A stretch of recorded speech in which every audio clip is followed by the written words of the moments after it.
Between Americans, starring Orson Welles.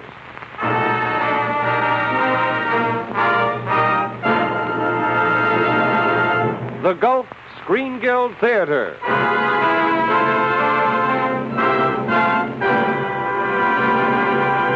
The Gulf Oil Companies and your good Gulf dealer are proud to present a dramatic picture of this, our America. Here is your host, Roger Pryor, to tell you about it.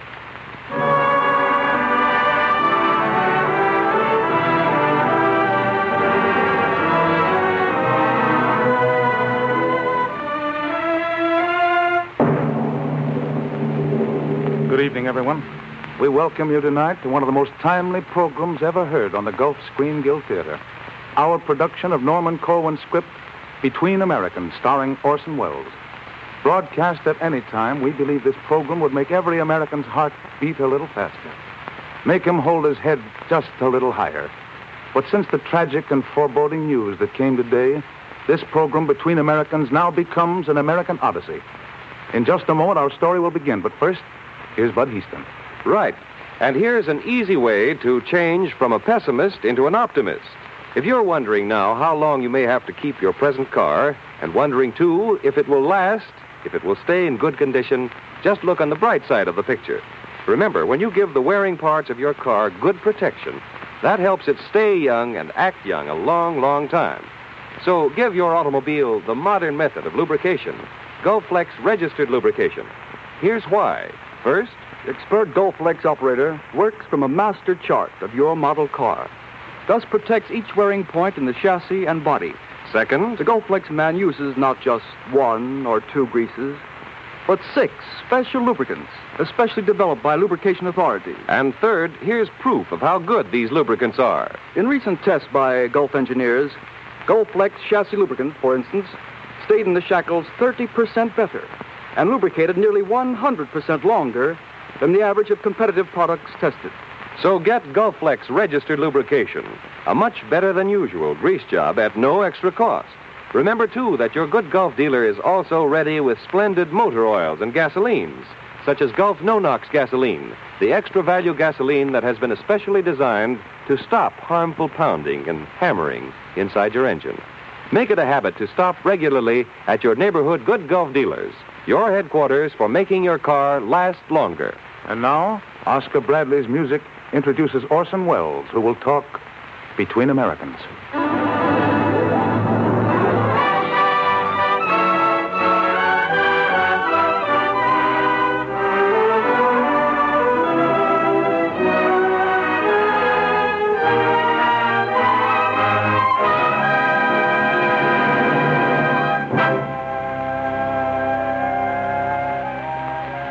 This program is Between Americans. That's where the title comes in. We hope you like it, but you don't have to. At any rate, nobody's going to make you stick around and listen to it.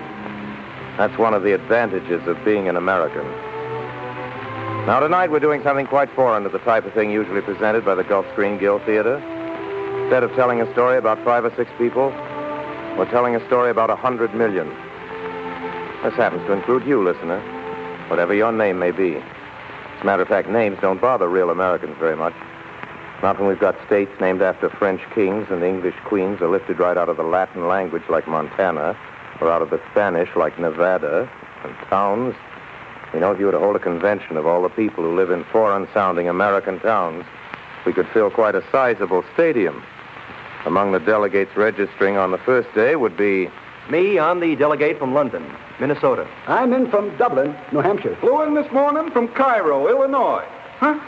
Whose turn, me? I'm from Canton, Connecticut. I'm from Paris, Texas. I came all the way from Shanghai, West Virginia. Warsaw, Georgia. I'm the delegate representing Moscow, Kentucky. My town is Toronto, Kansas. As for me, Lisbon, Maine. Delegate from Madrid, Alabama reporting. I'm from Stockholm, South Dakota. Drove down this afternoon from Bombay, New York. Hitchhiked here from Baghdad, Florida.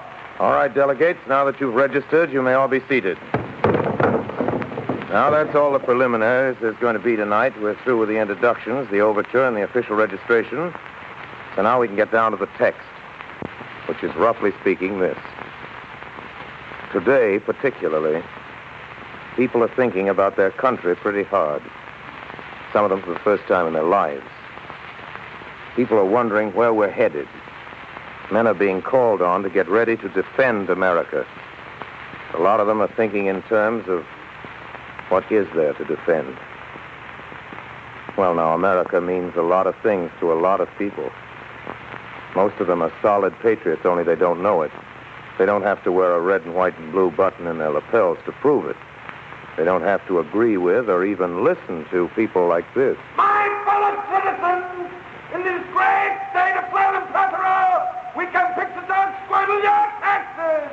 Our great country is cribbly bolted arm and can wackle tabblewick, and your land and I rilla Harrington forever.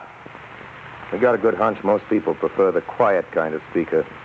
Like the fellow who got up on a platform in a Pennsylvania town one day and said, "The world will little note nor long remember what we say here." That was the Gettysburg Address he was referring to. As a matter of fact, he didn't get such good reviews the next morning. Take, for example, the write-up he got in the Harrisburg Patriot. We pass over the silly remarks of the president. For the credit of the nation, we are willing that they shall no more be repeated and thought of. If you think that's bad, listen to what the Chicago Times had to say. The cheek of every American must tingle with shame as he reads the silly, flat, and dishwatery utterances of the man who has to be pointed out to intelligent foreigners as the President of the United States. Of course, the rival paper in Chicago took the opposite point of view. Rival papers often do. The remarks of President Lincoln will live among the annals of man. That paper gave it 4 stars, and they were right. The Gettysburg Address did survive. But that business of calling a president a ham is really something to be proud of. I mean, the right to print a piece saying a president makes us sound like dishwater. Nobody dragged the editors off to jail, even if they were wrong. That's important. Comes under the heading of free press. As soon as anybody starts gagging the press, any press, watch out. Americans don't like that. And by the way, we got a nerve to be calling ourselves Americans all the time when we're really only United Staters. We're a little selfish about that. It's America down there in Chile, too. All the way down the spine of the Andes. If any of you folks are hearing this down around Mexico or Honduras or Salvador or Argentina, or even if you're an Eskimo in the Arctic, we hope you'll overlook our calling ourselves Americans as though we were the only ones in the hemisphere. We do that just because it's so much easier to say than anything else, and also because it sounds so good. By the way, before we leave the subject, what about the original Americans? The Indians? There's a forgotten race for you. How about the Indian on the nickel and the buffalo who roamed the back of the great American jit? Seems a shame. No 2 ways about it. We have forgotten those 100% Americans who went down to quarantine to meet the Mayflower. We don't see them around in person very much these days, but their ghosts are still with us. Maybe the red men are forgotten. Maybe not. But between you and us, it's said that near Boonesboro, Kentucky, on certain nights in November, by the light of the waning moon, some very peculiar ghost meetings go on in the woods south of the river. Also in certain parts of the Alleghenies, between the hours of sundown and the coming of the morning mist. Yes. If you happen to be listening to this in a car, driving along Highway 99 in Wyoming, that man you passed walking down the road a few miles back wasn't a man at all.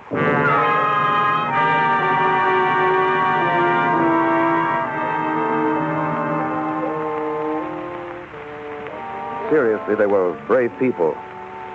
The Indians fought a losing fight against great odds. Wanted nothing more than to keep their land and their way of life. Fighting the fight so many people of all races have had to fight since.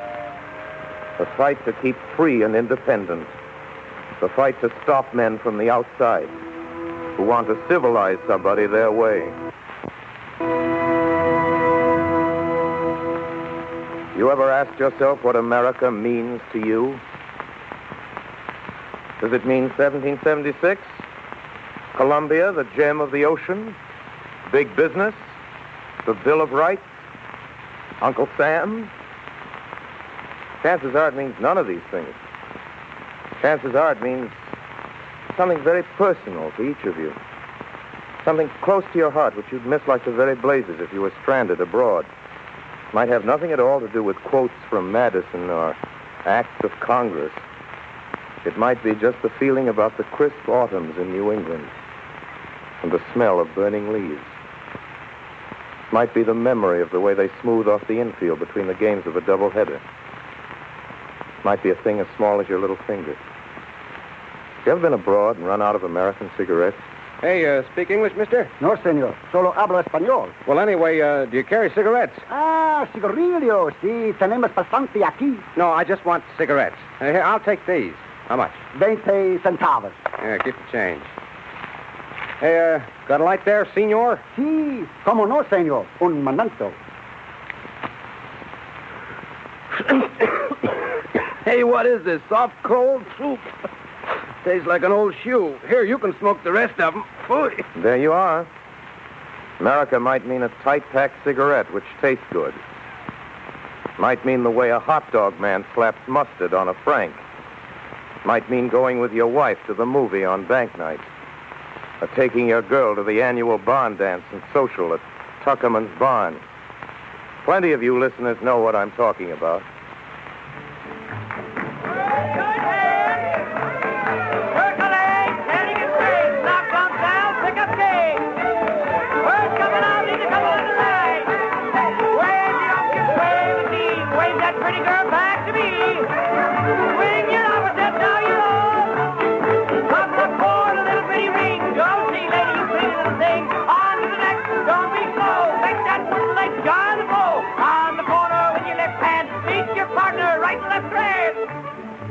You hear people speak of home defense? This is the home to be defended. This square dance down the Glen a piece, in old man Tuckerman's barn. This is the America of all the couples dancing there tonight. That's what the nation means to Butch and Fred and Jenny and Elvira. And this is America to all the boys and girls from Malvern County and their folks at home waiting for them. What do you suppose America means to that auto repair man in the grease-caked dungarees who works in the garage in the corner of Willow and Elm Street? It means, quite likely, crawling under the 1936 Buick and dragging an electric light bulb on a long extension after him. Hey, Joe, hand me that wrench. What wrench? The wrench at your feet. I got to finish this apprentice job. Why don't he sell that jalopy and get a new boat? Hey, you want to talk us out of business? As long as he keeps his car, we get a repair job once in a while. Yeah, guess you're right. Sure. That's America to Pete and Joe. Piston job, transmission job, valve job, jack it up, change the tire. New fan belt, check the pump. On Saturday night, take the girl down to Joyland Dance Park. Means repairs to those boys and cans of oil and carburetor mixtures. And to Jack Prentice, who owns the Buick that Pete is fixing and who lives down on the beach near the Coast Guard station, America means the sound and the sight and the smell of high tide under the full moon, with occasionally the melancholy note of the bellboy drifting up when the wind's blowing in from the ship channel. Means the age-old sound of the sea. The same sound folks are hearing this very minute up around Penobscot Bay and Winthrop Beach and Chincoteague Inlet down by Calabogue Sound and on Boca Chica and then clean over to the other coast by Guadalupe and Carmel. Yes. Wind and wave and sand and rock and riptide and undertow. That's America to Jack Prentice and the hundreds of thousands of folks settled on the coastlines between Eastport and Key West, Point Isabel and Birch Bay. America is all things to all the people. Prairie to Nebraskans, coal to Scranton miners, cameras and raw celluloid to the picture boys in Hollywood, The stink of crude oil to the men who work the wells. Relief checks to the unemployed. A mic and a stopwatch to a radio production man. A BMT Express to Brooklyn office workers. Sure, that's the way it goes. Or isn't it? What does this country mean to you? It might mean anything. Anything at all.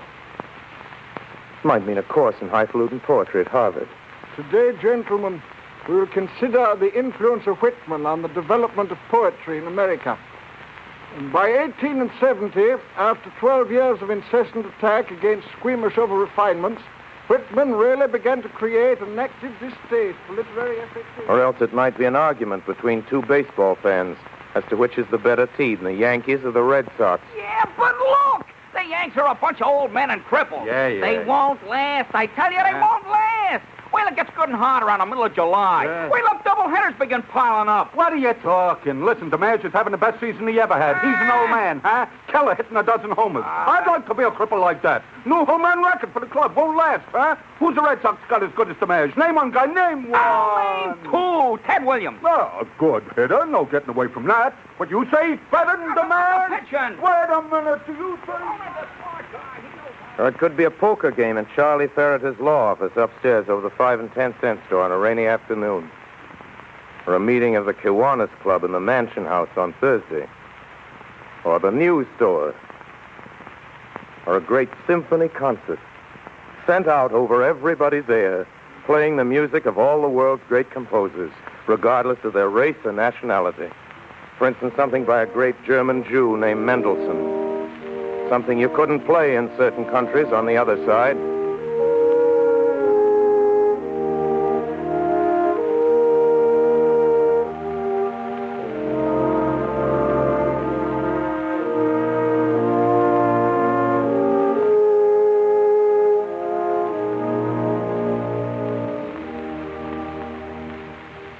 Now let's stop a minute and figure this out.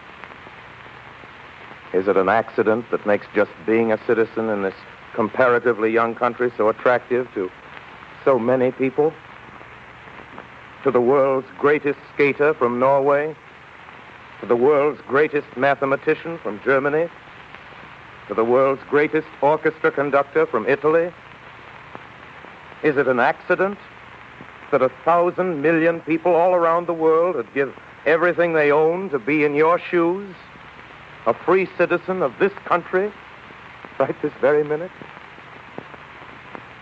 Is it the weather here? Let's ask some of the natives. You from New York, how's the weather out your way? Oh, I like it all right, only the summers give me a pain, sticky and hot. And then we usually get a stretch of terrible overcast weather around April and November. Sometimes 10 days go by without the sun coming out once. And you, miss, from Miami, Florida. Oh, our climate's fine. Except you have to watch out for sunburn. A gentleman from Kansas? Well, summers get pretty hot. Winter's pretty cold. Tornadoes raise a ruckus every once in a while. Los Angeles. You? Ah, wonderful climate. Magnificent. Don't you ever get tired of all that sunshine? No, sir. Not a bit. Never rains? Well, a little precipitation maybe, but no rain. No earthquake? No, just little ones. Are you interested in some real estate? No, thanks. And you from San Francisco, how about it there? Best climate in the world, top. Lots of sunshine? Lots. Lots of fog? Lots. All right. Then it's not the weather which makes it so attractive. Is it maybe our wine, women, and song? Let's ask the experts. You there, expert on women. American women are beautiful, certainly. But we've never produced any classic or historic beauty. We've no legendary figure to compare with Helen of Troy, or with any of the Greek or Roman Venuses, or with Egypt's Cleopatra. As far as fiction is concerned, we can offer nobody to stand up against Italy's Juliet, or Germany's Isolde, or France's Roxane. Certainly not Scarlett O'Hara. Certainly not. No, indeed. All right, that's fine. Thanks very much. Now, what about our wines? Is that what makes America so attractive from the outside looking in? How about it, wine expert? American wines are excellent, but then, of course, meaning no offense, have you ever heard of French champagne, Burgundy, Liebfraumilch? All right, thank you. Thank you. Can it be our song? Maestro. America can well be proud of its composers and of its wealth of folk music. But the fact of the matter is that we have yet to produce a single world-great symphony, whereas Finland has produced 7, Germany and Austria half 100, the Russians about 12, the French 2 or 3, England 2 or 3, Bohemia... Not song, then. Neither wine, women, nor song. So what is it, then?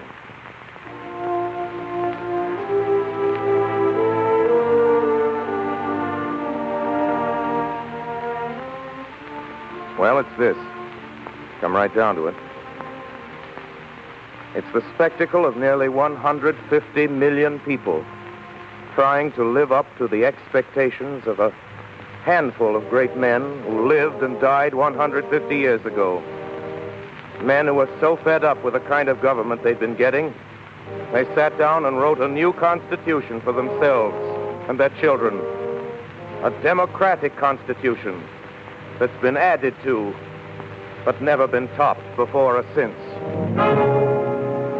Congress shall make no law respecting an establishment of religion or prohibiting the free exercise thereof. Or abridging the freedom of speech or of the press. Or the right of the people peaceably to assemble and petition the government for a redress of grievances. No person shall be deprived of life, liberty, or property without due process of law. The right of trial by jury shall be preserved. Excessive bail shall not be required, nor excessive fines imposed, nor cruel and unusual punishments inflicted. Neither slavery nor involuntary servitude shall exist within the United States or any place subject to their jurisdiction. The right of the citizens of the United States to vote shall not be denied or abridged by the United States or by any state on account of race, color, or previous condition of servitude. Or on account of sex. Those are pretty good sentiments to be kept alive and flourishing in the world today. Of course, there are other things that makes our union a good one to belong to. It's a beautiful country, even though it has a lot of incorrigible badlands and corrigible slums. Aren't many countries have as much in them to look at and wonder about as this one. This can be a rather fierce country, too. Ever see the way its mountains frown down sometimes? Know what they're frowning at? Some rumors they heard about petty intrigue, about political bosses and shysters and fakers and grafters and men who make a business of gypping the people. Ever see the way the sky suddenly gets black and the thunder roars and the lightning starts throwing itself around? Ever see a storm whipping it up across the Great Lakes? That's how the American winds feel about anybody who denies anybody else a fair trial, or free speech, or the right to assemble, or the right to worship as one sees fit.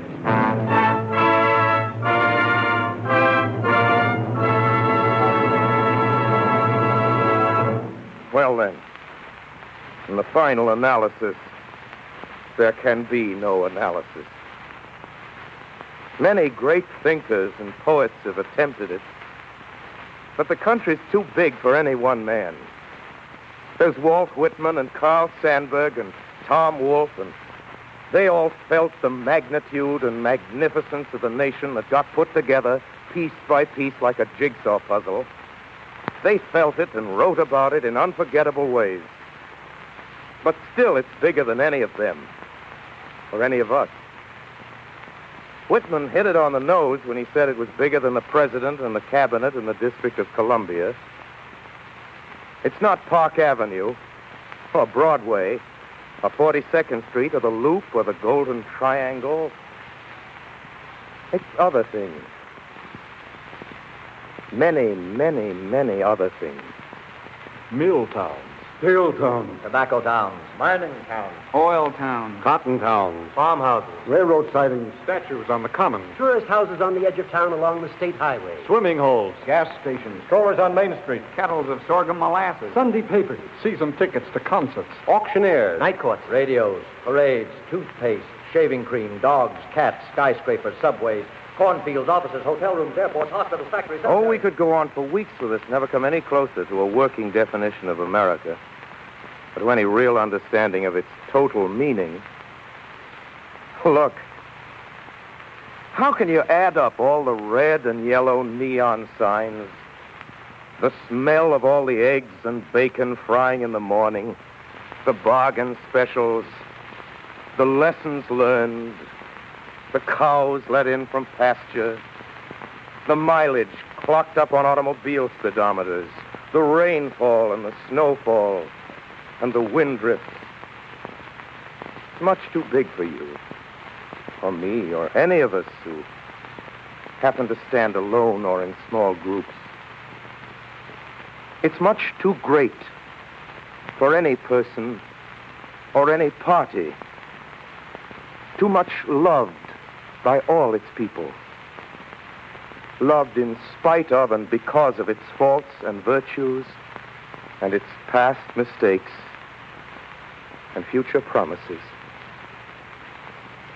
America is not a map, a poem, an almanac, a mural, a building in the heart of Washington. It's a territory possessed by people, possessed by an ideal.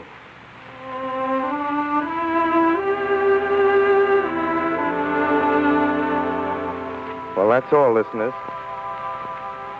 Just wanted to talk between Americans for a half hour of a Sunday evening. No big finish here. No brass section bringing down the curtain. Just a little music to follow a friendly little chat. Good night, Americans.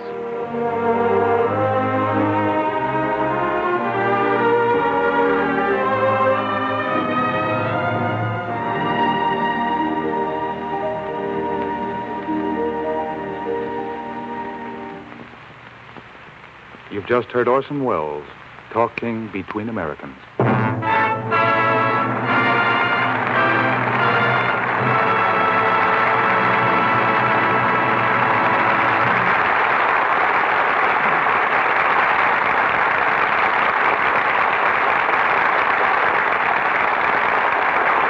Ladies and gentlemen, Orson Welles has just spoken to you as one American to another. And incidentally, do you remember when Orson mentioned the hundreds of thousands of Americans working in those oil towns and gas stations? Well, those Americans make up a great industry that's a vital part of America, the oil industry.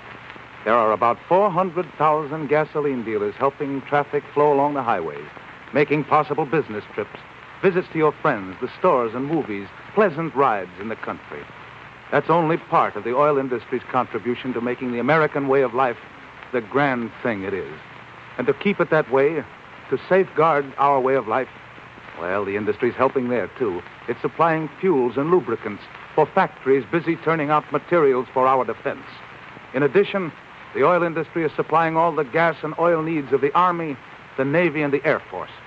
And for the vastly augmented Air Force planned in the future, Gulf and other oil companies are building enough 100-octane aviation fuel plants to take care of the increased demand. That's only a glimpse of what the oil industry, of which Gulf is a part, means today to the American people and the American way of life.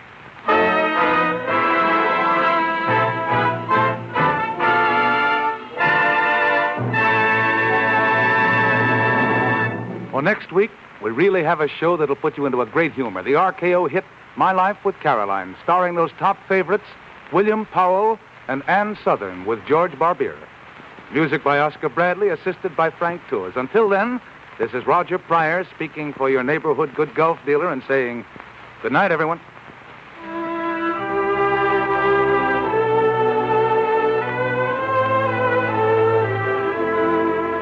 Orson Welles appeared tonight through the courtesy of Lady Esther and is currently making the magnificent Ambersons at RKO. Don't forget our date next week when the Gulf Screen Guild Theater brings you William Powell, Ann Sothern, and George Barbier in My Life with Caroline.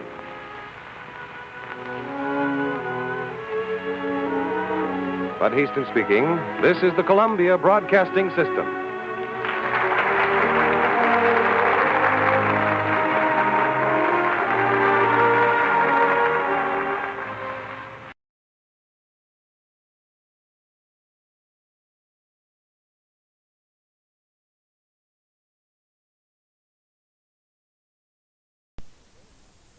This old-time radio program was originally aired live, long before the advent of high fidelity.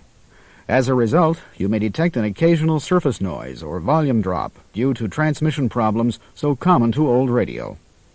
We hope, however, that any variance in audio quality will not take away from your pleasure in listening to this, one of the all-time favorite shows. Details are not available. They will be in a few minutes. The White House is now giving out a statement.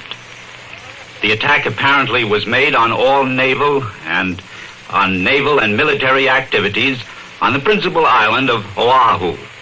A Japanese attack upon Pearl Harbor naturally would mean war. Such an attack would naturally bring a counterattack, and hostilities of this kind would naturally mean that the President would ask Congress for a declaration of war. There is no doubt from the temper of Congress that such a declaration would be granted. This morning, Secretary Hull talked with the Secretaries of War and of the Navy. Now the two special Japanese envoys, Admiral Nomura and Special Envoy Kurusu, are at the State Department, engaged in conference with Secretary of State Hull. Their appearance at the State Department on this Sunday afternoon emphasizes the gravity of the Far Eastern situation, where hostilities now seem to be actually opening over the whole South Pacific. Even more important than the visit of Tokyo's diplomats is this news which comes from Pearl Harbor and the news which comes from South Asia. Whatever the diplomats from Tokyo or the cabinet in Tokyo may be saying, there is a conviction in official quarters here that Japan has now cast the die. All the bits of information which came to the State Department and the Navy yesterday and today indicated that Japanese transports containing troops were steaming into the Gulf of Thailand. Japanese warships were providing a heavy escort. Having rounded the southernmost point of French Indochina, the convoy had as its only obvious destination Bangkok, the capital of Thailand. It was on the basis of this information that President Roosevelt sent to Emperor Hirohito of Japan his personal message last night, a message which appealed to the Mikado for restraint and peace.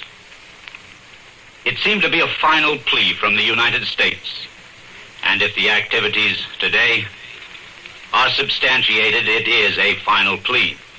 For if Japanese troops attempt to capture Bangkok or attack Pearl Harbor, the delicate balance which has maintained peace in South Asia is destroyed. The four powers, the United States, Britain, the Dutch East Indies, and Australia, have given Japan ample warning that invasion of Thailand would mean counteraction by the associated powers. These Japanese envoys, Nomura and Kurusu, requested the appointment with Mr. Hull today. The engagement was set for 1:45 p.m. They arrived some minutes late and in turn were kept waiting before the door to Mr. Hull's office was opened to them at 2:20. In the meantime, the President had prepared the statement which announced that Japan was attacking Pearl Harbor from the air. It is possible that the Tokyo diplomats wanted again to assure the State Department that the reports of Japanese troop movements in French Indochina were exaggerated. They did that once before on instructions from Tokyo when the President propounded his question about those movements last Tuesday. At that time, Tokyo replied that the movements were in North Indochina to offset Chinese movements on the Indochina border. The specific information of the State Department now and then was that the bulk of the Japanese troops were being moved to South Indochina, where they were in a better position to threaten Thailand. The President's plea to Emperor Hirohito was also supported by a note of warning. The warning is supported by developments and preparations in this capital. The meeting between Secretary Hull and the Secretaries of War and Navy this morning was an example of the plans that are being laid. It would be a mistake for Japan to believe that these preparations are any kind of bluff. Although officials in Washington are silent on what would be the definite consequences of a Japanese attack on Hawaii or an attack on Thailand, there are indications of what is being considered and the steps which may be taken this very afternoon. The first would be a severance of diplomatic relations with Tokyo. An immediate naval blockade in which the American Navy would take a leading part along with British units is the other probability. Both these steps could be taken by the President on his own executive authority. But an effective naval blockade, of course, could not continue long without hostilities. As a matter of fact, according to the President's announcement, those hostilities are already underway with the Japanese attack on Pearl Harbor. And just now comes the word from the President's office that a second air attack has been reported on Army and Navy bases in Manila. Thus, we have official announcements from the White House that Japanese airplanes have attacked Pearl Harbor in Hawaii and have now attacked Army and Navy bases in Manila. We return you now to New York and will give you later information as it comes along from the White House. Return you now to New York. London, in many respects, has correlated its moves in the Far Eastern situation with the progress of the American-Japanese discussions in Washington. Australia and Singapore and other Crown colonies have been made ready for any eventuality, and the Far Eastern Fleet has been created, headed by the 35,000-ton Prince of Wales. For a direct report on British reaction to the latest moves in the Near East and the Far East, Bob Trout is standing by in the British capital. Go ahead, London. London heard its first news of the attacks on Hawaii and the Philippines from John Charles Daly in New York just a few moments ago. The report had not arrived in London before this Columbia program began. It is, of course, too early to give you any reaction, but as you know, the British government made plain what would happen if America became involved in war with Japan some days ago. We did get earlier that official report from Singapore that British air reconnaissance in the South China Seas had confirmed the earlier reports of Japanese activities. Japanese naval vessels, including cruisers, seen off the southern tip of Indochina, steaming toward the northwest. That announcement backed up those earlier dispatches from Washington telling of heavy Japanese troop concentrations in Indochina, both ashore and afloat.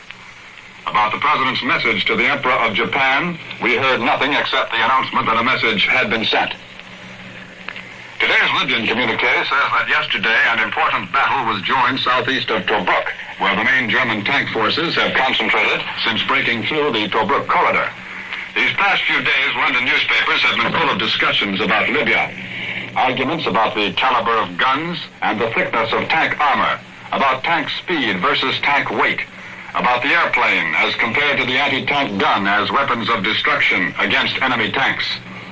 Through these lengthy articles, there has run as the theme the conviction that Britain must counter the enemy's modern war technique with methods even more modern. Now, not all this recent discussion is adversely critical.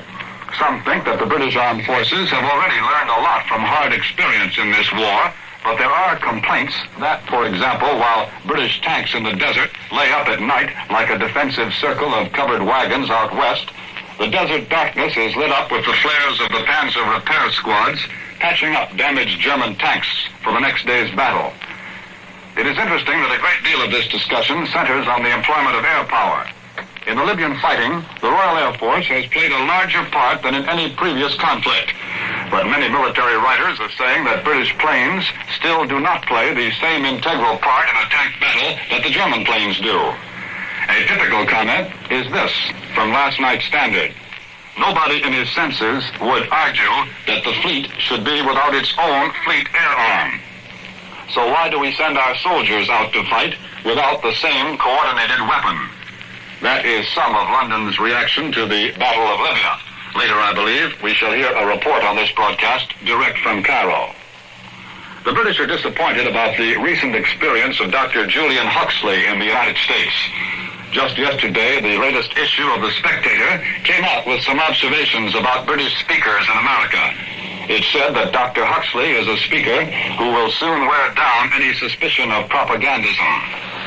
The British people I've met in London do not seem to think much of propaganda anyway. They think Britain's cause is good enough to stand on its own feet without any trimmings.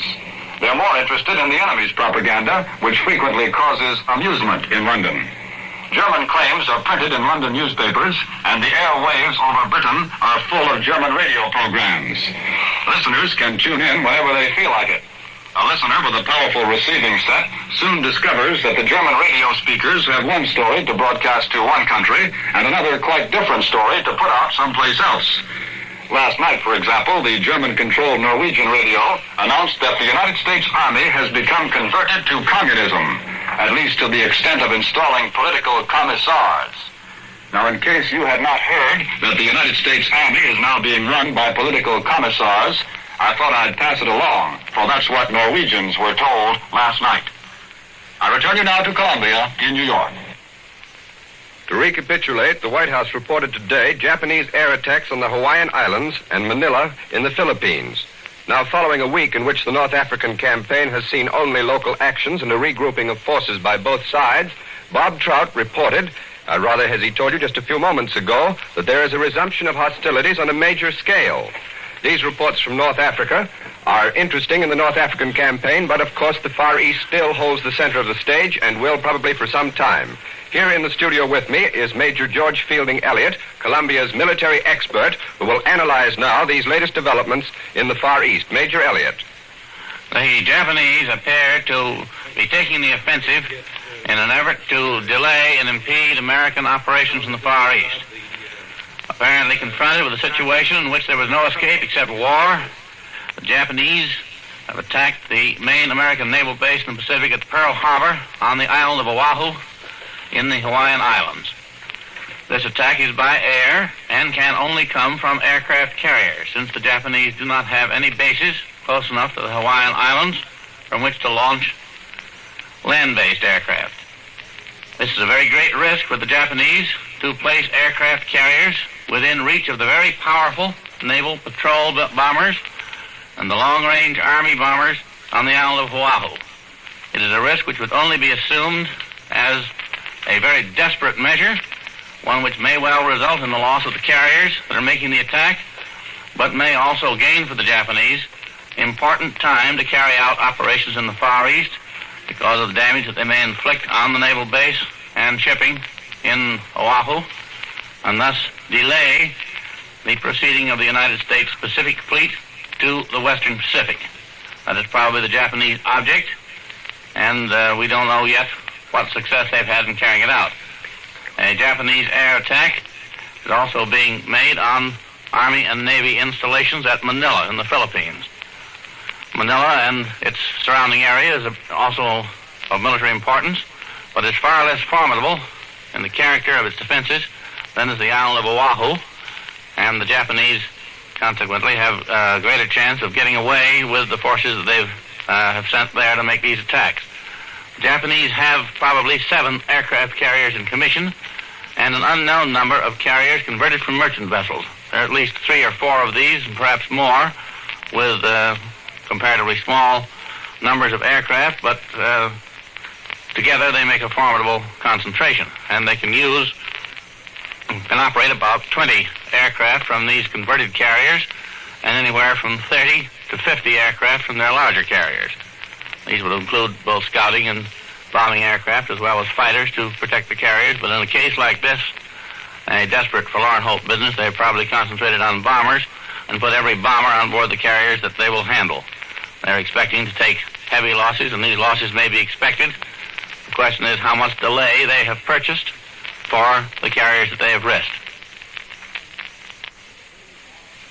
An endeavor which we hope has not been successful, so that they might make their attacks and head off American military and naval operations which might constrict Japanese operations in the Far East. Thank you, Mr. Davis. We have been on the telephone with our station in KGMB, which is in Honolulu, and they report to us that the attacking planes number between 50 and 100, that the air raid is still on, and that the anti-aircraft fire can be heard in a steady drone as the attacking planes come in. As Mr. Davis told you, we received a bulletin just a little while ago which reported that there have been some of these, what Honolulu calls unidentified planes, shot down.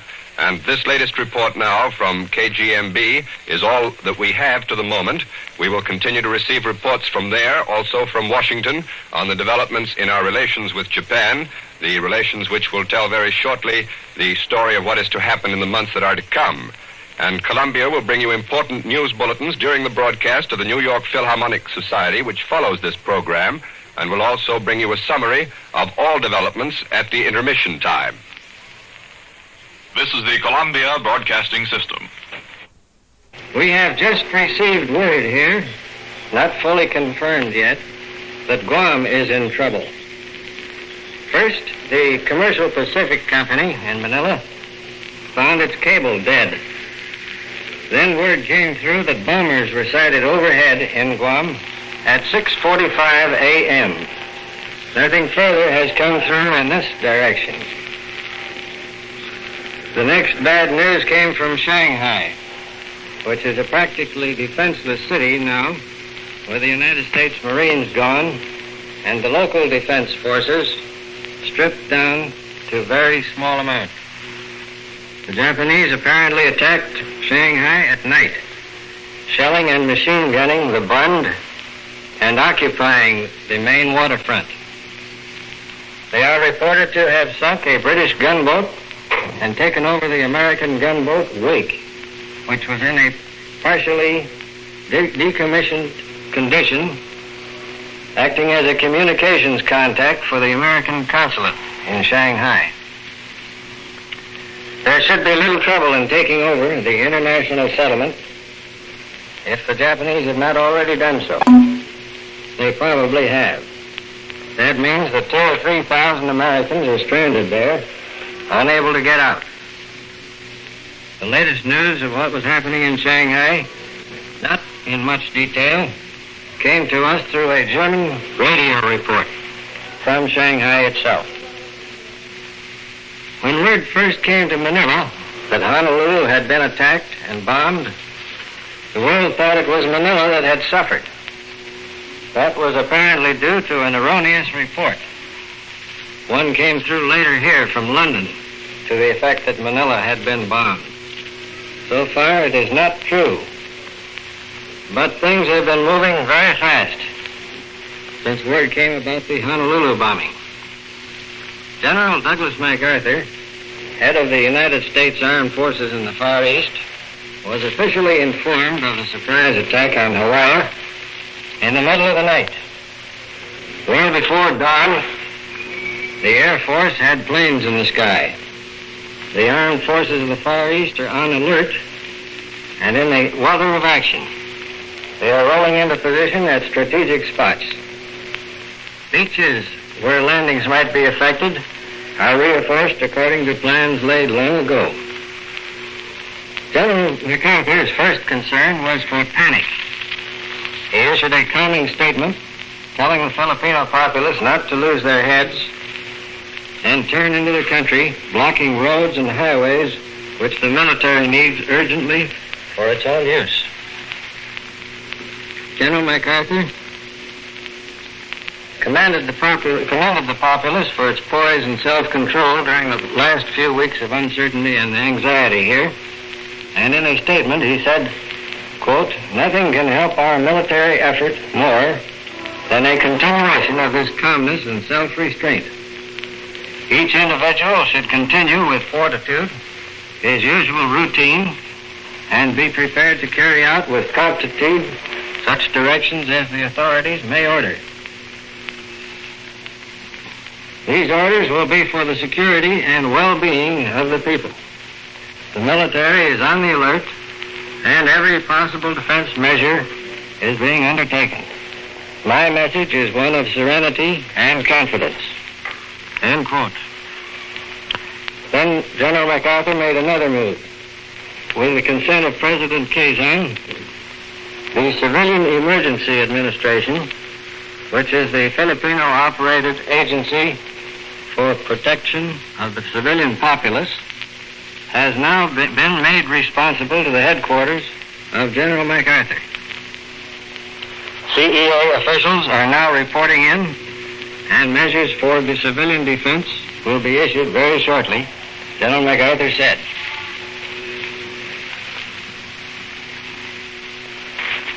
Most of the city of Manila has not realized yet the portent of the news that we are at war. The news broke here too late for the regular editions of the papers. People got up and went about their business as usual. The news finally percolated to the community, and floods of telephone calls came into newspaper offices and government offices, wondering if it was true that the United States was at war with Japan.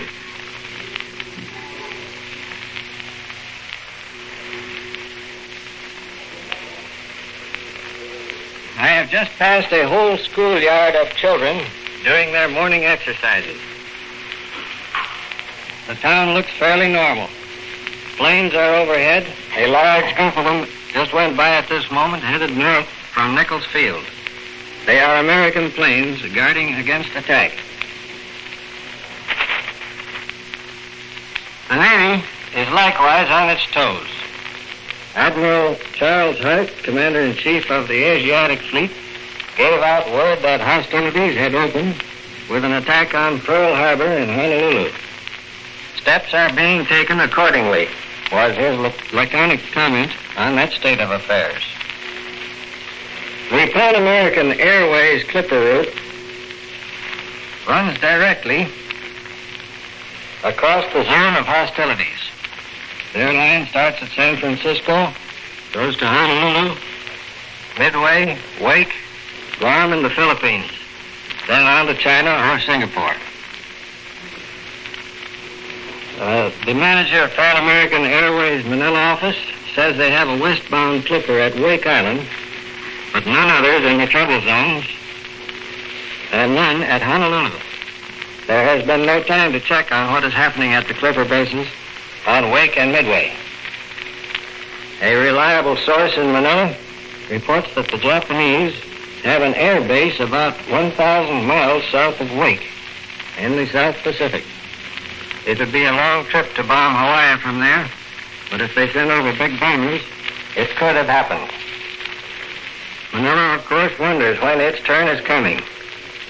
They noted the phraseology of the Tokyo announcement about a state of war in the Western Pacific. This is more properly the Western Pacific than is the region around Hawaii. Let me repeat, there have been no bombings in Manila yet. We don't know what to expect. Japan has pulled a surprise move in Honolulu, but the Philippines is also at war. Planes from the Air Command are scouting continuously over the coastlines and over central Luzon to intercept any possible attack from any direction that Japan might undertake. We have just received word, not fully confirmed, that Guam is in trouble. The cable company here found its line cut, and then word came along that bombers were sighted overhead at 6:45 a.m. Nothing further has come through. The next word came from Shanghai, which is practically defenseless now with the Marines gone. The United States Marines landed in Manila last week. The Japanese attacked the place apparently at night, shelling and machine gunning the famous Bund, Shanghai's waterfront. They are afraid to have sunk a British gunboat and taken over the American gunboat Wake, which was the only armed United States vessel in the vicinity. This boat was in a partially decommissioned condition, acting as a communications contact for the American consulate in Shanghai. This is Ford Wilkins in Manila, returning you now to CBS in New York. From Washington, the recruiting office of the United States Navy announces that all recruiting centers will be open at 8 a.m. tomorrow. You've been listening to Elmer Davis, Albert Warner, Bob Trout from London, and Major George Fielding Elliott with a review and analysis of the Far Eastern situation. The Wrigley Company has told us that we may interrupt their program at any time to bring you the latest bulletins. Our next special news broadcast is scheduled at 7:15 p.m. Eastern Standard Time, when we shall hear from John Daly in New York, Edward R. Murrow from Washington, and William L. Shiver. But now, we return you to our regularly scheduled program. As Commander-in-Chief of the Army and Navy, I have directed that all measures be taken for our defense. but always will our whole nation remember the character of the onslaught against us.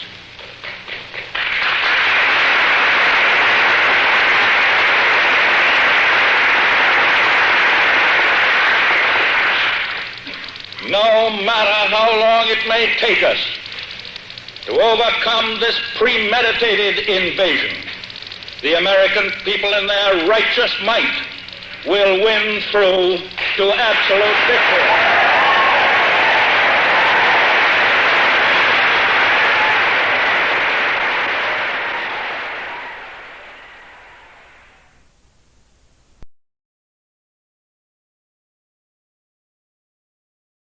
We hold these truths.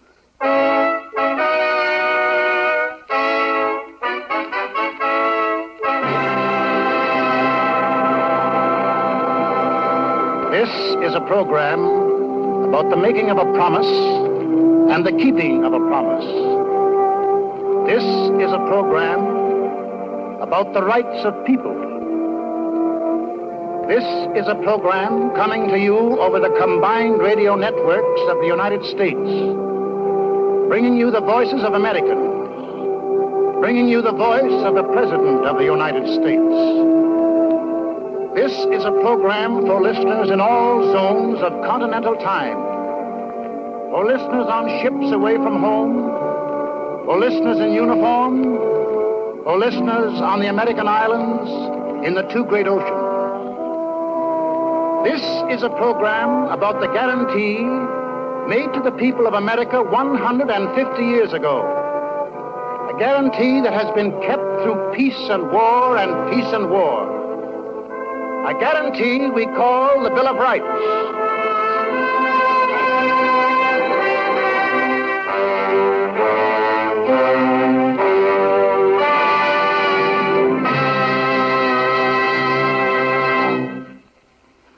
My name is Barrymore. I'm one of several actors gathered in the studio in California near shores that face an enemy across an ocean now Pacific in name only. We're here tonight to join 130 million fellow Americans in praise of a document that men have fought for, that men are fighting for, that men will keep on fighting for as long as freedom is a strong word falling sweet upon the ear. What we enact here tonight has been enacted many times before in living flesh and blood. The people we portray have walked the world. The drama is an ancient one, the endless one, the struggle for men's rights to live their lives out peacefully and profitably in a decent world. It may be many of us people here are known to many of you people there, for with us, honored to have a part in this program of commemoration, are some whose names you may have heard. Such names as Edward Arnold, Walter Brennan, Bob Burns, Norman Corwin, Bernard Herrmann, Walter Houston, Marjorie Main, Edward G. Robinson, Corporal James Stewart, loaned to us for this occasion by the Army Air Corps, Rudy Vallée, and Orson Welles. In New York City, waiting to join us is Dr. Leopold Stokowski in the Symphony Orchestra. In Washington, the highest name in the land, the President of the United States, Commander-in-Chief of the Army and the Navy, Mr. Roosevelt. But this is not a night of names, of personalities. Our names or any names are meaningless unless your names are added, unless you join us. You, for whom the sacred rights were written, and to whom their keeping is entrusted. You, the guardians of what has been bequeathed to you by millions like yourselves, and by the toil of centuries as dark and menacing as this we live in. You, the people of the Federated States.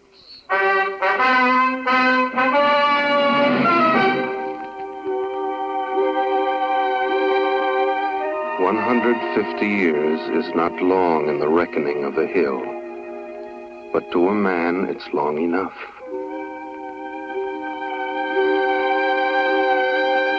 "150 years is a weekend to the redwood tree, but to a man it's 2 full lifetimes. 150 years is a twinkle to a star, but to a man it's time enough to teach 6 generations what the meaning is of liberty, how to use it, when to fight for it." Have you ever been to Washington, your capital?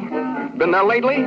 Well, let me tell you, it's a place of buildings and of boom and bustle, of the fever of emergency, of workers working overtime, of windows lighted late into the night. It's a handsome city, proud of its sturdy name, proud of the men who stopped there and made decisions, proud of its domes and lawns and monuments. Of course, Washington is like some other cities you've seen. It has streetcars, haberdasheries, newsstands, coffee shops, and slums. At busy intersections, there are neon traffic signs which, when the light's against you, say, "Don't walk." And when the light changes, walk. It's a tourist city, which is proper when you think how much of history a busy guide can cover in a day, and when you realize that the District of Columbia belongs to all the people of the states. The tourists know that here their voices have been heard from clear back home, that here their votes are put to work. The tourists go to see the sights they've seen in 1,000 pictures of, sights so famous and familiar that they're thrilled to find they look, well, they look just like they thought they'd look. Washington Monument, for example, or the Lincoln Memorial,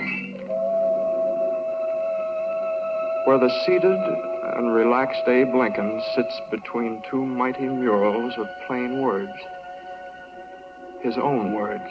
"With firmness in the right, as God gives us to see the right, let us strive on to finish the work we are in, to do all which may achieve and cherish a just and lasting peace among ourselves and with all nations." The city moves on busily outside the monument the tourist goes to see. The Capitol, the White House, the museums, sees all about him statues and inscriptions with more sayings than he's ever seen in his life before. They're wise sayings, profound sayings. At Union Station, for example. "A man must carry knowledge with him if he would bring home knowledge." Samuel Johnson. The Archives Building. "What is past is prologue." The Supreme Court. "Justice, the guardian of liberty." But one of the best is in the Library of Congress. "The noblest motive is the public good." Virgil.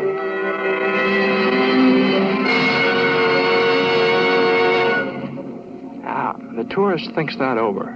"The noblest motive is the public good." And with this in mind, he climbs the marble stairs inside the library to come at length upon a case containing a handwritten document. "The engrossed original of the Constitution of the United States of America." He sees the manuscript is aging, that its words are worn as though from use. The writing's dim. It's hard to make it out. It's getting on in years. "We, the people of the United States, in order to form a more perfect union, establish justice, ensure domestic tranquility, provide for the common defense, promote the general welfare, and secure the blessings of liberty to ourselves and our posterity, do ordain and establish this Constitution for the United States of America." Article 1, Section 1. All legislative... The words are dim, but not the meaning of the words. The pens that put this down are dust, but not the marks they made. There was a time when this was shining parchment, when the text was easier to read, when the ink was not yet dry. Suppose that we, stopped here in modern Washington before this shrine were to return, go back a little north by east in time and space to one bright afternoon in Philadelphia. That fine fall day when deputies from 12 free states subscribed their names to a new blueprint of a new society. 1787, and of the independence of the United States the 12th, in witness whereof we have hereunto subscribed our names, George Washington, President, and Deputy from Virginia. Now, gentlemen, we are ready for your signatures by geographical progression north to south. The deputies from New Hampshire will please sign first. John Langdon. John Langdon. Nicholas Gilman. Nicholas Gilman. The delegates from Massachusetts. Good-looking men, these. They're mostly lawyers. 2 or 3 of them surgeons. Rufus King. The gentleman from Connecticut, please. William Samuel. Broom there. Broom of Delaware. He did surveying for a while. Roger Sherman. And now our representative of Sherman, New York. who just signed. He was a shoemaker before he studied law. The gentleman from New Jersey. That's Washington calling the delegation. David Brearley. David Brearley. The gentleman from... The man behind Ben Franklin is Alexander Hamilton. Ben's getting old now, 81. Hey, he slept off and on throughout the whole convention, but when it was important to be awake, he was awake all right, and active. Pinckney. Charles Coatsworth Pinckney. The gentleman... There have been men assembled in a room before, but never to a greater purpose. The other. Well, Abraham Baldwin. here comes the last to sign now. William Jackson, Secretary.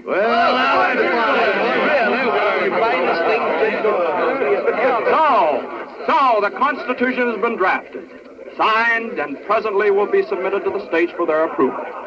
Now, the convention's all relaxed now. There are handshakes, felicitations. Is everybody happy? Will they celebrate, do you suppose?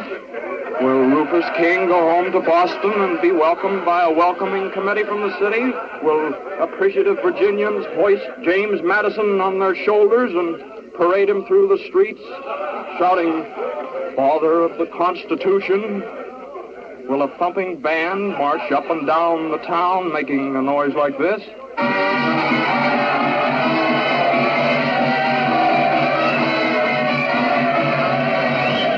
No. There will be no band. And I say to you, ladies and gentlemen, the heart of every man and woman, nay, of every child in each and every one of our 13 states, from the rock-bound shores of Maryland to the golden sands of Georgia, should fill and swell with pride on reading the noble and glorious Constitution which our wise and prudent and far-sighted representatives in solemn assembly have framed and admitted to our glorious states for their approval. And I say to you... No. There will be no speeches. There will be no celebration. No confetti from the windows. Fireworks saluting cannon. Roses strewn beneath the coaches of the delegates. Instead, suspicion. Suspicion by the very men who fought the long fight so that there could be a constitution drawn for the emancipated states. The farmers and the clerks and the hackmen and the artisans and the grease-grimed blacksmiths in their shops. These men who only lately put away their guns and powder in a good dry place. These men who won a war of freedom, but who know that freedom must be guarded to be kept. And they're suspicious. And they're talking in the common, in the tavern, and in the parlor, and in the foundry room.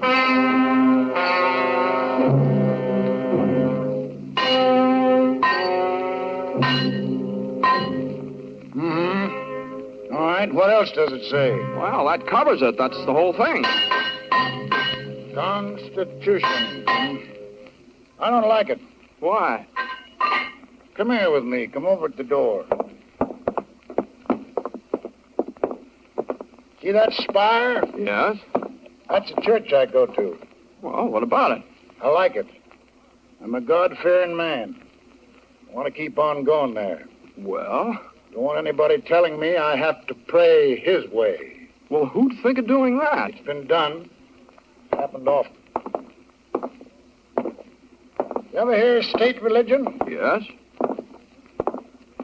Bad. I don't like it. Don't think we should have it. Well, we haven't got it. Nothing in that thing you read me guarantees we won't get it.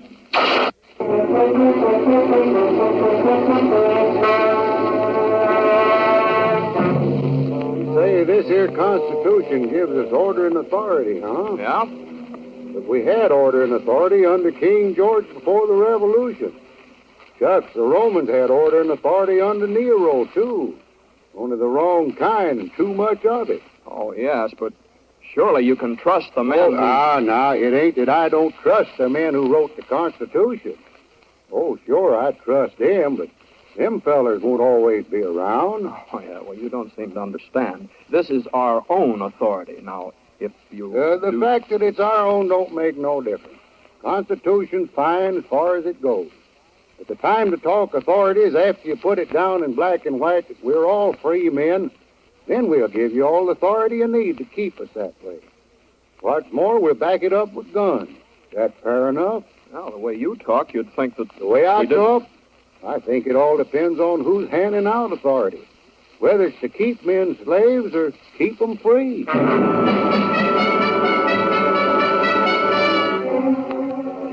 Didn't think it was necessary. The English thought it was necessary 100 years ago. They've got a Bill of Rights.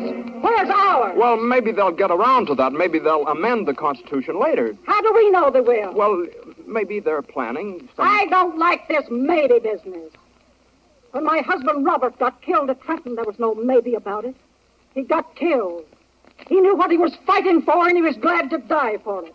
Now the fighting's over. I want to see it.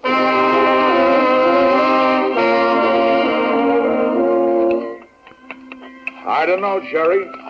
Sometimes I wonder whether you use your head for anything else than to keep your ears apart. I got my opinion, and I stick to it. The Constitution looks good to me. I don't think it needs no adding to. Hand me that brick there. It's a foundation, that's what it is. Sure, it's a foundation. That's just what I'm talking about. But do you build the foundation and then go away and not build the house?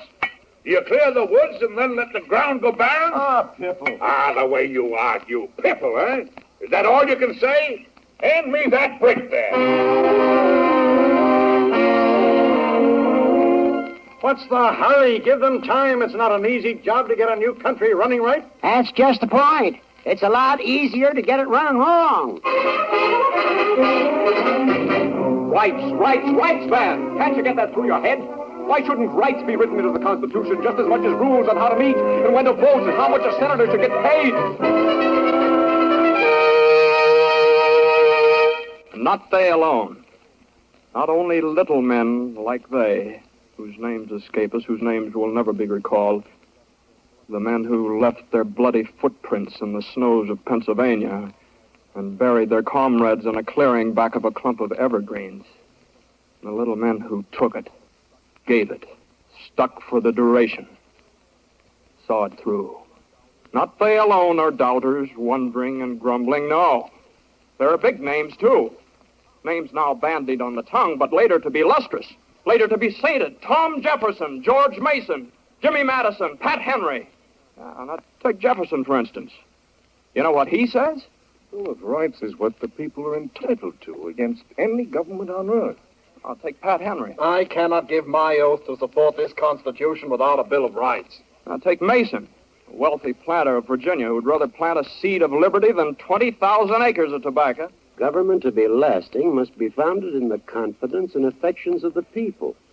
Without a Bill of Rights, this government will end either in monarchy or a tyrannical aristocracy. This Constitution has been formed without the knowledge of the people, and it is not proper to say to them, take this or nothing. Well, then, the Constitution is in peril. This document, so handsomely engrossed in Philadelphia, there are doubts about it, and suspicions. Will the states approve of it? Approve by ratifying? Will they throw it out? Or will they ratify providing certain changes will be made?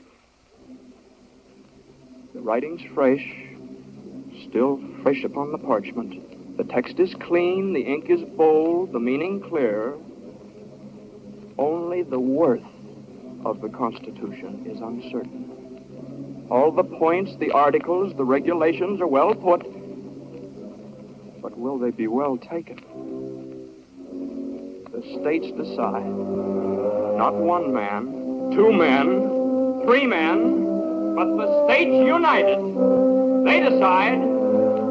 What says South Carolina? We ratify but offer 4 amendments. What says Massachusetts, where she stands? We ratify but offer 9 amendments. New Hampshire, you. We ratify but propose 12 amendments. Rhode Island. We ratify but 21 amendments, please. North Carolina. 26 amendments and the Declaration of Men's Rights. Virginia. We ratify, but we're suggesting 29 amendments and a Bill of Rights. New York. 33 amendments and full wages, Rick.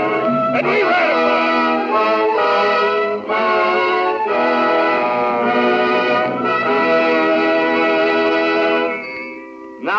Now, Congress may begin. May call itself First Congress. May go to work. May tackle the new job of running a democracy. But it has one thing to remember. A promise is a promise. The people have been promised changes, promised amendments, promised that their freedoms should be written down in black and white for all to see, for all to know, for all to live and prosper by. Well, it'll take time. No quorum to begin with. Bad roads, New York City hard to get to. There's some indifference, too. So, well, days go by, no quorum. Month of March goes by, no quorum. Well, patience. Good things grow slowly. Good things don't come running when you whistle to them. Good things are always fought for, worked for, grown. The acorn to the oak is not an overnight procedure, you know. God himself took several days to make the earth. But one day they begin. They sit down in a drafty hall in New York City and they go to work. At first they're busy with 100 other things, but Madison, he keeps after them. He's a stickler for this Bill of Rights. Madison remembers what the people want. And by this time, carpenters are making changes in Federal Hall, adding more room. Now, the place has got to be enlarged. The government's growing, you know. And the representatives, all 55 of them, they work through the noise. They're making some additions of their own. They're working on the Bill of Rights.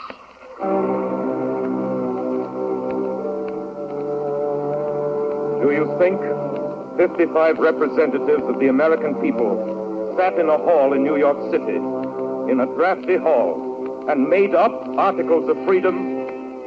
Do you think the congressmen from 13 states made up those freedoms out of their own heads, debated there, deliberated there, without assistance, all by themselves, from their own experience? Oh, no. They had much help. From many nameless and unknown, from dust in quiet places, from broken bones deep in the earth, deep in forgotten earth, mixed with the empty clay, from bleeding mouths, burnt flesh, cropped ears, from numberless and nameless agonies. The delegates from dungeons, they were there. I said that men were born equal. That is all I said. The delegates from ashes, at the bottoms of the stakes, they were there. The king did not approve. The gallows delegates, whose corpses lifted gently in the breeze, they too. The exiled wanderers, the Christians killed for being Christians, Jews for being Jews, the Quakers hanged in Boston town. They made a quorum also. Prison.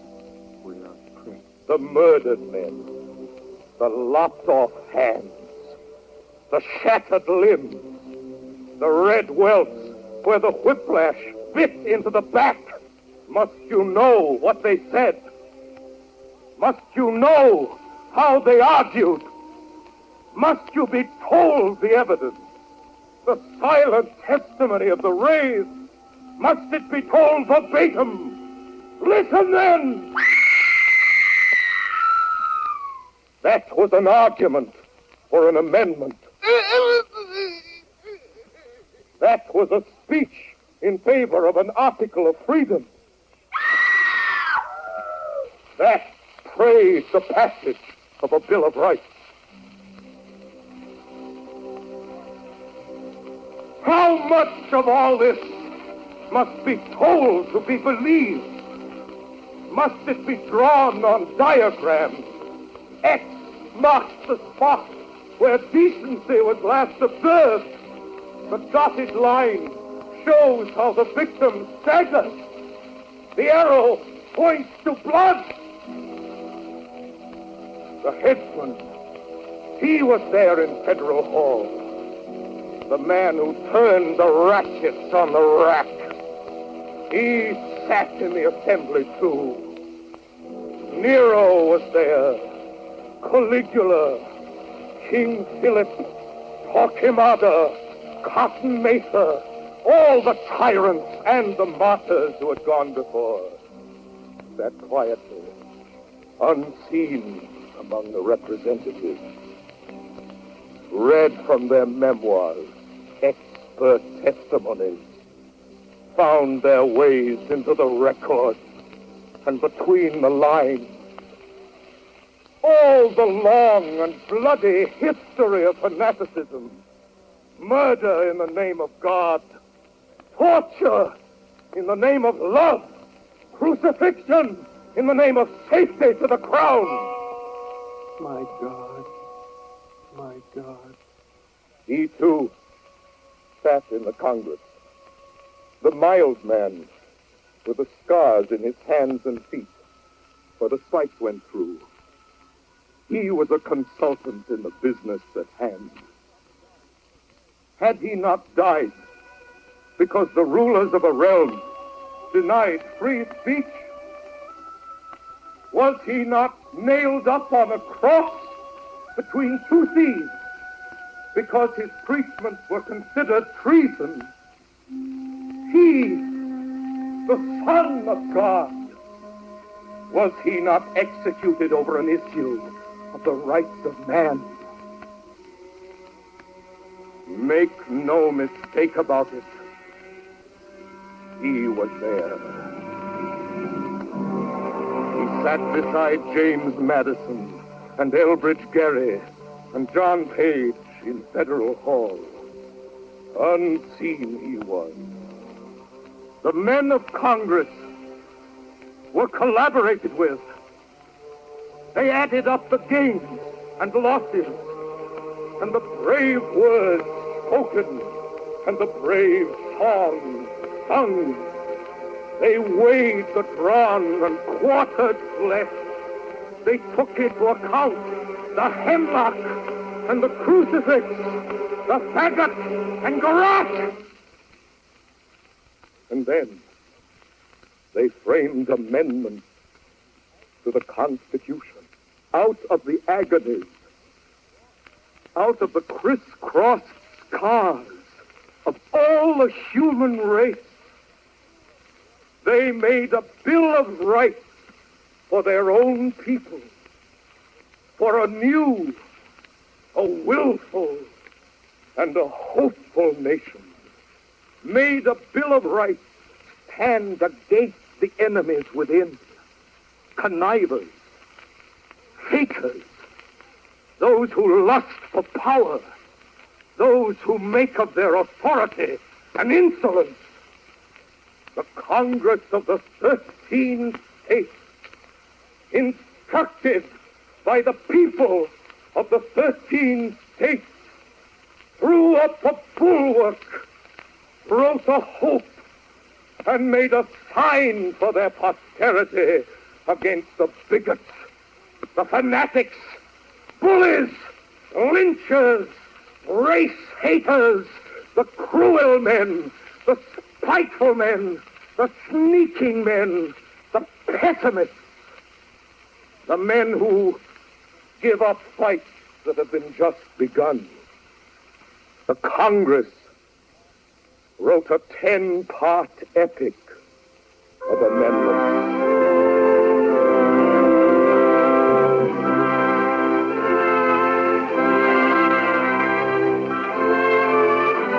Amendment 1. Congress shall make no law regarding an establishment of religion or prohibiting the free exercise thereof, or abridging the freedom of speech, or of the press, or of the right of the people peaceably to assemble and to petition the government for a redress of grievances. Mr. Speaker. Mr. Redburn. I move this amendment be accepted in its present form without qualification. These are the voices of Virginians.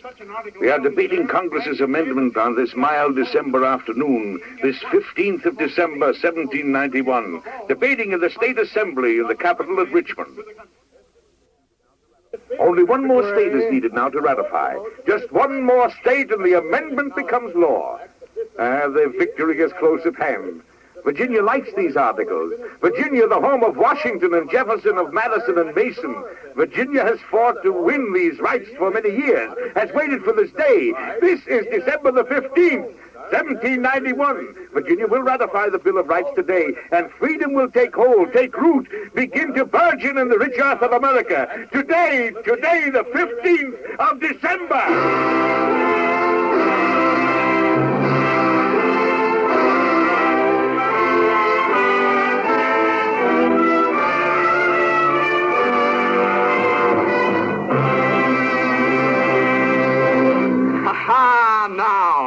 Now the people of the states breathe easier.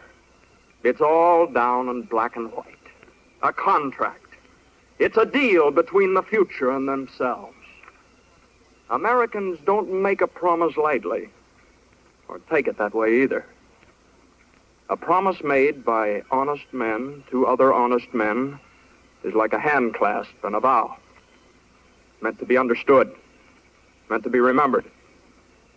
Oh, look about the country now. Suspicion thaws like frost beneath the frank diplomacy of spring. The people read the new amendment slowly, pleasurefully, as they'd read a letter from a son just set up in business who'd written home to tell how he was making good. Oh, well, now that's more like it. Yes, sir, that's more like it. Got your sleeve in the soup, dear. What's more like what? Listen to this. Amendment 2. A well-regulated militia being necessary to the security of a free state, the right of the people to keep and bear arms shall not be infringed. That mean you can keep your gun? That means if somebody gets into office and turns sour on the people that put him there, why, he can't vex us with a standing army the way George did before the war. No, sir, we people of the states, if we got arms, nobody's going to order us to do things the majority of the country ain't voted for. Not without a fight. Better eat that soup before it gets cold.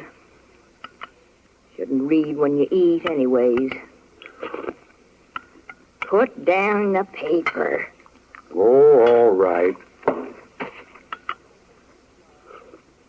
That's a good law, ain't it, Jasper? Yep.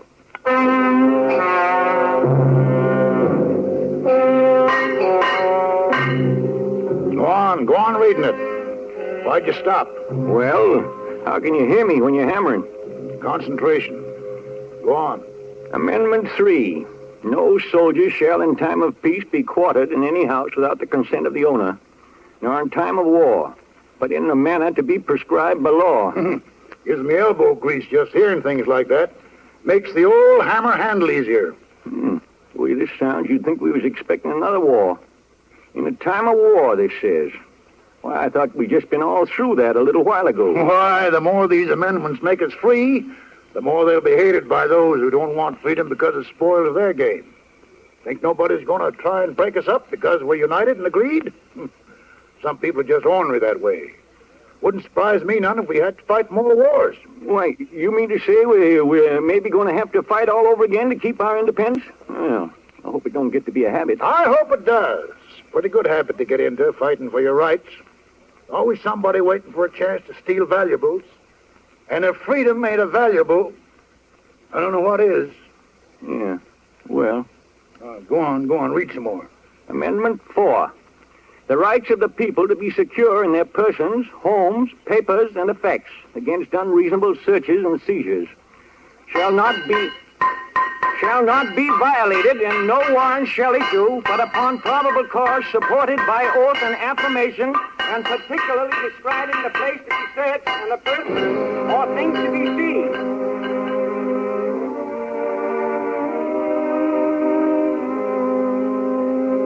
I brought you these, Robert. I grew them myself inside the house. Don't smell much, but they're awful pretty. Everything's going on about the same at the house.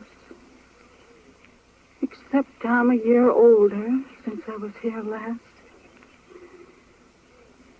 Guess you don't have to worry anymore, Robert. Guess you can rest in peace now. Looks like it's going to be all right. They didn't trick you, Robert. Looks all right. The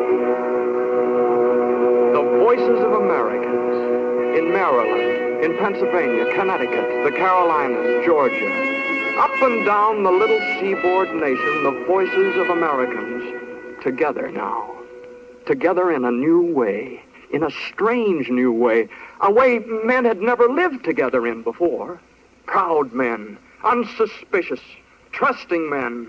They're fighting over, and they're living just begun.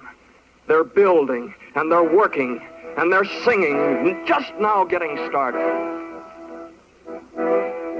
Here strangers from 1,000 shores, compelled by tyranny to roam, shall find amid abundant stores a nobler and a happier home. Rejoice, Columbia's sons, rejoice. To tyrants never bend the knee, but join with heart and soul and voice for Jefferson and liberty. Here art shall live the song make good its promise? Does this folk tune hold the truth? Shall strangers from 1,000 shores be compelled by tyrannies to roam? Shall they find here, amidst abundant stores, a nobler and happier home? 150 years from this beginning, how much of what is said and of what is sung and what is written down shall still be good? This parchment of the Bill of Rights, with the word resolved so plainly written on it, how long will it endure? Is it a passport to a greater day? Will future generations read it, sanction it, and pass on it? Will children's children live by it, work by it, and profit by it? Look it over. Look it over. It is new. The parchment shines. The text is easy reading. The words are not yet worn with trial and experience. The writing's fresh, the meaning's clear. The parchment gleams in the December sunlight like a burnished shield upraised against oppression. Amendment 5. No person shall be held to answer for a capital or otherwise infamous crime unless on a presentment or indictment of a grand jury. Nor shall any person be subject for the same offense to be twice put in jeopardy of life and limb. Nor shall he be compelled in any criminal case to be a witness against himself, nor be deprived of life, liberty, or property without due process of law. Nor shall private property be taken for public use without... Let's go ahead 150 years from now. Let's rush headlong, unstopping down the corridors of time. Let's go ahead to 1941. The writing dims. The parchment cracks and curls up at the edges. The splotch of time is on it. And now it's in a case in Washington, D.C. It's in a case behind the pane of special glass protecting it from the light. You see that tourist bending over it there? He's trying hard to make out the writing. He's tracing the rights of persons accused of crime. Amendment 6. In all criminal prosecutions, the accused shall enjoy the right to a speedy and public trial by an impartial jury of the state and district wherein the crime shall have been committed, which district shall have been previously ascertained by law, and to be informed of the nature and cause of the accusation, to be confronted with the witnesses against him, to have compulsory process for obtaining witnesses in his favor, and to have the assistance of counsel for his defense. Where does this tourist come from? Oh, maybe from a place undreamed of when the Bill of Rights was born. A land as far away from Federal Hall as Europe. Oh, California. What lies tonight between that place and here? 4 dozen states without a yard of fenced-in border. 130 million people. People working, people resting up to work some more. People working in a mighty unison to prosecute a war. All right, now let's move along. Let's move among them. Let's hear them living lives and thinking thoughts and giving off opinions.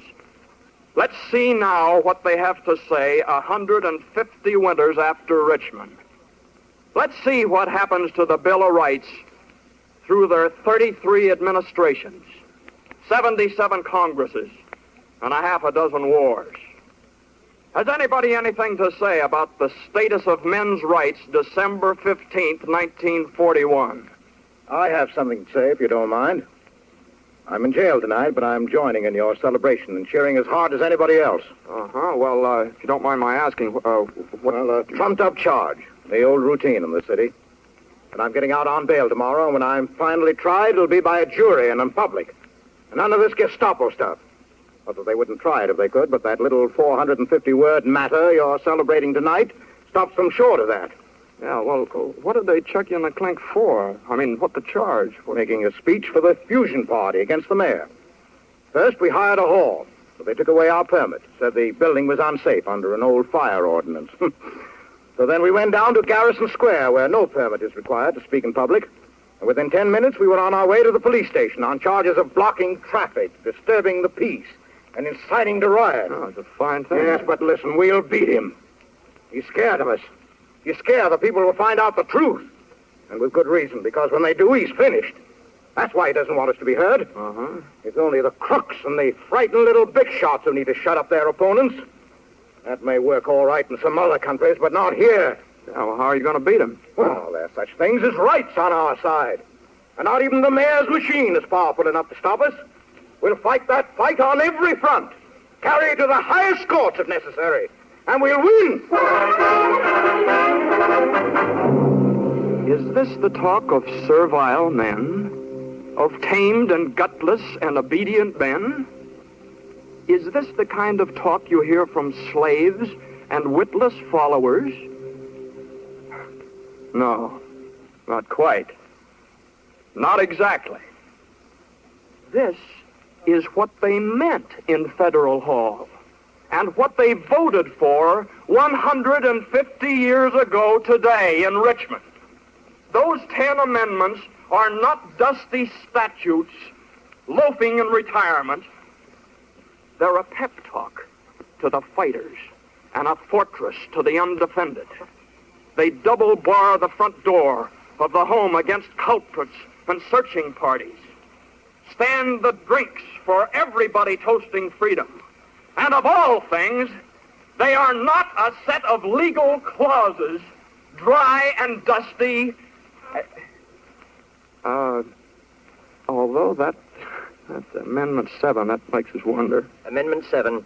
In suits at common law where the value in controversy shall exceed $20, the right of trial shall be preserved, and no fact tried by a jury shall be otherwise re-examined in any court of the United States than according to the rules of the common law. Uh-huh. Well, except for that, not like a lawyer's brief at all, but mostly like a kind of a freestyle ode to liberty. 10 verses long. Amendment 8. Excessive bail shall not be required, nor excessive fines imposed, nor cruel and unusual punishments inflicted. That's treason in most of Europe. sentiment like that today. Amendment 9. The enumeration in the Constitution of certain rights shall not be construed to deny or disparage others retained by the people. Do you notice how many times it says the people? Well, now, can it be because it means the people? Yeah, it can. Amendment 10. The powers not delegated to the United States by the Constitution, nor prohibited by it to the states, are reserved to the states respectively, or to the people. Powers reserved to the people in the Bill of Rights. How the mighty and the proud have fallen. Why, King John, who threw a fit when barons made him sign the Magna Carta. Barons, mind you, were heedless of the common people. John, the tough old monarch. Well, he would have died 1,000 deaths of apoplexy at the mention of the thought of it. The pharaohs of old Egypt, masters of the blackest arts of slavery. They would have crawled inside a pyramid and shut 147 secret doors behind them in a panic. A promise is a promise. Has America's been kept? Has it come through peace and war untarnished and unbroken? Has it worked and is it working? For the people and by the people? Is it going anywhere from here? Are the rights the right rights? Are they rolling? Do they function? Do they click? Well, who knows the answer better than the people? Who better can we ask than ask the great custodians themselves, the 100 million keepers of the promise? And we shall ask them. Ask a few of them who stand for many more than few, the high and the low among them. Ladies and gentlemen, an office clerk. Well, we know what freedom is now. Looked for a while there like a lot of us had forgot what it really meant and how much we had of it. But the news that kept piling in from the four corners of the earth, that reminded us all right. Ladies and gentlemen, an editor. There have been attacks on the freedom of the press and strangleholds of various sorts, but they've been broken every time. And today a man is free to start a paper, run it as he pleases, differ from the next man, all he wants. That would make it seem to me, for one, that our rights have come down undamaged. Ladies and gentlemen, a worshiper. I go to the church of my choice. When I don't wish to go, I don't go. Ladies and gentlemen, an auto worker. We got the right to organize. We got the right to bargain collectively. Those are good rights, and we're proud of them. We're better workers on account of them. Ladies and gentlemen, a manufacturer. There is nothing in any law which forbids us to forget class differences and work together to strengthen the sinews of our country. Ladies and gentlemen, an Okie. I got a right if I'm hungry and out of work, which I has been, to go looking for work anywhere in the country. The big court says nobody can't stop me from looking. Dang it, that's my right. Ladies and gentlemen, a mother. I might be afraid to bring a child into the world, but not to bring a citizen into the population of the United States. Yes. And from men beneath the rocking spars of fishing boats in Gloucester, from the vast tenancy of busy cities, roaring with the million mingled sounds of work, from towns spread thinly through the Appalachians, from the assembly lines, the forges spitting flame, the night shifts in the mines, the great flat counties of the prairie states, from the grocers, from the salesmen, from the tugboat pilots and the motor makers, acclamation! Yes! United proudly in a solemn day, knit more strongly than we were 150 years ago this day. Can it be progress if our Bill of Rights is stronger now than when it was conceived? Is that not what you would call wearing well? The incubation of invincibility? Is not our Bill of Rights more cherished now than ever? The blood more zealous to preserve it whole? Americans shall answer, for they alone they know the answer. The people of America, from the east, from west, from north, from south.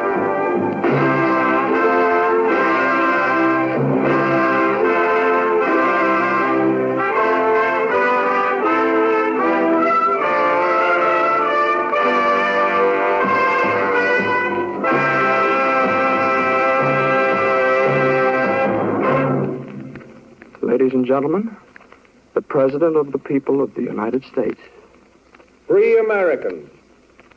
No date in the long history of freedom means more to liberty-loving men in all liberty-loving countries than the 15th day of December, 1791.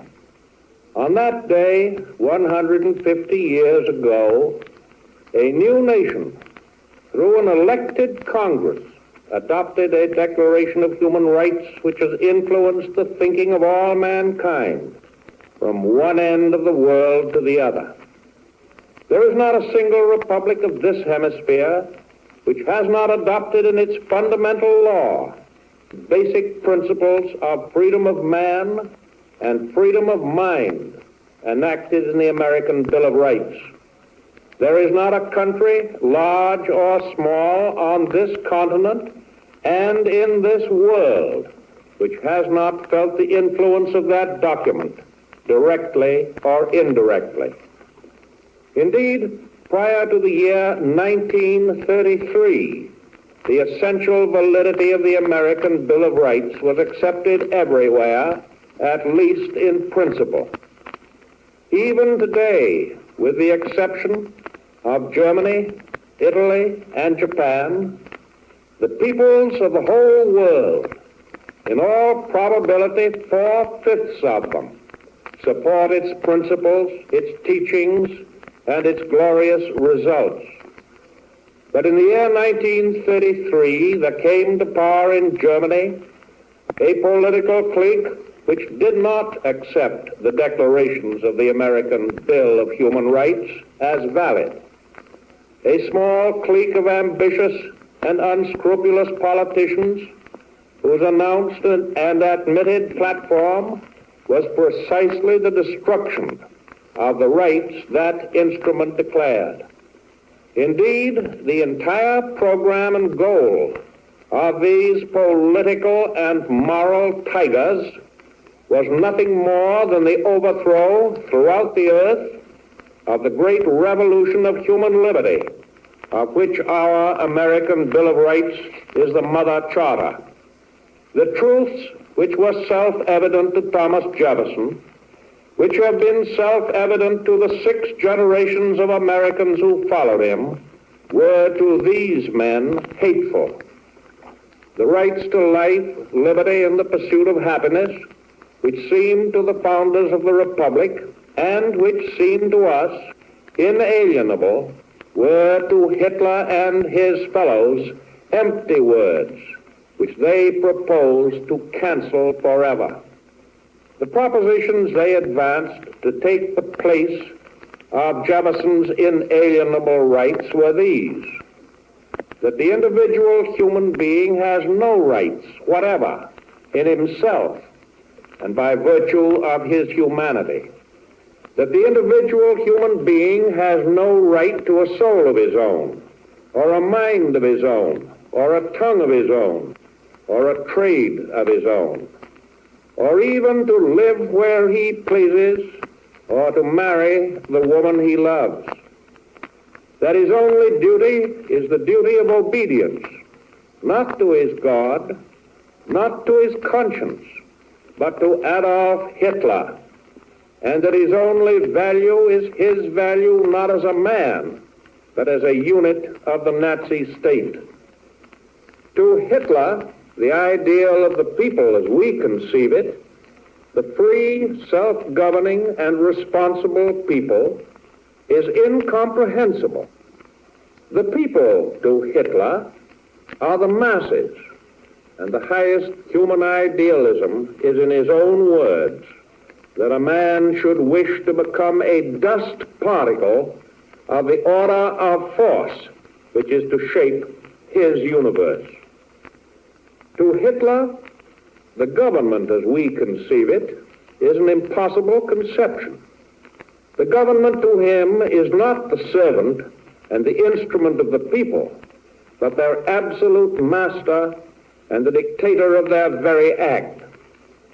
To Hitler, the church as we conceive it is a monstrosity to be destroyed by every means at his command. The Nazi church is to be the national church, a pagan church, absolutely and exclusively in the service of but one doctrine, one race, one nation.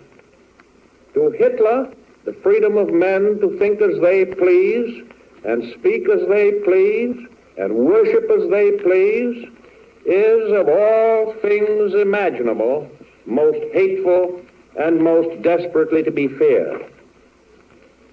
The issue of our time, the issue of the war in which we are engaged, is the issue forced upon the decent, self-respecting peoples of the earth by the aggressive dogmas of this attempted revival of barbarism. This proposed return to tyranny, this effort to impose again upon the peoples of the world doctrines of absolute obedience, of dictatorial rule, of the suppression of truth, of the oppression of conscience, which the free nations of the earth have long ago rejected.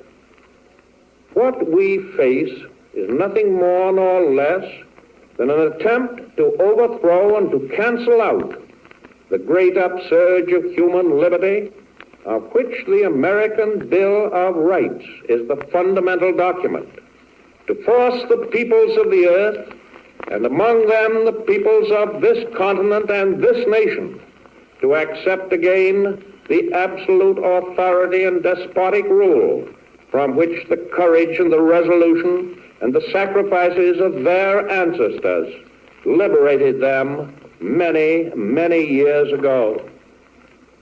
It is an attempt which could succeed only if those who have inherited the gift of liberty had lost the manhood to preserve it. But we Americans know that the determination of this generation of our people, our generation to preserve liberty, is as fixed and certain as the determination of that earlier generation of Americans was to win it. We will not, under any threat or in the face of any danger, surrender the guarantees of liberty our forefathers framed for us in our Bill of Rights. We hold with all the passion of our hearts and minds to those commitments of the human spirit. We are solemnly determined that no power or combination of powers of this earth shall shake our hold upon them. We covenant with each other before all the world that having taken up arms in the defense of liberty, we will not lay them down before liberty is once again secure in the world we live in. For that security we pray. For that security we act, now and evermore. Ladies and gentlemen, you've just heard the President of the United States speaking from the White House in Washington, D.C. Our national anthem.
You have been listening to We Hold These Truths, a special program commemorating the 150th anniversary of the ratification of the Bill of Rights and presented over the combined radio networks of the United States. President Franklin Delano Roosevelt spoke from the White House in Washington, D.C. The Hollywood portion of the program, written and directed by Norman Corwin, starred Edward Arnold, Walter Brennan, Bob Burns, Walter Houston, Marjorie Main, Edward G. Robinson, Corporal James Stewart, Rudy Valley, and Orson Welles.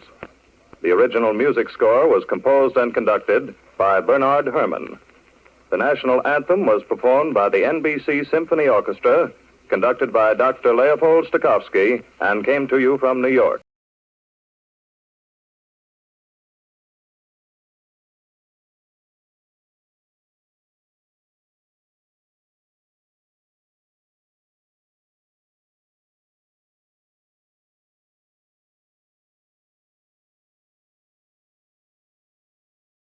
Our Army is not only to be the best equipped and the best trained, but it is also to be the best informed Army in the world. Our soldiers are to know what we are fighting for. To help them understand, outstanding Americans are appearing before the troops at Army posts throughout the nation, discussing the causes, issues, and strategy of the war. Each Thursday night at this time, for the next 6 weeks, the Columbia Network will visit an Army post to broadcast a portion of such a speech to American troops. You will hear in their appearances before troops William L. Shire, Quentin Reynolds, Herbert Agar, and Sergeant Alvin C. York. Tonight we are at Camp George Meade in Maryland, with officers and soldiers now waiting. Colonel Oliver S. Wood, the commanding officer at Fort Meade, will introduce the speaker. Colonel Wood. Officers and men at Fort Meade, and those listening by radio and Army posts in the United States and overseas. Tonight you are to hear a noted correspondent of the war. Many of you doubtless remember the broadcast of Lee White during the Balkan crisis and campaign. Those were tense, exciting, disastrous days. This correspondent was a victim of Nazi guns in the Yugoslavian campaign. He was among those evacuated at Crete and reached this country from Africa. Tonight, this wounded correspondent, returned from the wars in Europe and the Mediterranean, is practically recovered. We are happy to hear him speak tonight on the war to date. Mr. Lee White.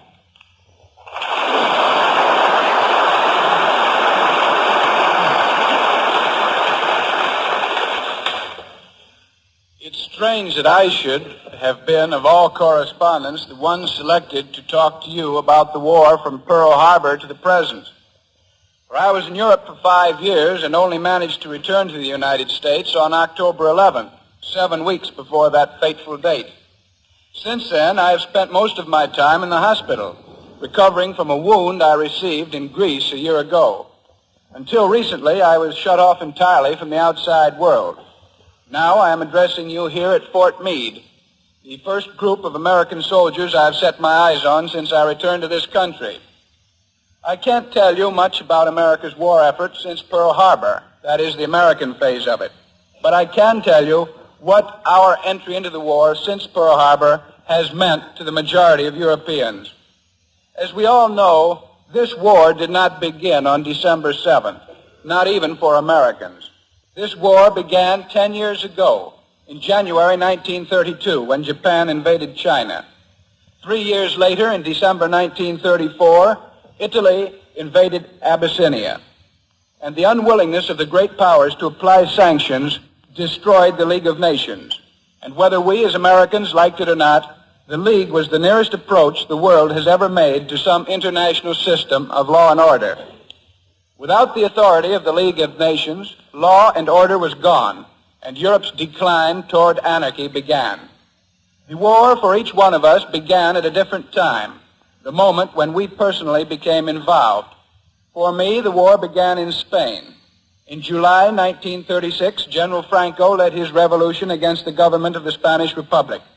When it appeared that Franco could not win the war alone, Hitler and Mussolini helped him. Before the war was over in March 1939, most of the world had begun to realize that it was no civil war, No fight between nationalists and Reds, as many people tried to make us believe, but a Nazi, fascist invasion of a country whose government was very much like ours. China was 6,000 miles away. So was Abyssinia. Spain was much closer to home. Before the war in Spain was over, Hitler had taken Austria. Then he invaded Czechoslovakia, then Poland. And with the chronology of the war since then, we are all bitterly familiar. Every country which has been at war with Germany, Italy, and Japan, from China through Abyssinia and Spain, up to and including the United States, has been fighting for the same thing: freedom, national freedom. I will not attempt to call freedom democracy, for they are not the same. Freedom breeds democracy. Democracy cannot exist without it. All of our allies in the present struggle are fighting for freedom of one sort or another. Some of them may not have been lucky enough to enjoy the sort of democracy we have here in America. Some of them may not have even been able to enjoy freedom. And without freedom, there is nothing. National freedom, liberty, independence must come first. Then all the other freedoms follow, one after the other, until democracy is finally achieved. So we are not fighting a war for democracy only. We are fighting a war for freedom, all sorts of freedom, and freedom is something more fundamental, more diverse. President Roosevelt, in a press conference last week, called for a new name for the Second World War. I suggest we call it the War for Freedom. That's what everybody's fighting for. Why try to complicate the issue by calling it something else? Why try to specify what we are fighting against? No war has ever been won against anything. All wars have been won for something. This war will be won for freedom. And December 7th, when America entered the war, was the first time it was possible for the rest of the world, and especially Europe, even to conceive that freedom was in sight. Without America, everything would have been lost, including America. With America, everything is possible. We haven't done much yet. We haven't had time. The American people, the American nation, is a gigantic organism. We're like the dinosaur. Somebody once investigated the nervous structure of the dinosaur and found that that animal was so sluggish that if he were hit over the head, it would take him several hours, or maybe it was days or weeks or months, to wake up to the fact that he had been hit. I think most of us here tonight know how hard hit we were at Pearl Harbor. But a lot of us, especially the civilians, are only just beginning to realize it. They will wake up. Before this war is over, everybody will be so waked up he will never be able to sleep again. And that is going to be a good thing. For until America gets excited about the future of the world has no future. The future is ours. Pearl Harbor and what has happened since, for me, has been the beginning of the end of the war. The war that began in China 10 years ago. This is a European point of view. But I have been living in Europe almost continuously for 5 years, and I have come to appreciate America as only Europeans can. I doubt if many Americans think of America in just that way. We're all so used to America here that we lose sight of what we mean to the rest of the world. The great influence that we have in countries some of us have never even heard of. The great hope we represent to the peoples of every other nation. As I say, this war began for me when I first arrived in Spain, and I have been living and breathing this war personally and professionally ever since. It's funny when I think of it. I was a pacifist back in 1937, yet I went to the war in Spain, and I've never been quite the same since. I learned there a lot of things from those soldiers who fought for 33 long months, without airplanes, without artillery, without uniforms, most of them, against all the modern electrically fired batteries and bombers and machine guns of the Germans and the Italians. I was working for the Daily Express of London at that time. I used to visit the front-line trenches almost every day when a battle was going on, and every time I did, those ragged troops used to ask me, when is England going to help us? I knew, of course, that nobody was going to help them then. Sometimes I used to avoid the issue by saying, I'm not an Englishman, I'm just an American working for an English paper. Then those Spaniards would say, but when is America going to help us? America's a great democracy, too. Doesn't America realize we're fighting the war for America because we want to be like America? There used to be a lot of talk about the part the Russians played in Spain. Russia was an ally of the Republic, just as Germany and Italy were the allies of the Spanish fascists. That made the Spanish Republicans Reds, though for some reason it never made the Spanish fascists fascists. By the same token, We Americans would be Reds today merely because Russia is our ally. The Spanish Republicans were not Russians. They were merely Spaniards fighting for their national freedom. They admired Russia for helping them, just as we admire Russia for the fight she is putting up against our common enemies today. But those Spaniards admired America more than they ever admired Russia, and they admired us even when we did not help them, and that's a greater tribute. All of my Spanish friends, no matter what they called themselves politically, were so full of admiration for America that I began to admire us too. I never really appreciated America until I went to Spain. I never realized what the word America meant to most Europeans. Since then, I have lived in France, Hungary, Romania, Bulgaria, Yugoslavia, and Greece. And everywhere it was the same. America. Not Russia, not Germany, not any other country. America was the hope of the world. I remember a certain day in Budapest, Hungary, a country which is now one of our enemies. The day was November 4th, 1940. Mr. Roosevelt had just been reelected President of the United States. The people in Budapest were probably more excited about the outcome of the election than most of us back home. It was embarrassing for me. Everywhere I went, in the cafes where I was known, not by name, of course, merely as an American correspondent, the people literally cheered and applauded me because I was an American. Some of them even had the daring to call out, "Long live America, long live Roosevelt." What I'm not trying to emphasize is not that Mr. Roosevelt defeated Mr. Wilkie. That's not important, and anyway, I admire Mr. Wilkie just as much as the President does himself. What I'm trying to emphasize is that in Nazi-dominated Budapest, despite the censored press that painted Mr. Roosevelt as an ogre, despite the spies of the Gestapo and the police, the people dared to cheer America because they felt that only America could save them. I shall never forget another day in Belgrade, Yugoslavia, a country which is one of our loyalist allies in this war. That day was March 27th, 1941. The fascist government of Premier Cvetkovic, the man who would have sold Yugoslavia to Hitler, had just been overthrown. General Simovic, the present prime minister, had just led a successful coup d'etat and installed King Peter on the throne. The people were overcome with joy. For weeks they had been wearing the Union Jack and the Stars and Stripes in their lapels, and playing Tipperary against the laws of their government and in the faces of the German tourists. There was a patriotic demonstration that day, but beside the Yugoslav flag, those patriots voluntarily and without asking anyone's permission raised the English flag on one side and the American flag on the other. This later proved somewhat embarrassing to the State Department, but the important fact is this. The Yugoslavs, as they consciously and willingly committed national suicide, went down waving the American flag with their own. In Greece, I was wounded by a Nazi bomber. For 4.5 months, I was cared for in a hospital in Athens. The Greek doctors and nurses treated me better than they treated any of the wounded Greeks, merely because I was an American. Some days, I only had a single potato to eat. The people were starving. But if I had one potato to eat, that was 1/2 of a potato more than the others had. Before I left Athens, the Greek doctor who had been treating me said, "Don't forget to tell them back in America about us. We're still your allies, and we need your help." That was last September. My Greek doctor was referring to us as his allies, and we had not even entered the war. There you have America's responsibility. Unconsciously or not, we have been an example and a hope for the rest of the world. That is what Pearl Harbor means to me. That is what Pearl Harbor means to all Americans, all who have been in Europe, and to all Europeans. Pearl Harbor means that America has ended the war and will win the war, and that America will mold the future of the world. We have sustained several great defeats since then, defeats such as we had never sustained before. But they will be amply repaid as soon as our army and our war production grows. But meanwhile, these defeats should give us calm. Isolationists, though many of us were, we were also cocky. The mistakes the English made and the defeats they sustained could never happen to us, we thought. Now we know that they can. Now we know that anything can happen. The Germans and the Japanese have broken every established military cannon.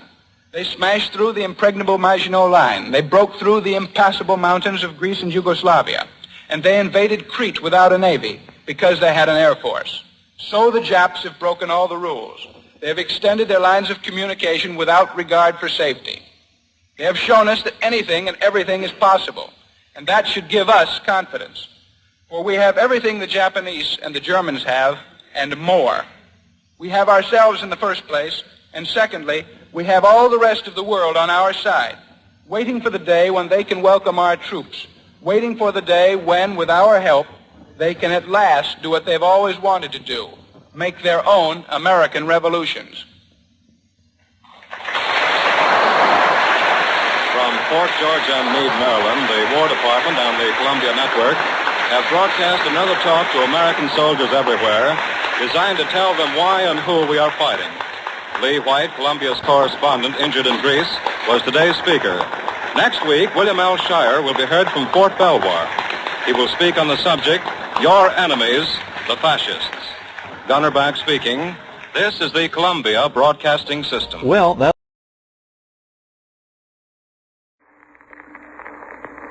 At this time each Sunday, the National Broadcasting Company presents H.V. Kaltenborn, Dean of Radio Commentators, who today will analyze and interpret the day's startling news from the Pacific. Mr. Kaltenborn. Good afternoon, everybody. Japan has made war upon the United States without declaring it. Airplanes, presumably from aircraft carriers, have attacked the great Pearl Harbor Naval Base on the island of Oahu in the Hawaiian Islands and have attacked Manila, capital of the Philippines. There has been damage. Some fires were started. About 50 planes participated in the attack on the Hawaiian Islands. Many, according to a bulletin that has just come in, were shot down. This attack occurred at the very moment when Ambassador Nomura and Special Envoy Caruso were at the State Department discussing the possibility of peace between Japan and the United States. We know that Japan set a precedent for this kind of attack in the Russo-Japanese War, when she attacked the Russian fleet without a declaration of war, while that fleet was not expecting attack. However, the United States was not unprepared for attack. Anti-aircraft guns immediately went into action and were responsible for bringing down many of the Japanese planes. We have no details from what happened in Manila, but they may come along before this broadcast is finished. Let me now tell you exactly what happened in the order in which it developed here in the NBC newsroom.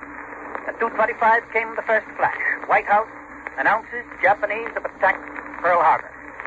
10 minutes later came this announcement from the White House that Japanese airplanes attacked Pearl Harbor and all naval and military activities on the island of Oahu. That is the principal island of the Hawaiian group. It is the one upon which American military and naval establishments are located. It is a great fortified center of American military and naval strength in the center of the Pacific. White House Secretary Early received the information from the President, who presumably received it directly from the Navy. And his announcement said, the Japanese have attacked Pearl Harbor from the air and all naval and military activities on the island of Oahu, the principal American base in the Hawaiian Islands.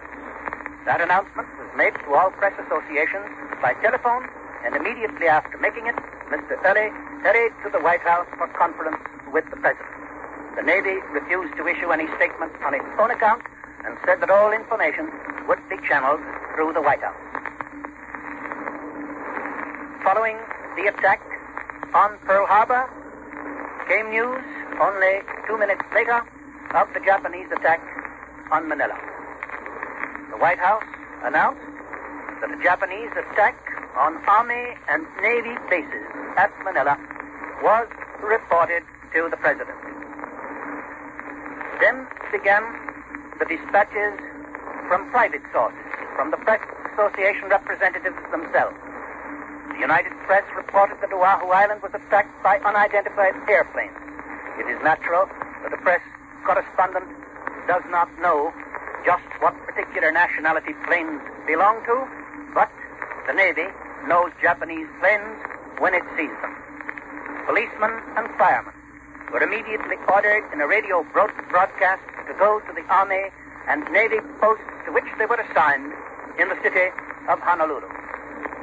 The smoke of anti-aircraft guns rose over the Pearl Harbor Navy Yard immediately when the attack began. And heavy smoke also drifted up from Hickam Airfield in the Pearl Harbor area, This apparently from the fires set by incendiary bombs. Other witnesses said that fires broke out on Ford Island. Ford Island is an important military island located in the center of Pearl Harbor, and many military establishments are located on that island. The dispatch from Fort Shafter in Hawaiian Islands, which came by telephone from Honolulu, states that 50 unidentified airplanes attacked the island of Oahu. The main targets appeared to be Hickam Field and, of course, the great naval base at Pearl Harbor.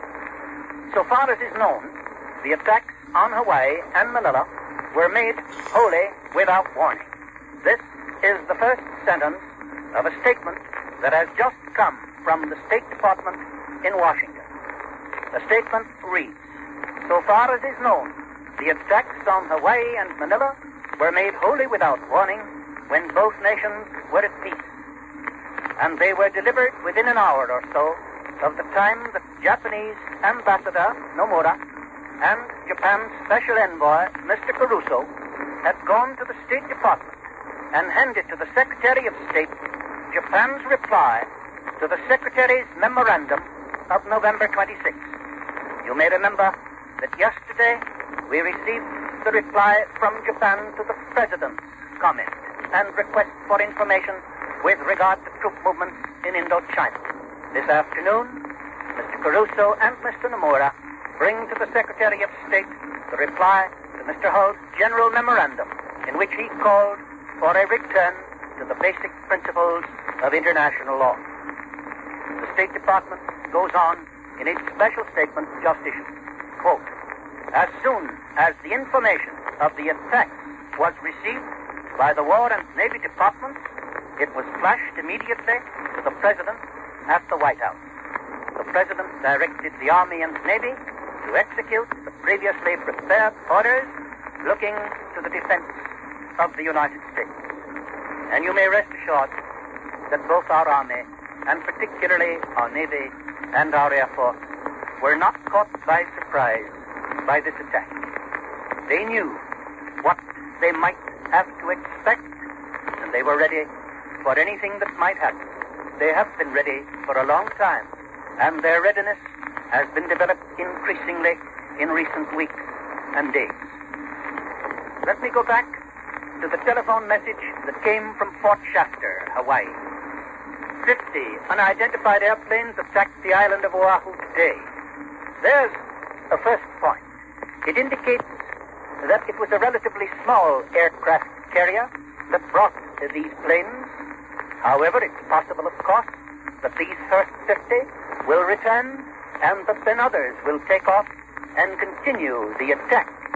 However, since the element of surprise is now over, it seems less likely that this particular aircraft carrier will linger very long in the vicinity where the great mass of the United States fleet is located. We'll get news of naval action before long. The main targets, this dispatch again declares, were Hickman Field, the great airfield, and the great naval base at Pearl Harbor. Obviously, bombing the airfield is intended to prevent the taking off of planes which would seek out the aircraft carrier or of fighting craft which would attack the attacking bombing planes. Here is information received by NBC from Honolulu. It says that the air attacks on Hawaii were staged by unidentified planes flying at an altitude of about 20,000 feet. Bombs fell near the building housing the Honolulu Advertiser. So far, there are no reports of damage. The defenses on the island immediately went into action. Anti-aircraft guns sent showers of shells into the air. Obviously, if the Japanese know what they're about, they will not waste their bombs on the city of Honolulu. They will concentrate them on the important military objectives at adjoining Pearl Harbor. Here is something from the White House. The President immediately called in the Secretaries of the War and the Navy and is now trying to contact his congressional leaders. That's the end of the statement that has just come from Washington. the latest information that they have in the capital is that the attacks are still in progress. That would be natural enough, since obviously this is the beginning and not the end of an important military action. We've just had word from Washington that an army transport carrying lumber has been torpedoed 1,300 miles west of San Francisco. This is further evidence of a carefully, long-planned attack against the United States. This is evidence that Japanese warships, Japanese aircraft carriers, Japanese planes, Japanese submarines have for some time been en route to their stations for the attack on the United States, which is now underway. London was naturally electrified by the news of the air attack on Hawaii and on Manila.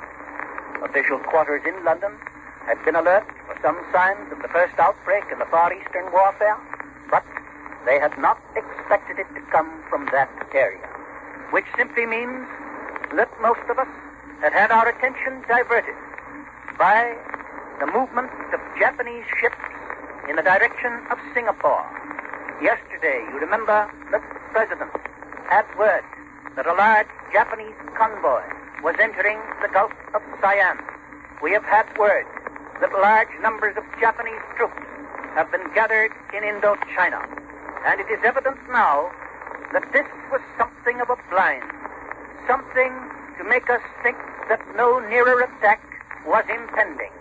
And obviously, it was all part of long-planned Japanese strategy to get all the advantage that comes when you get the jump on your potential enemy, when you are in action before he has had a chance to get into action, when you strike first.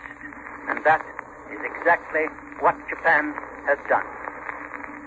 There are unverified reports from Pearl Harbor that a foreign warship has appeared off Pearl Harbor and has begun firing at the defenses in that highly fortified post. The sound of cannon firing comes to Honolulu, to the UP correspondent, I believe it is, who is telephoning this story to the San Francisco Associated Press office. So it is the AP correspondent who tells us that there are unverified reports of a foreign warship appearing off Pearl Harbor. However, remember that the basis for that is cannon fire. And obviously, with bombs exploding in Pearl Harbor, with anti-aircraft cannon roaring in action, it is quite possible that it is these noises and not the attack of a warship on Pearl Harbor that was responsible. It seems unlikely that the Japanese, with such few fleet units as they could spare for an attack on Pearl Harbor, would risk those units in a direct attack on the great defenses of that naval base. Presidential Secretary Early declares this afternoon that so far as is known now, the attacks were made wholly without warning at a time when both nations were at peace and were delivered within an hour of the time that the Japanese ambassador went to the State Department to hand in the reply to the Secretary's memorandum of the 26th.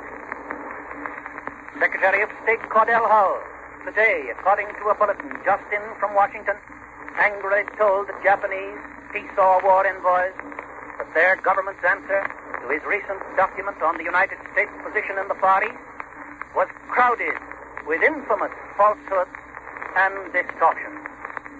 That frank speech from the Secretary of the United States to the envoys of Japan, it indicates the end of peaceful relations.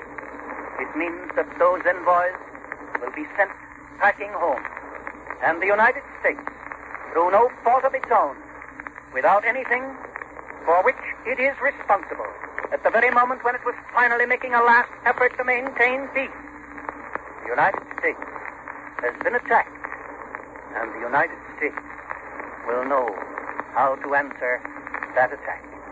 Good afternoon. You have been listening to Mr. H.V. Kaltenborn, noted news analyst. This is the National Broadcasting Company.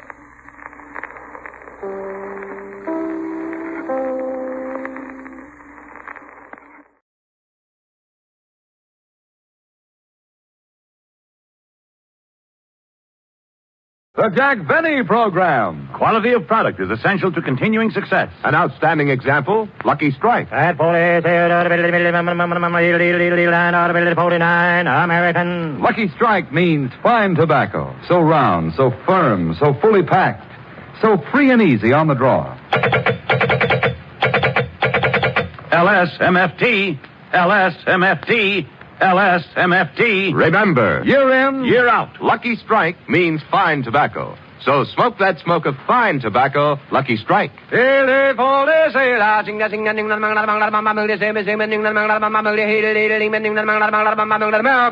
Lucky Strike means fine tobacco. And here's what Mr. F.G. Clay, independent tobacco warehouse owner of Versailles, Kentucky, said. I've had a ringside seat at the auctions for 22 years. Up through the years, I've seen the makers of Lucky Strike buy fine tobacco. Tobacco that's smooth and mild. I've smoked Lucky's myself for 13 years. Mr. Clay really knows tobacco. He has to. And in a cigarette, it's the tobacco that counts. So remember, Lucky Strike means fine tobacco. For your own real, deep-down smoking enjoyment, smoke that smoke of fine tobacco, Lucky Strike.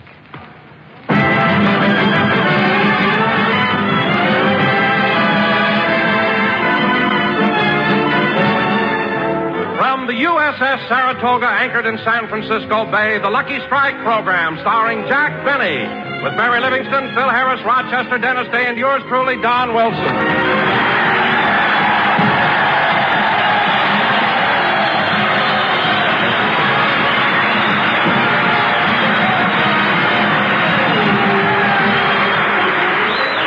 Gentlemen, tonight we're all gathered aboard that valiant aircraft carrier, the USS Saratoga. In a few days, the Saratoga will be on its way to Bikini Atoll to participate in the history-making atomic bomb test. Tonight, it is our privilege to broadcast from aboard this great ship.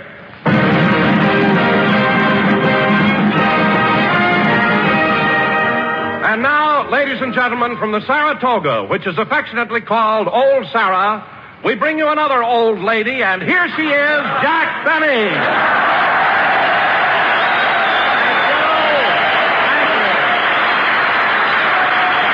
Thank you.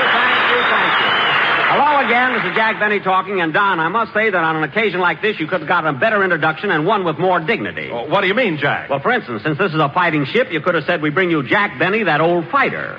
Or, since this ship is manned by salty sailors, we bring you that old salt. Do you understand? Well, yes, Jack, I'll try it again.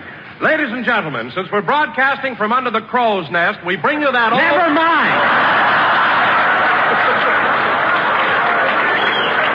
I was happier being an old lady. Anyway, Don, I want to tell you something, and I mean this seriously. I've been broadcasting for 15 years and have done programs from all over the world. But today, broadcasting from the Saratoga is the most thrilling experience I've ever had. Well, Jack, what about those broadcasts you did from New Caledonia and from Paris, France, and Cairo, Egypt? I'll admit they were exciting, Don, but here on the Saratoga, just before it leaves for the atom bomb test, just think of it. And now that I think of it, let's finish our program, eat those steaks, and get off of here as soon as possible. I mean, don't even wait for laughs, Don. Let's get off. Now, Jack, don't tell me you're afraid why this ship isn't leaving until next week. That's what they say, Don, but who knows when an admiral may decide to go fishing.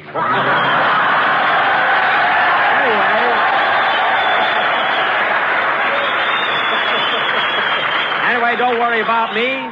Let's do a good show tonight because the sailors here have been in San Francisco quite a while and they're lonesome. Well, I don't know why they should be lonesome.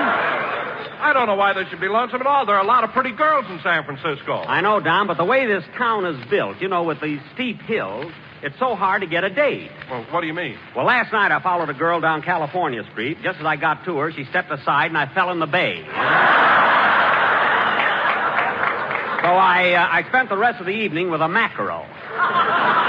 Believe me, I didn't... Pardon me, Mr. Benny. Huh? Oh, what is it, sailor? I hate to interrupt the program, but Captain Ring told me to give you this note. It's urgent. Well, let me have it.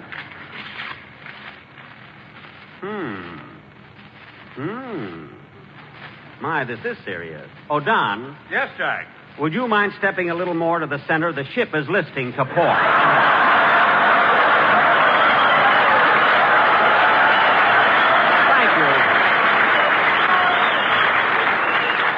thank you, Don. Does that straighten out the ship, sailor? I'll find out. Is that all right, Lieutenant? I'll find out. Is that all right, Commander? I'll find out. Is that all right, Admiral? I'll find out. Is that all right, Ensign? Ensign? Only... Admiral, do you have to ask an ensign? Only today. His mama's listening in. Oh, I see. Well, look, sailor. Yes, sir? I'll try and keep Wilson in the middle of the ship, and if things aren't right, let me know. Yes, sir. Gosh, Jack, I can't believe that I could cause the ship to lift. I'm not that big. You're not, eh, Don? You look like Nob Hill in slacks. So just stay in the center of the ship. Hello, Jack. Hiya, fellas.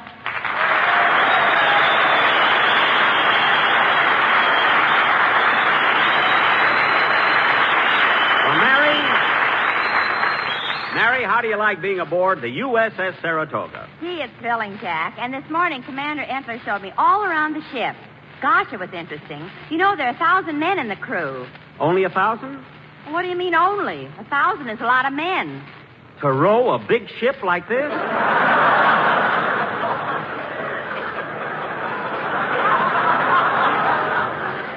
Row? Jack, it so happens that...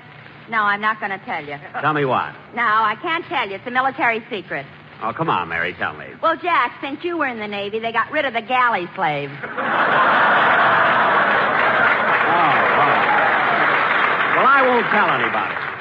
Say, Mary, Jack, I'm sliding away from you. Don, get back in the center of the ship. There, that's better. Say, Mary, on your little tour... Mary, on your little tour around the ship, did you learn any other interesting things? Yes, Jack. I saw Captain Ring climbing way up the superstructure. Then I saw him crawling behind the gun turret.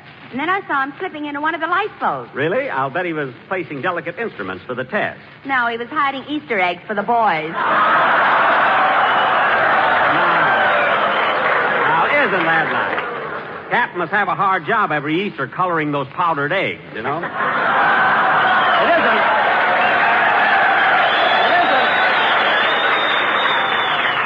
It isn't every captain that would... Say, Mr. Benny, did you hear about the... Oh, hello, Dennis. Hello.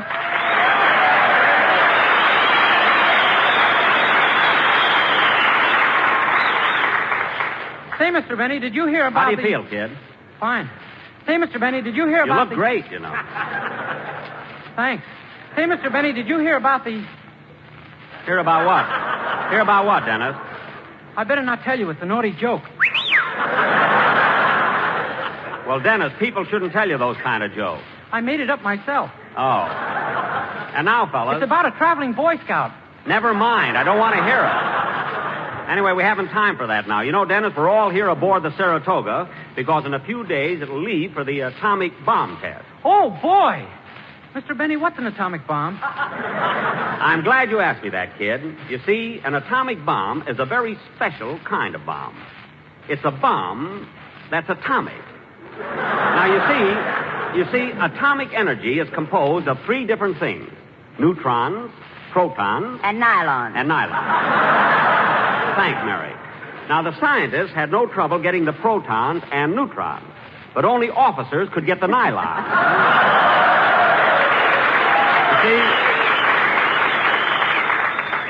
You see, Dennis? Oh, Jack, what are you telling the kid all that stuff for? Leave him alone, Miss Livingston. He fascinates me. Thanks, kid. Now, the big problem that faced us scientists was to split the atom. First, we had to use some uranium, which is better known as U-235. It was marked down from U-250, you see? That's Fred Allen walking up there. Then we put this...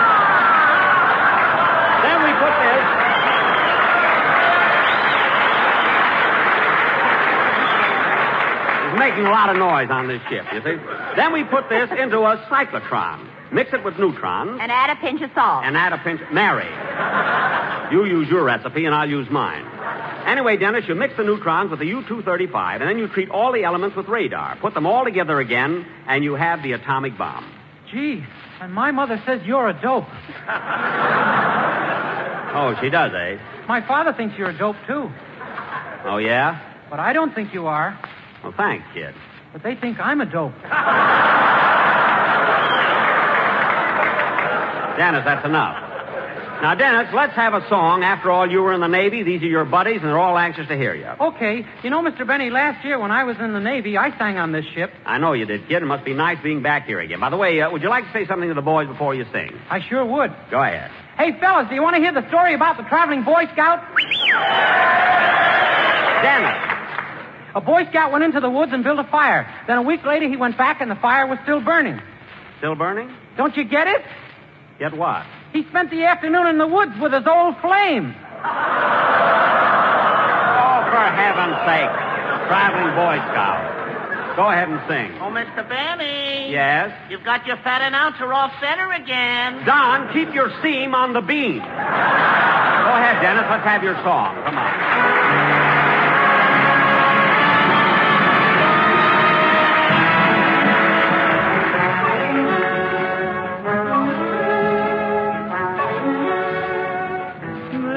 Lovely day will lengthen into evening. We'll say goodbye to all we've ever had. Alone where we have walked together, I'll remember April and be glad. I'll be content. You loved me once in April. Your lips were warm, and love and spring were new. But I'm not afraid of autumn and her sorrow, for I'll remember April and you. The fire will dwindle into glowing ashes, for flames and love live such a little while. I won't forget, but I won't be lonely. I'll remember April, and I'll smile. The fire will dwindle into glowing ashes, for flames and love live such a little while. I won't forget, but I won't be lonely. I'll remember April, and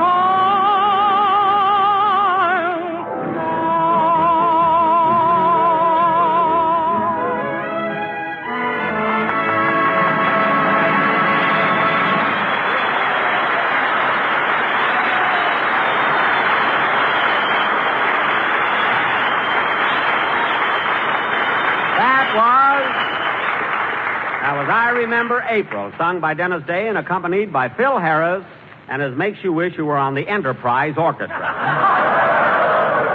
And now, fellas... Wait a minute, Jackson. Wait a minute. I heard that. Oh, hello, Phil. How are you, kid?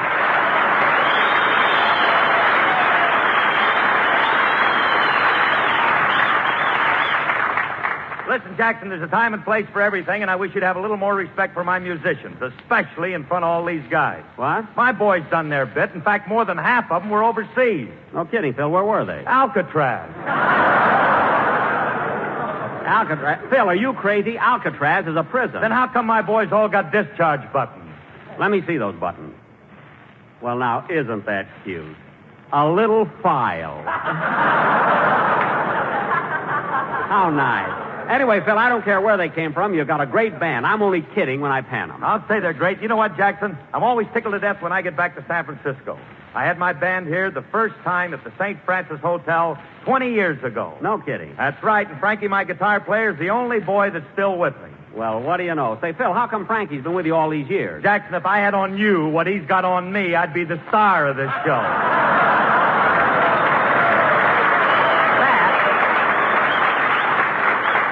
That I can believe. But listen, Phil, you won't be the star of this or any other show until you learn to come to rehearsal on time. What happened last night? Wasn't my fault, Jackson. It was so foggy I got lost. Oh, don't exaggerate, Phil. The fog doesn't get that thick. It doesn't, eh? During the war, they used to launch the victory ships from the top of the mark.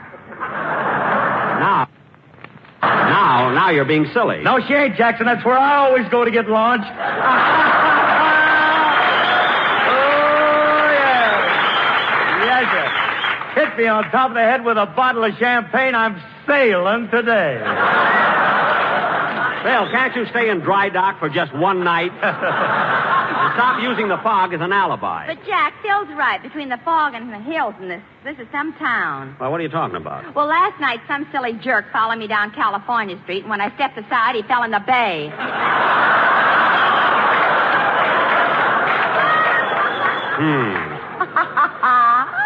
What are you laughing at, Livy? 2 hours later, I saw him at the Bell Tavern dancing with a mackerel. That was my girl. And stop calling her a mackerel just because her eyes are on the side of her head. And now, fellas. Every time a dance lasted more than 3 minutes, he had to throw her back in the water. Mary, cut that out. And now, fellas. Oh, Mr. Benny, the water's coming through the porthole. Well, tell the Admiral to get the ship in the center of Don. It's easier that way. Anyway, Don, watch it. We don't want anything to happen to the ship before she goes out for the test. Say, Jack, when are they going to unload the Saratoga? You know, take all the equipment off. Mary, they're not taking anything off. This ship is going to the test fully equipped. From the airplanes on the flight deck down to the dishes in the galley. Jack, do you mean to say that they're leaving everything aboard just as though she were going to battle? That's right, Don. Even the supplies in the ship's store? Everything. Even those lucky strikes that are so round, so firm, so fully packed, so free and easy on the draw? Yes, Don. But, Jack, don't they realize that Lucky Strikes are made of the finer, the lighter, the naturally milder tobacco? Of course they do, kid. Of course. Well, all I can say is, if it's in the interest of science, I'm sure those little Luckies will be glad to do their part. Good, Don. Good. Very good, Don. Very good. Don, you're a hero. Now, if you'll turn around, I'll give the seat of your pants a 21-gun salute. Oh, Phil, how about a band number? You all set? Yeah, say, Jackson, before I forget it, you want to go to the ball game with me tonight? No, thanks, Phil. I went over to Oakland and saw the game Friday night with Mary. And who do you think I saw there? Mary. She was with me. Now, guess again. Lefty O'Doul? No. Casey Stengel? No, you'll never guess, so I'll tell you. Remember the little guy who always sings?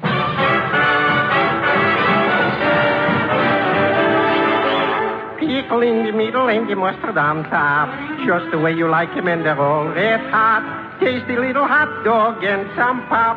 Just the way you like him, and they're all red hot. Hot roasted peanuts, a munchy, crunchy bag of lunchy. Get your hot roasted peanuts. No! Ice cream cones. Get your dreamy, rich, and creamy double-decker ice cream cones. No! Pickle in the middle with the mustard on top. Yes!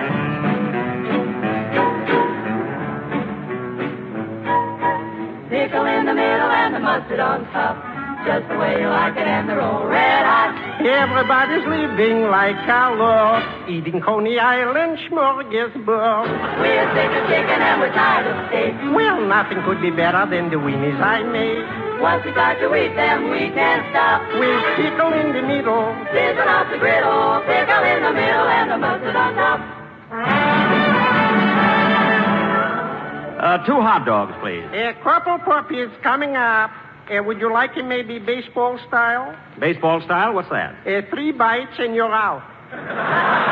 No, we'll just have the regular hot dog. Okay, what kind of mustard would you like? Well, what kind of mustard's in this jar? Hot and cold.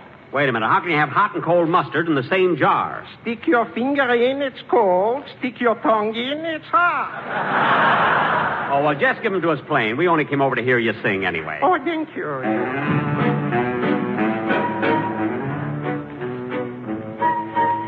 pickle in the middle and the mustard on top. Just the way you like him, and they're all red hot. Everyone that eats them wants a lot more. Better than a lobster three-middle. I don't care for coffee because it goes to my head. I'll let Nelson Eddy keep his sharpening bread. We can gobble hot dogs till we drop. With pickle in the middle, sizzling off the griddle. Pickle in the middle and the mustard on top. We like the mustard on top.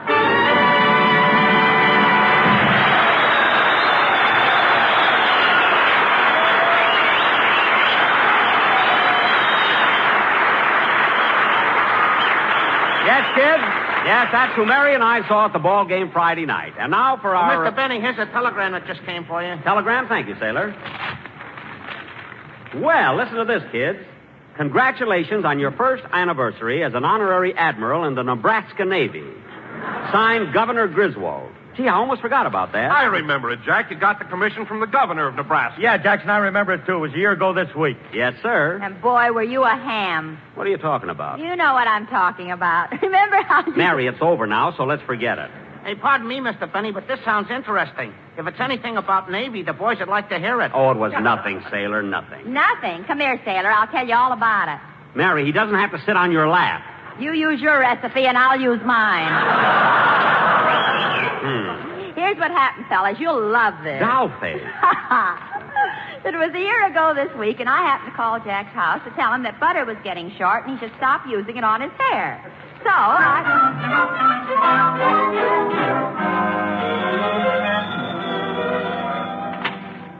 Hello, Mr. Benny's residence, star of stage, screen, and radio, and will be the center pole at May parties for 10 cents a turn. Hello, Rochester.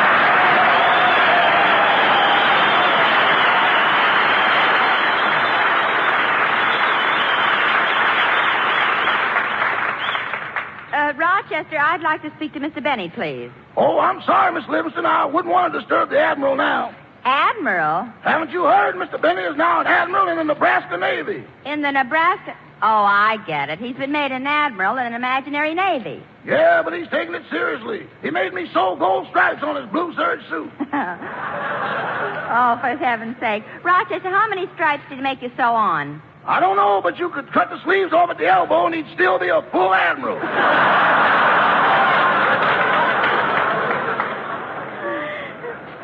You mean he really thinks it's on the level? Yeah, when the milkman came this morning, Mr. Benny looked at him and said, "What are you doing in summer uniform?"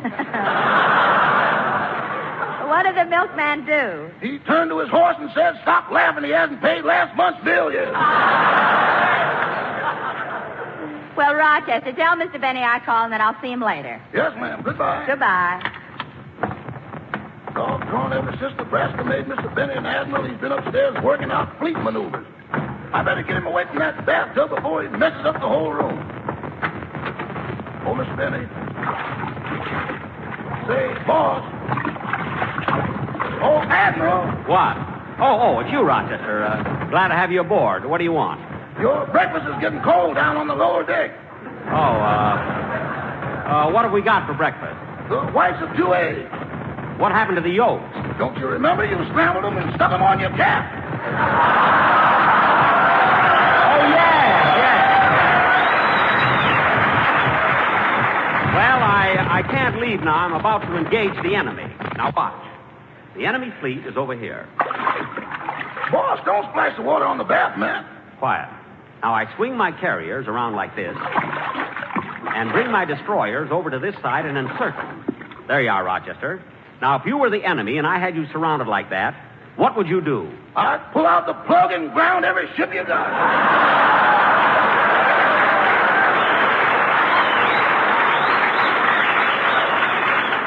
Rochester, that was brilliant. Starting tomorrow, you're an ensign. Thank you, sir. Now go to the wireless room and send this message to Admiral Nimitz. Dear Chester, bathtub maneuver successful. Sighted soap, Sank sane. Signed John Paul Benny. Aye, aye, sir.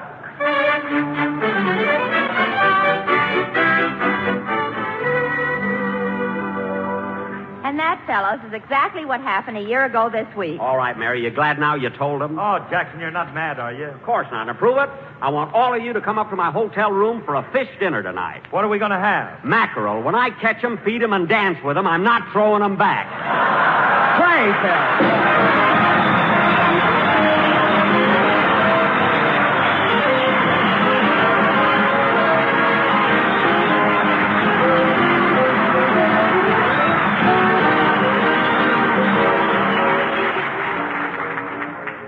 Ladies and gentlemen, I'd like to read a farewell message that was written by Captain M.S. Sheehy, the former chaplain of the USS Saratoga.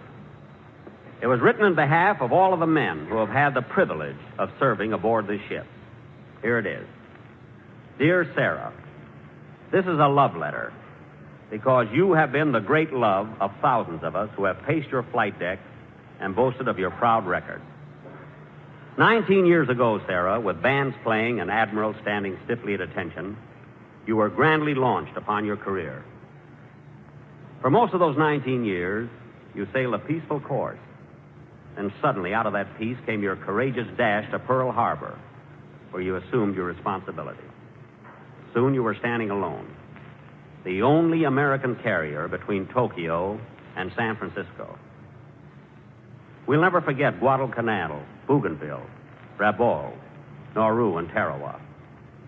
We'll never forget those 26 strikes on the Marshall Islands and your last engagement at Rendezvous with the kamikaze. You staggered, fought back, landed your combat air patrol. And the next day, 123 of your men were buried at sea off Iwo Jima. That was a black day, Sarah.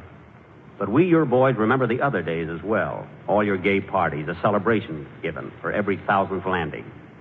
The squadrons coming home like weary birds. The glory of dawn patrols. The long chow lines and the Sunday services.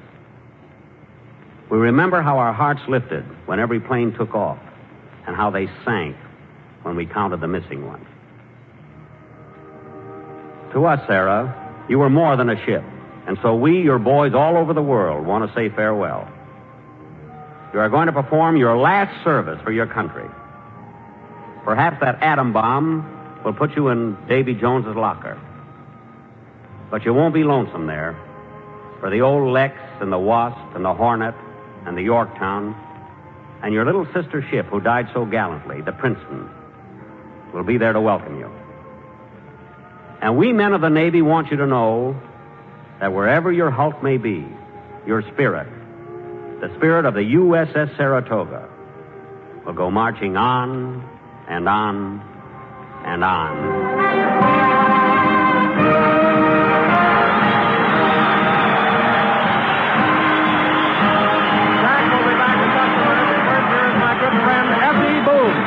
At 49,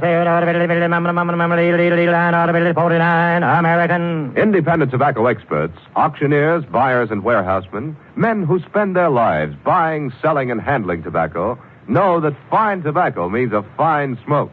And remember this, Lucky Strike means fine tobacco. Year after year, these independent tobacco experts, present at the tobacco auctions, can see the makers of Lucky Strike consistently select and buy that fine, that light, that naturally mild tobacco. Yes, Lucky Strike means fine tobacco. And fine tobacco means more real, deep-down smoking enjoyment for you. So smoke that smoke of fine tobacco, Lucky Strike. So round, so firm, so fully packed. So free and easy on the draw. The famous tobacco auctioneers heard on tonight's program are Mr. F.E. Boone of Lexington, Kentucky. At 49, American. Mr. L.A. Speed Riggs of Goldsboro, North Carolina. This is Basil Rysdale speaking for Lucky Strike. LSMFT, LSMFT, LSMFT. It takes fine tobacco to make a fine cigarette. So smoke that smoke of fine tobacco, Lucky Strike. So round, so firm, so fully packed, so free and easy on the draw. Ladies and gentlemen, we want to thank Captain S.C. Ring, Commander D.M. Entler, Lieutenant W.B. McCarthy of the 12th Naval District, and all of the officers and men aboard the Saratoga for inviting us up here today for this special broadcast. It was a great privilege. Good night, everybody. This is NBC, the National Broadcasting Company.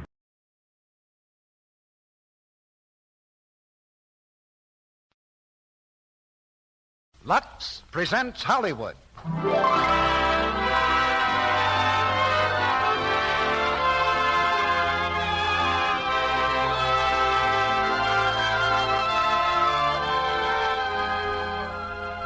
The Lux Radio Theater brings you George Brent, Olivia de Havilland, and John Payne in Wings of the Navy. Ladies and gentlemen, your producer, Mr. Cecil B. DeMille.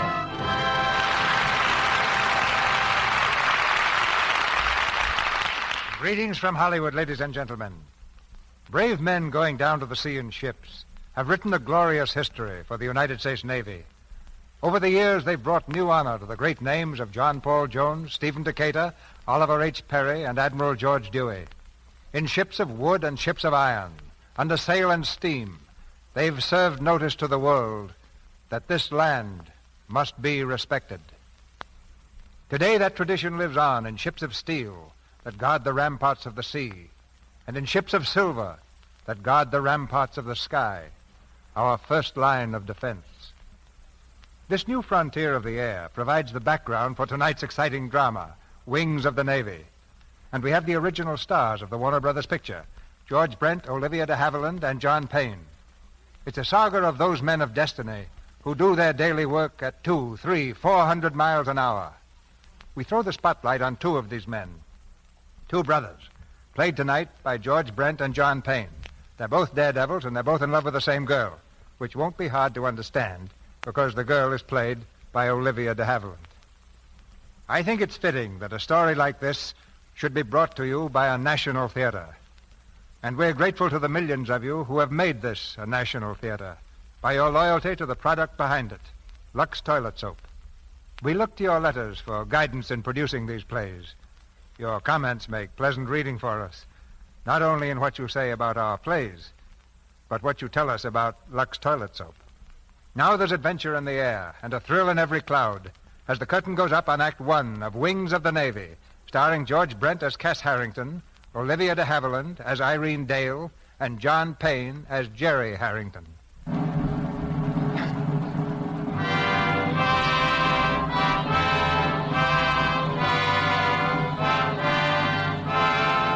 Arlington Cemetery, where great men of America lie at rest, is a national shrine dedicated to those whose lives were given in service to their country. On a bright spring morning, a crowd has gathered to pay tribute to the memory of another hero, William Harrington, Admiral, United States Navy. Uniformed officers stand stiffly at attention, their eyes on the speaker's platform. Among them are Jerry and Cass Harrington, sons of the man to be honored. Far overhead, a fleet of airplanes soars in battle formation, a jagged spearhead against the fleecy clouds.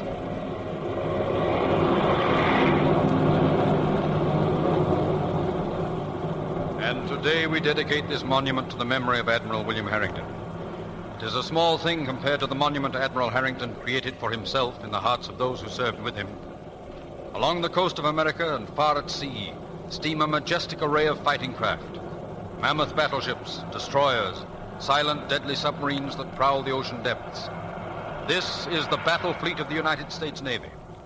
And in the skies soars an armada of steel and thunder, graceful battleships of the clouds, defying the blackness of night, breathing challenge to the fury of storm and lightning. These are the wings of the Navy. Death often rode the wings of the fleet in earlier days, but from the beginning, through sheer determination, through sacrifice of life and limb, the Navy has progressed to the point where today it can fill the heavens with the most powerful fighting force in the world. Admiral Harrington and others of his day paved the way for its existence by giving all they had to the service they loved. And today, men are giving their lives to maintain and improve our greatest safeguard against war, a great and powerful Navy. It is not only to Admiral Harrington, but to the men of the United States Naval Aviation, to those who fly today and to those who will ride the Navy wings of tomorrow, that we dedicate this monument.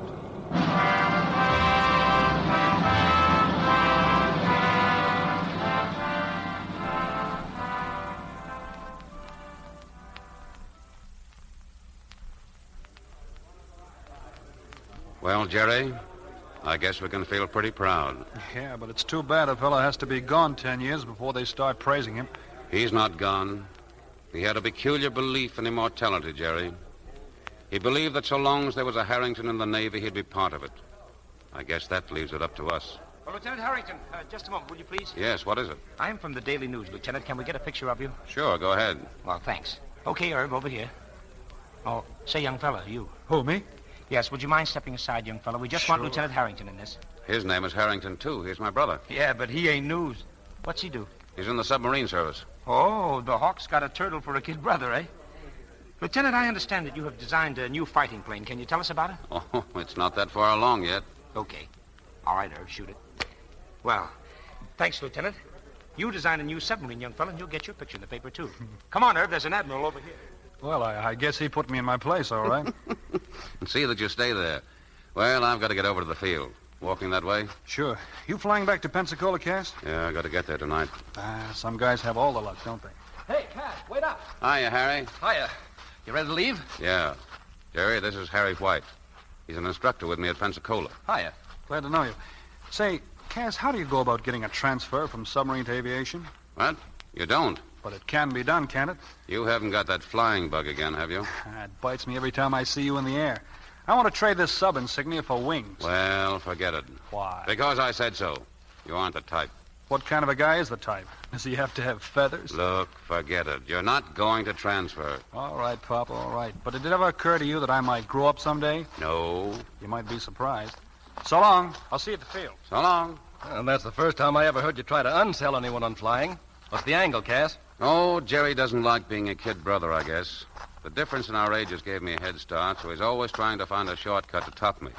When we were kids, he nearly broke his neck trying to outclimb me, and he nearly drowned trying to outswim me. And if he goes to Pensacola, you're afraid he'll break his neck trying to outfly you. Yeah, that's right. Well, he might be good, Cass. He is good. But when he's competing with me, something happens to him, and he's a bust. That's why I want him to stay in the submarine service. He won't be under my influence, and he'll wind up with a record that'll make mine look like something scratched on the side of a barn. In other words, he isn't entirely hopeless. Ah, he's a great kid. I'd give him a right arm for him. While I was doing it, I'd hang my left on his chin at the same time. Well, I'll see you at the field, Cass.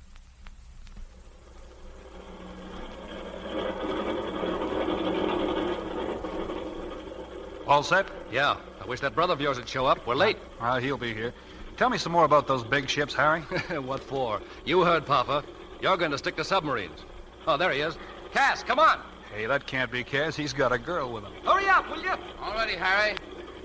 Bye, darling. Take care of yourself. Goodbye, Cass. Oh, Jerry, this is Irene Dale. Irene, this is my kid brother. Cass! Coming. So long, darling. So long, Jerry. Yeah. See you in Pensacola. No, you won't. Goodbye. Goodbye, Cass.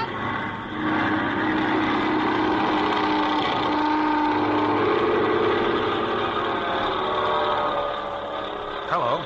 Hello. Say, did I see my brother kissing you just now? Well, I don't know. Were you watching? Yeah, I thought it was an optical illusion.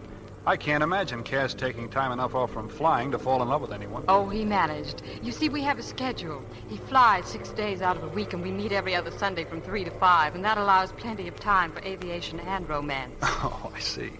Here, let me look at you. I can understand, all right.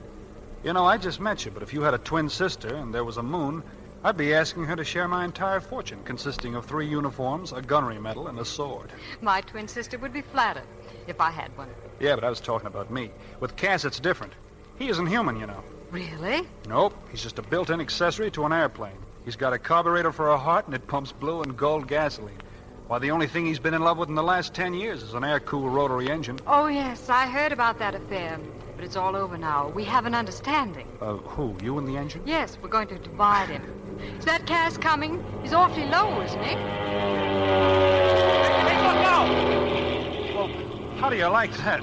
My own brother tries to murder me. What was that he threw out? Here it is. It's a note. For me? Probably. Let's see. If you come to Pensacola, I'll break your neck. Does he mean you or me? He means me.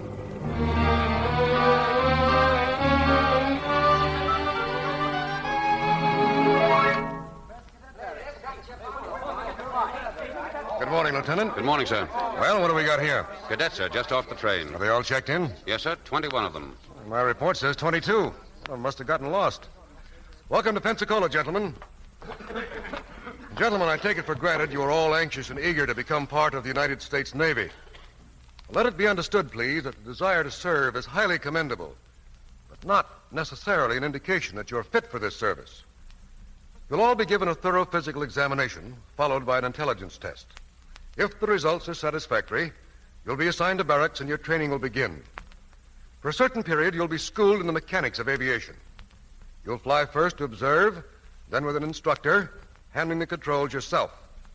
When you're ready, you'll be given a solo flight, to be followed in time by an examination in instrument flying. All of these are in the nature of tests. Pass them, and you'll be with us for some time. Fail them once too often, and you're on your way out. You'll each receive a rule book. You'll be required to observe every one of these rules. You must understand that they're formulated for your own good and the good of the Navy. Their purpose is to turn out the finest flying personnel in the world. Is there anything else I can explain? Yes, sir. When do we fly? Oh, eventually. Not until then. That'll be all for now, gentlemen. Lieutenant Harrington. Yes, sir. You might try to round up that lost sheep. Yes, sir. I'll take a look around the field.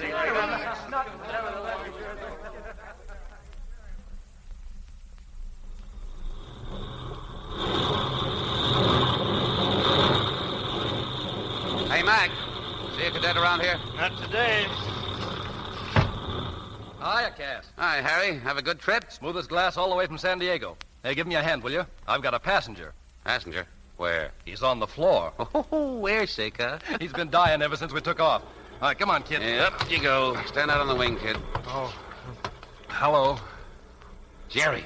Hiya, Cass. Jerry, what are you doing here?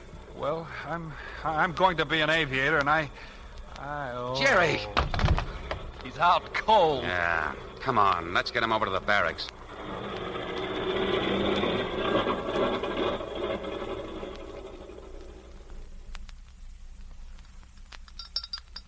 All right, now drink this. Here.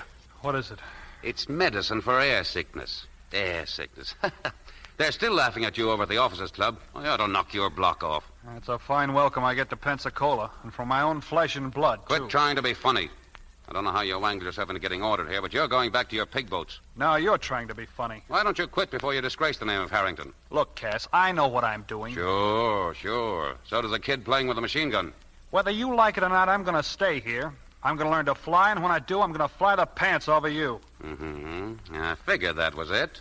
You don't want to be a good Navy flyer. All you're interested in is flying my pants off, and that's where you're going to be a flop. If I do, that'll be my business, won't it? All right. From now on, you're on your own. I'm going to pretend you're not here. And if you get into a jam, you'll get out of it yourself. I'm going to leave you strictly alone. Is that a promise? Yes, that's a promise. Now, come on, take your medicine.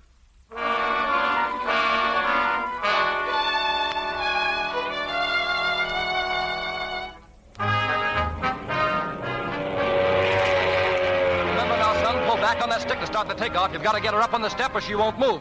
I'll let you in on the secret. Hitting the water is bad for the prop. This is what we call a gosport. It's a speaking tube that allows the instructor to talk to the student, but the student can't talk back, which is the whole idea.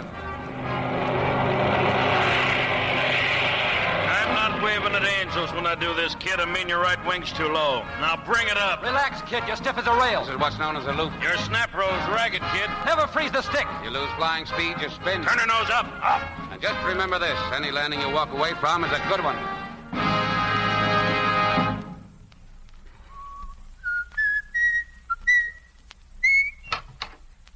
Hi, Cass. What do you think you're doing? Oh, just admiring myself in your mirror. Somehow I don't find this outfit quite dashing enough for a Navy flyer. You know, Congress ought to do something about it. Well, don't worry. Nobody will see you when you're flying but your instructor. Yeah, but suppose you make a forced landing in a bean patch and the farmer's rosy-cheeked daughter comes out with apple pie for the wounded heroes. If you ever land on a bean patch with one of those primary seaplanes, you won't be interested in the farmer's daughter. Those primary seaplanes are a headache. Say, Cass, is it hard to get assigned to the big boats? What's that got to do with you? Well, I want to command a big boat and take a mass flight to Midway, Alaska. That's the branch of the service with a future in it. I don't want to be a dizzy fighting pilot all my life. That's marvelous. You don't know the first thing about flying, and already you're commanding big boats. Well, you can't stop a fella from hoping, can you? And you can't stop him from being a dope either. Oh, I don't know. I'm doing all right. I take my solo this afternoon. Solo? Well, you're not ready, Jerry. Don't be silly. Now, listen. There's lots of things I've been wanting to say to you. I've been watching your flying. You're terrible. You've been fooling... Wait a minute. You were going to pretend I'm not here. You weren't going to give me any help or advice. That was a promise, wasn't it? Yeah, well, okay, Jerry, you're on your own. But try to keep your neck in one piece, will you? What's the matter? You worried about me? No, I'm thinking about myself. Irene's coming down here next week, and I don't want anything to spoil it. Okay. Say, how did she ever go for a guy like you? I don't know. I can't figure it. When do you solo? 3 o'clock. Gonna watch me? Thanks. I've got more important things on my mind.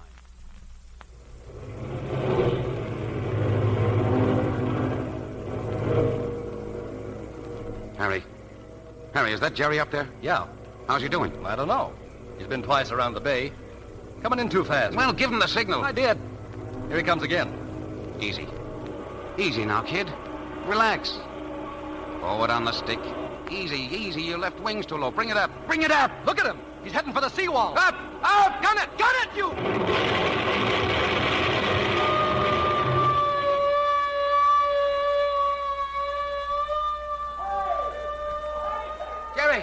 Jerry, are you hurt? Jerry! Sir, I wish to report a crash. Jerry, are you hurt? No, sir. Oh, well, it's too bad you aren't. You deserve to break your neck.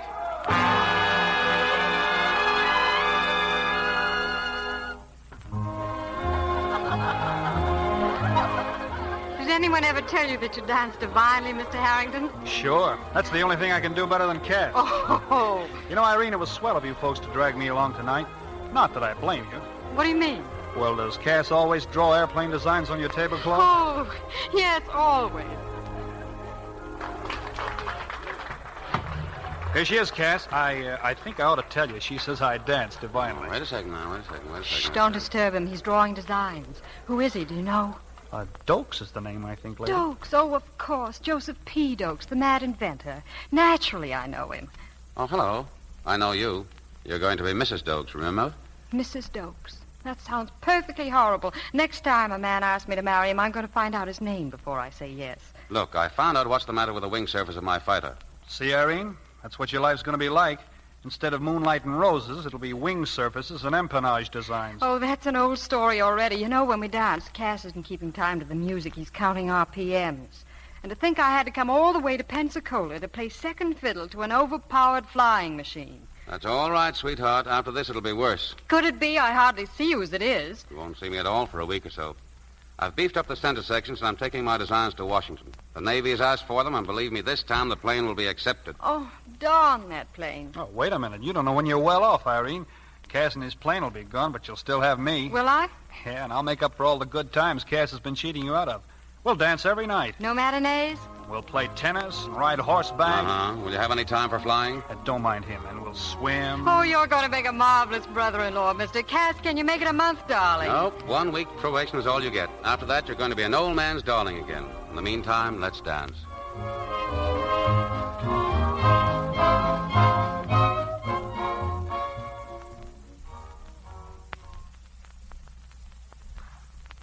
Had enough?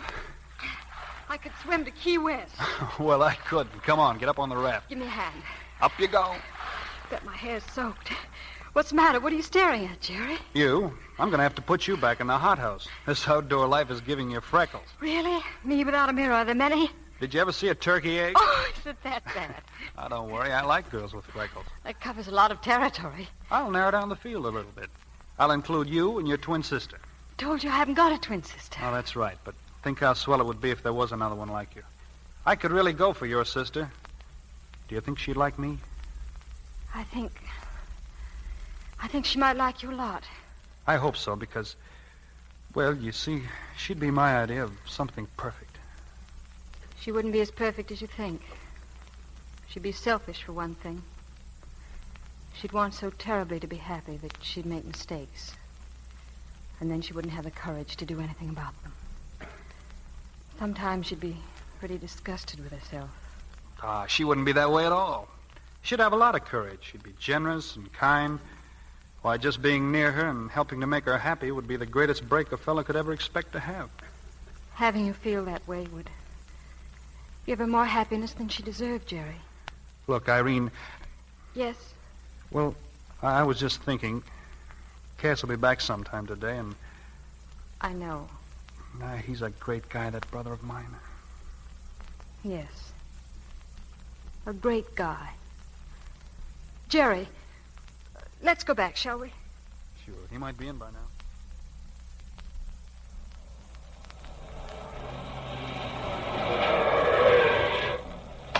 Hey, Irene. There he is.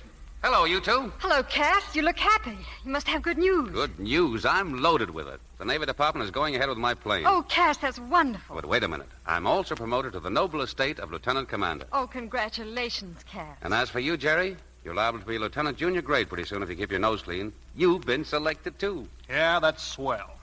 Swell. Is that all you can say? Well, I'm tickled to death. Well, then why don't you act like it? What's the matter, Flat Hat? You in trouble or something? No, I'm all right. I know what it is. The first promotion always does that to you. Drive me to headquarters, will you, darling? I want to say something to you that isn't any of Jerry's business. We'll let him walk. Maybe it'll help pull him out of his tailspin. All right. Goodbye, Jerry. So long.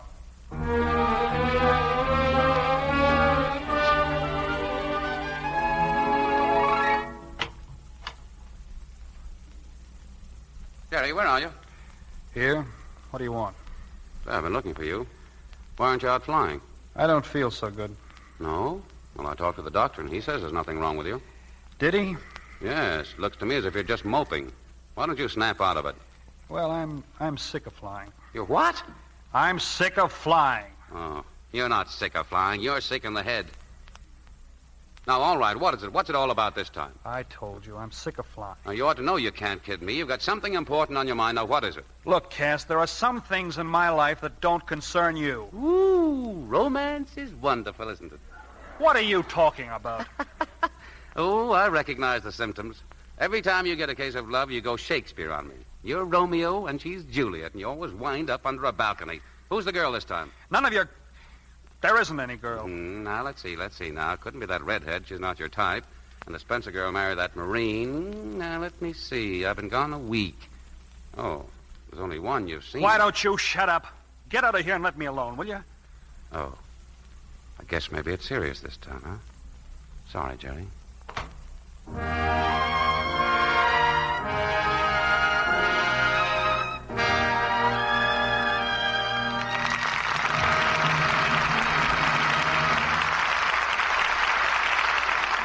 After a short intermission, Mr. DeMille presents George Brent, Olivia de Havilland, and John Payne in the second act of Wings of the Navy. Over on Morton Street, a cheerful postman is hurrying up the steps of the Douglas home. Oh, here you are. Miss Joan Douglas. This little box is for you. Looks like you're getting a present. Thanks, I've been waiting for it. Gosh, I can't wait to unwrap it. Oh, it's gorgeous. Mother, come here quick. Look what I've got. Oh, your brooch came, dear. That is handsome. Let me see it closer. Why, it's so rich looking. It'll be perfect with that green silk jersey dress. Hooray for Lux toilet soap. Dum, da, da, dum. Dum, da, da, dum. That's the Lux toilet soap theme Joan was humming. Did you recognize it? Lux toilet soap. And that's the answer to how you can get one of these stunning simulated cameo brooches. A brooch designed after the one worn by lovely Vivian Lee in Gone with the Wind. Now, here's what you do. Buy 3 cakes of Lux toilet soap from your dealer and ask him for a handy order blank. Or write your name and address on a piece of paper, send it with the wrappers from 3 cakes of Lux toilet soap and 15 cents in coin, no stamps, please, to Lux Toilet Soap, Box 1, New York City. This offer is good only in the United States. When your Scarlett O'Hara brooch comes, you'll be just as keen about it as Joan was. The pure white head on a glistening ebony background is encircled with a delicate Grecian border design. The setting is gold finished, and there's a fine safety clasp. It's a real jewelry piece you'll be proud to wear. With your brooch, you'll receive an illustrated order blank telling you how you can get additional matching pieces to complete your Scarlett O'Hara ensemble. A ring, bracelet, pendant, earrings, all of the same beautiful design as the brooch, and all at amazing bargains. Remember the address: Lux Toilet Soap, Box 1, New York City. And remember, too, that Gentle Lux Toilet Soap has active lather. Active lather that 9 out of 10 screen stars use for their priceless complexions. Remember, on your shopping list for tomorrow, 3 cakes of Gentle White Lux Toilet Soap.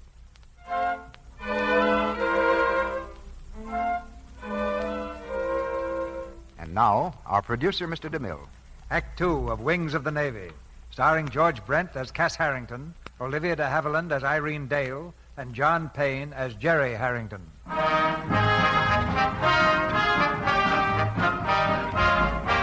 Pensacola, proving ground of Navy airmen, where fledglings try their wings. Many of them thunder valiantly into the clouds, keeping their courses straight and true to their goal, while others falter and slip, fluttering ingloriously to the ground. One of these fledglings is just coming in, his ship bouncing crazily, sliding to a stop.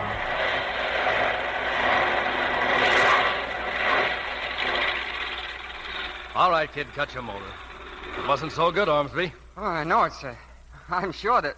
Well, I know I can do better, sir. We don't gamble on promises, kid. Take my chute over to the office. I'll see you there in 10 minutes. Does that mean I'm busted out? Did you hear me?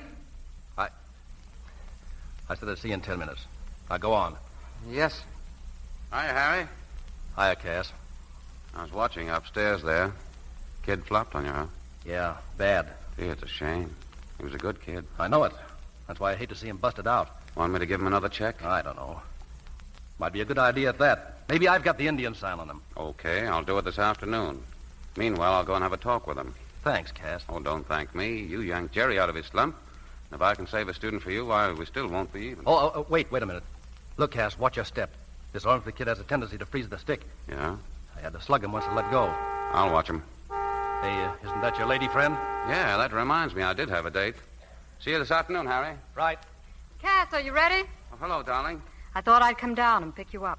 Well, look, Irene, I can't make it. I've got to give a cadet a special check flight. I'm trying to save him from being busted out. Oh, I'm sorry. Well, I'll be through about 4 o'clock. Why don't you dig Jerry up? No, I think I'll just wait for you. On second thought, maybe that's a good idea. Why?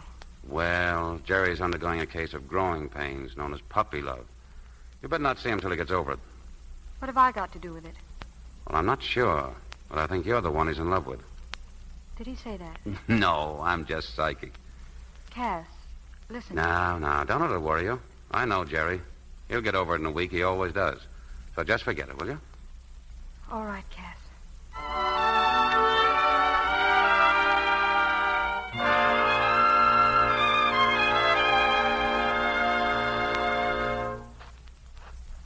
Irene. Hello. Say, you weren't going to pass me up, were you? I'm sorry I didn't see you, Jerry. What are you doing down here? I thought you had a date with Cass this afternoon. I did. He's busy. I'm going to wait. Oh. Shall we sit down? You haven't been seeing much of Cass, have you? Not very much. Well, he's had a lot to do, I guess. Maybe it's just as well. Why? What's the matter, Irene? Is something wrong? No, except that not seeing Cass has given me time to think things over. And I know now that I almost made a mistake that would have hurt him as well as me.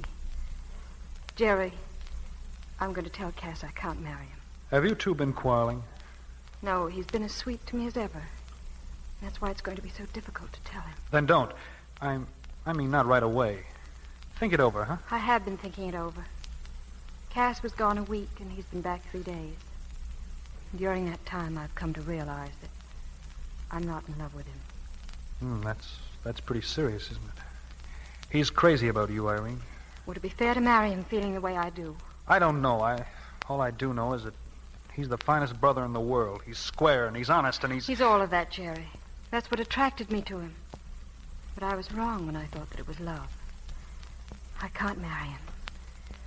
You can't marry a person when you're in love with someone else. Look, Irene... Don't say it, Jerry, please. It's funny, isn't it? You know how I feel, and I think I know how you feel. And we can't even talk about it. Neither of us wanted it this way. We've both been fighting against it. Sometimes things happen to people that they can't help. But they don't want to happen. It's happened to us. What about Cass? Does it solve anything to make him unhappy, too? I'd make him more unhappy if I married him. Oh, Jerry, I know how you hate to hurt Cass, and I love you for it. But it can't change things between Cass and me. You figure things out for yourself. No matter what you decide, I'm going to try to live up to whatever code of ethics I have.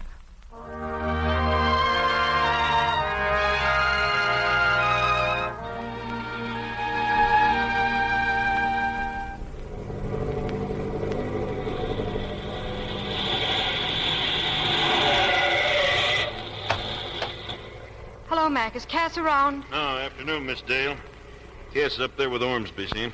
Oh, do you suppose he'll be long? Well, he's been up almost an hour right now. If anybody can take the kinks out of that kid, Cass is the man. Holy Mac, what was that supposed to be? Snap roll, but it didn't come off. I'd like to see a little more altitude right now. What do you mean, Mac? That kid freezes the... Pull her out, Cass! Pull her out! Mac, what's the matter? He's going into a spin! Pull out! Pull out! Cass! Oh, Cass!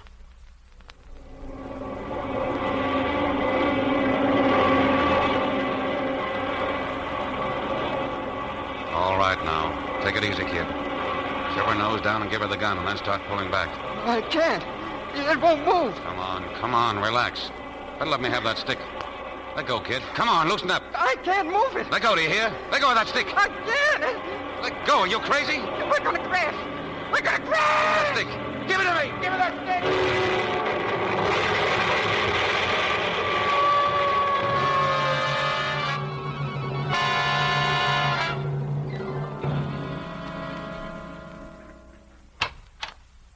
Doctor, can I go in now? I think so. How's he going to be, Doctor? Well, it's hard to say. That left leg is very bad. There's a chance he may never walk again.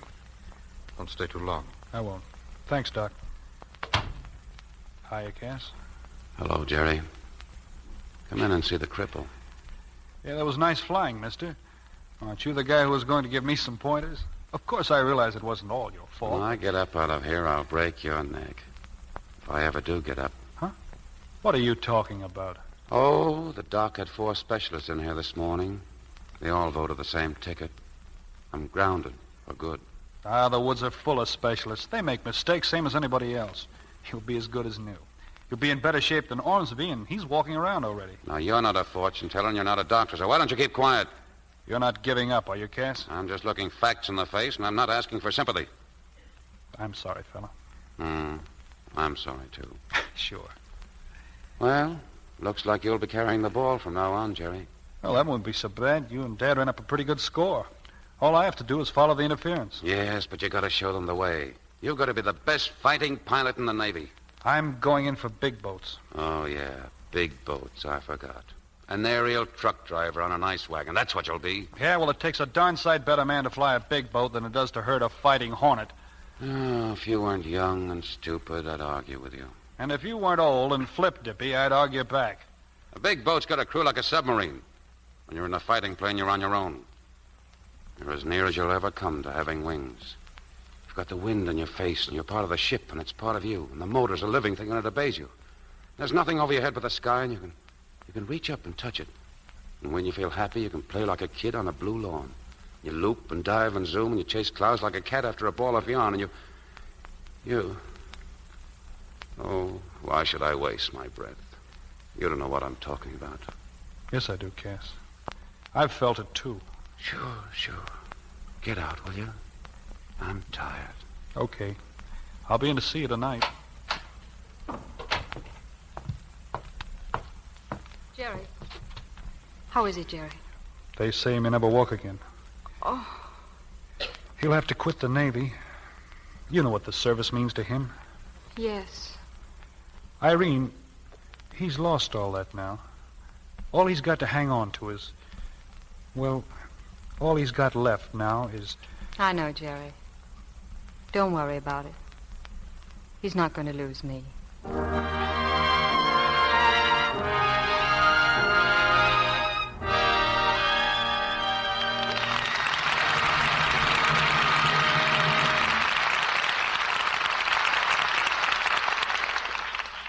just a few moments, Mr. DeMille and our stars, George Brent, Olivia de Havilland, and John Payne, will bring you Act 3 of Wings of the Navy.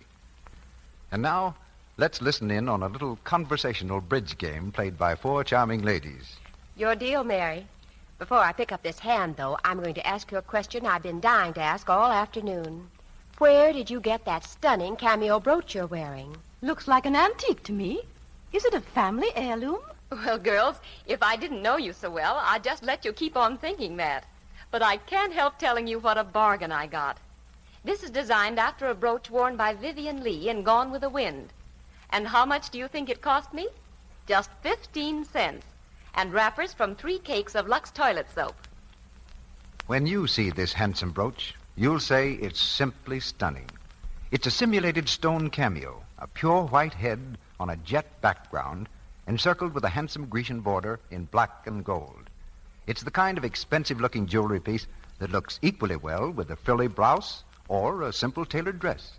You'll get plenty of compliments on your style and good taste when you wear it, because there's nothing cheap or flimsy-looking about this pin. It's made, as expensive jewelry is, with a solid back and a fine safety clasp.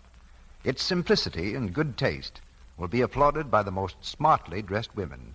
So don't miss your chance to get this wonderful bargain. Here's how you do it. Get an order blank from your grocer tomorrow, or write your name and address on a piece of paper and send it, together with the wrappers from 3 cakes of Lux toilet soap and 15 cents in coin, no stamps, please, to Lux Toilet Soap, Box 1, New York City. And in a few days, you'll receive your pin. Think of it.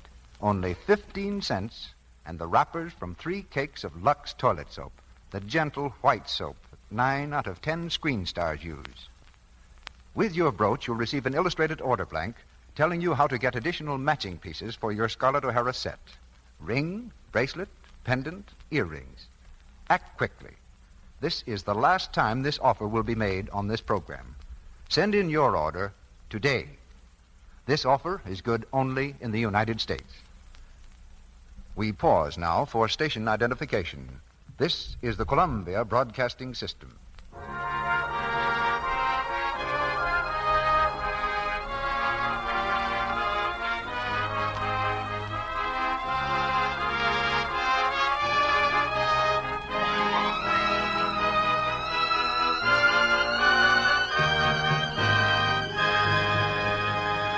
Curtain rises on the 3rd act of Wings of the Navy.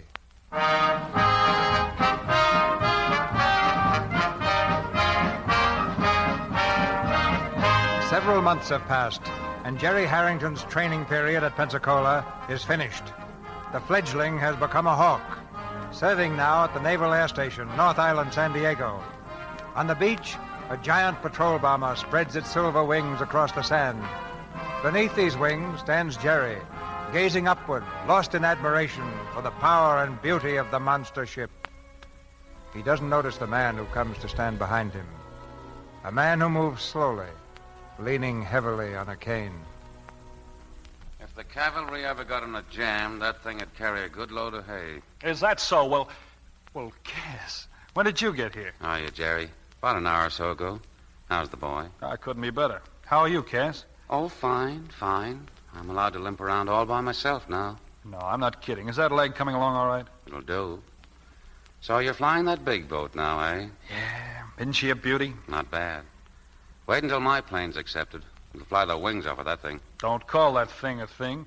I'm going to fly it to Honolulu. When? Mass flight next month. There are 3 commands vacant, and I've got mine all picked out. Oh, still the modest boy, huh? Well, good luck. Thanks. How about coming along, Cass? I'll bet I could swing it. Save yourself the trouble. They don't want one-legged men in the Navy. I found that out when I went before the examining board. I'm grounded for good. Oh, well, there are other things beside the Navy. How's Irene? Oh, she's fine. Hadn't been for her, they'd have sewn me up in canvas long ago. Where is she? She's here, staying with relatives until they test my ship. When I get that off my mind, we're going to be married. I know she's anxious to see you. Come on up and say hello to her. Oh, no, not right now, Cass. I got a few things to do here. Some other time, huh?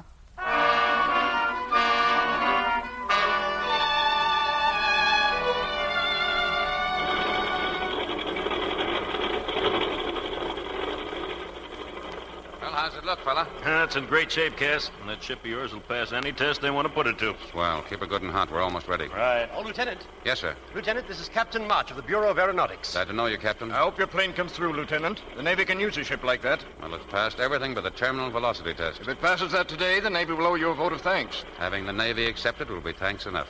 Excuse me, sir. There's the test pilot. Steve, over here. Hi, Cass. All set, Steve? All set. How do you feel? Fine. Well, she's in perfect shape. Take her up to 15,000 feet. Dive her at least 10 before you pull her out. Try to push the needle off the dial. I'll try. Give her the works. Tear the wings off if you can. I don't think you can, but try anyway. Okay. And if you see she won't take it, don't forget to bail out in time. Listen, Cass, my wife's giving a birthday party tonight for the kids. I'll bring your crate down in one piece. Thanks, Steve, but give it all it'll take. Okay, Mac, we're ready.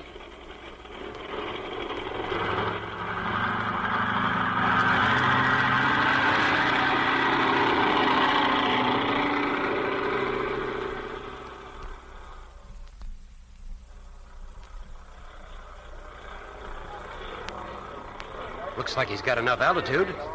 Why doesn't he turn it down? I told him 15,000 feet. He'll be coming any minute now. Good luck, Lieutenant. Thank you, sir. Jerry. Oh, hi, Irene. Come down to see the test? Yes. And to see you. Why have you been avoiding me, Jerry? Well, I've been pretty busy and... Don't you realize you're creating exactly the impression you don't want to create? Cass wonders why you've been finding excuses not to go out with us. What can I do, Irene? I've we tried. made a bargain, Jerry. What else is there to do but make the best of it? Let's be grown up. Let's behave as if nothing had happened. We'll meet and we'll be friends. And we'll be happy because Cass will be happy. Okay. You better watch this. It's a big moment for Cass. How far is he taking it, Lieutenant? I told him to bring it down to 5,000. Coming awfully fast. He'll be all right. Those wings hang on at that speed, we've really got a plane. They'll hang on. I'd say he was less than 5,000 right now. Well, he'll turn it up in a second. Come on, Steve. There he goes. He's in a spin. Pull out, Steve. Pull it out. Turn it up. What's the matter with it? He's going to crash if he doesn't. Jump, Steve. Jump, fella. Don't take a chance. Bail out. Bail out.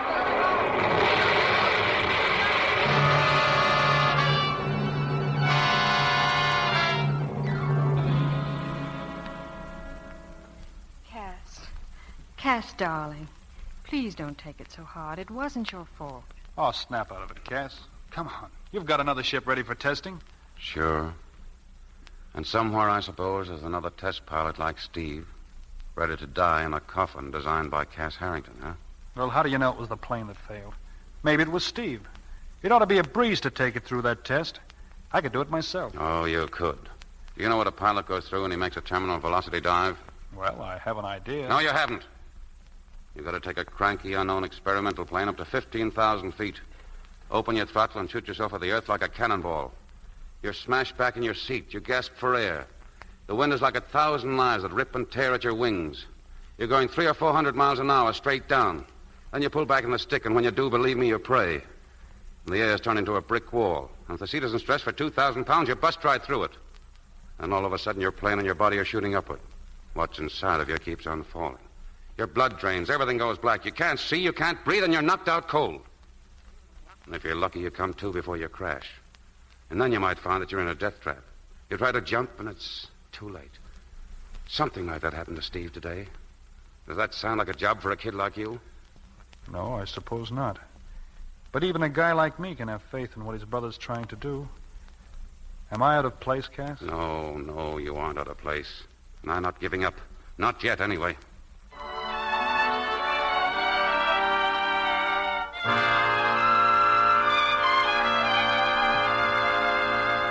There must be a test pilot willing to take the job. Keep on trying. Offer more money. But do something before Captain March goes back to Washington and scratches my plane off the list. I'm sorry, Cass. I know what that plane means to you and how valuable it'd be to the Navy. But there are only 6 or 7 test pilots capable of giving your ship the beating the Navy will demand before the design is accepted. I've communicated with all of them. They feel that the plane that killed Steve Connor can't be any good. Those men will risk their lives, but they won't commit suicide. Then there isn't anything to be done? No. I'm sorry, Cass.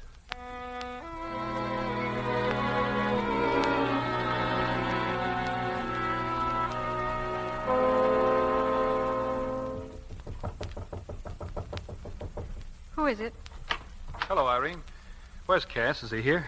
No, I haven't seen him since yesterday. Oh, well, maybe he's heard the news and he's avoiding me. What news? In me, Irene, you observe a man of consequence, a person of vast importance. In other words, a Navy hotshot. Suppose you tell me what it's all about. Honolulu, I've been given command of a big boat, and I'm going to take it on the mass flight from here to there. Oh, congratulations, Jerry. Yeah, and wait till Cass hears about it. Will he be mortified? After I rub it in for a while, we'll go out and celebrate, huh? What's wrong, Irene? Nothing. Only I wouldn't plan on rubbing it in, Jerry. I wouldn't plan on a celebration either. You don't think I meant it, do you? Why, no, you're just kidding. Cass has changed. He's abnormally sensitive. He's always brooding. And when I try to cheer him up, he just gets irritable. It's that plane of his, huh? It looks as if it's going to be abandoned. And if it is, he'll lose everything he wants out of life. It's not that important, Irene. He'll get over it, and he'll have a lot left to live for, too. He'll have you, won't he? That isn't enough. Can you understand that? No. I didn't at first. I made a bargain. I accepted a job. And I believed that by merely accepting it, I had accomplished it. Jerry, I did everything I could to make Cass happy. And I failed. I'm not important to him. That's not true, Irene. Cass loves you. I think he does. But he's never reconciled himself to being out of the Navy. He feels that he's only half a man. That he's a failure. That plane is a symbol to him. If he puts the Navy's colors on its wings, then he'll be in the service again. He won't mind being crippled. He'll be happy. And if the plane's a failure, he'll die slowly inside. And there's nothing I can do about it. Can you see that? Yeah, I can now. You know, Irene, a long time ago, I gave up something I wanted very much. And since then, I've been so busy feeling sorry for myself that I never considered that there were two sides to the bargain. I can't come close to matching what you've done, but the least I can do is try. If there's any way in the world of putting Navy colors on Cass's plane, I'll do it.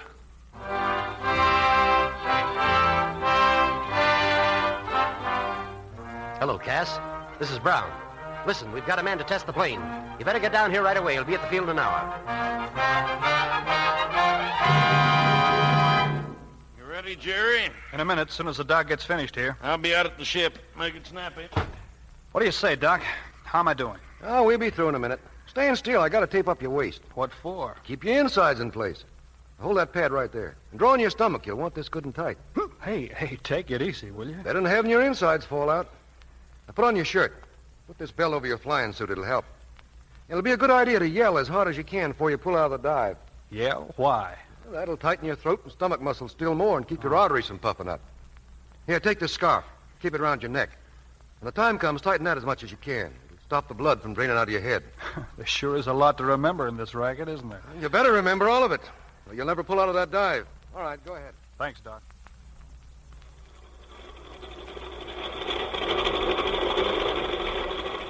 What are we waiting for, Mac? Where's the test pilot? Now, take it easy, Cass. He'll be here in a minute. Who is he? Is he any good? I think he's great. Sure. So do I. Hello, Jerry. Say, listen, Hey, what's the idea of that outfit?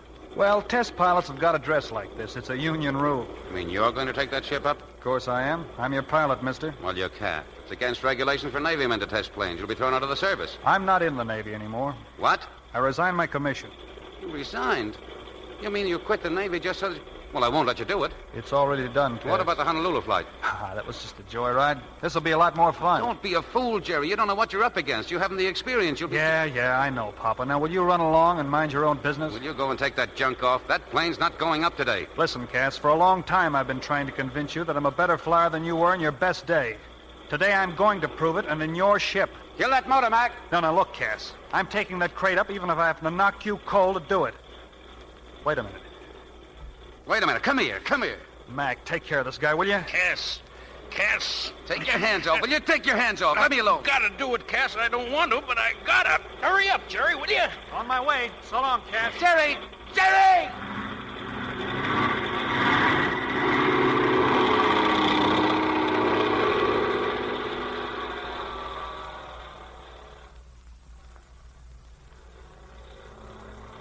Look at that ship climb.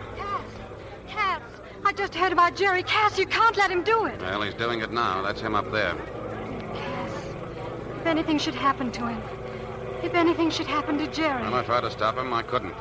He may be killed. He may be... Oh, Cass. Well, there's nothing we can do about it now except to hope. Just about ready. There he goes. You know what a test pilot goes through when he makes a terminal velocity dive? Open your throttle and shoot yourself in the earth like a cannonball. This is to keep your insides in place. You're smashed back in your seat. You gasp for air. The wind is like 1,000 knives to rip and tear at your wings. You're going 400 miles an hour, straight down. Put this bell on. Straight down. Better have your insides fall out. 400 miles an hour, straight down. The air's turned into a brick wall. Yell as hard as you can before you pull out. All of a sudden, your plane and your body are shooting upward. Yell as hard as you can. Blood drains. You can't see. You can't breathe. You're knocked out cold. You're knocked out cold. You're knocked out cold. And if you're lucky, you come to before you crash. If you're lucky, you come to. If you're lucky, if you're lucky, if you're lucky, if you're lucky. Level off. You're out of it. You're out of it.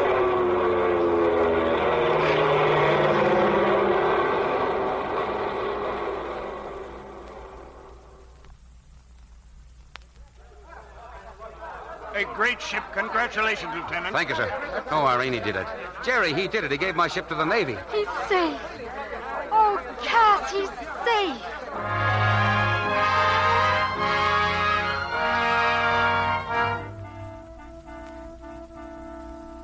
If only you'd try to understand, Captain. The kid loves the service as much as any man ever did. Yes, I'm sure. Yeah, but this Honolulu flight, sir, is the most important thing in his life. He gave it all up for me.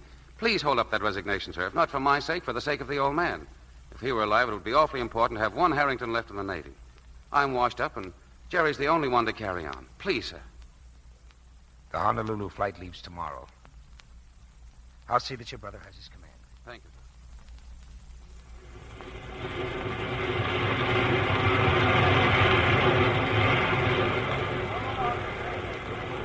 Cass, I don't see Jerry. Do you suppose they've decided not to let him go? Wait a minute. Oh, there he is. Jerry! Jerry! Hi, Cass. Hello, Irene. Are they taking you, kid? That's my boat right over there. Great.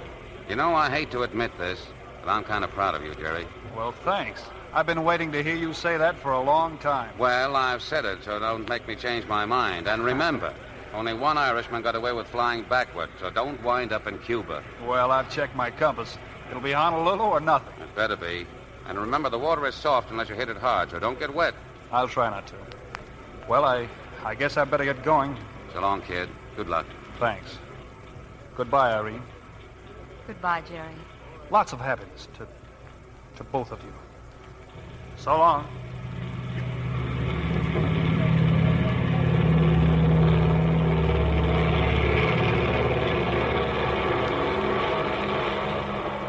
It's gone, Cass. I hope he's happy. He will be. Tomorrow, a clipper ship takes off for Honolulu. You'll be on it. I'll be. Yes, you. Now that I'm cured, I'm firing the nurse. That's gratitude for you, isn't it? Cass. No, let's not have any arguments. I'm sending you to Honolulu so I won't have to support you for the rest of my life. Oh, Cass. You know, don't you? Sure. Something I should have had sense enough to see long ago. Oh, please don't think that I'm hurt or angry or that I feel cheated. Having known you for a little while gave me more happiness than I'll ever deserve. Oh, Cass. Oh, Cass.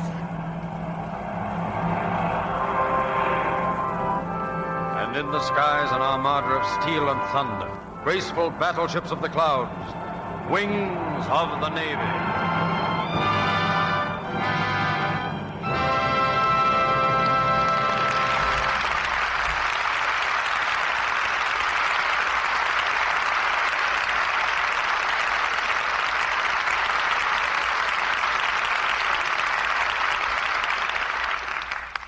In just a moment, Mr. DeMille will bring our stars back for their curtain calls. In the meantime, the makers of Lux Toilet Soap have asked me to make this special announcement to the members of our Lux Radio Theater audience. They urge all of you who have not already done so to send in for your Scarlett O'Hara brooch at once. This is the last time we will make this offer on the Lux Radio Theater. Now, surely you don't want to miss out on this opportunity to own the lovely Scarlett O'Hara brooch.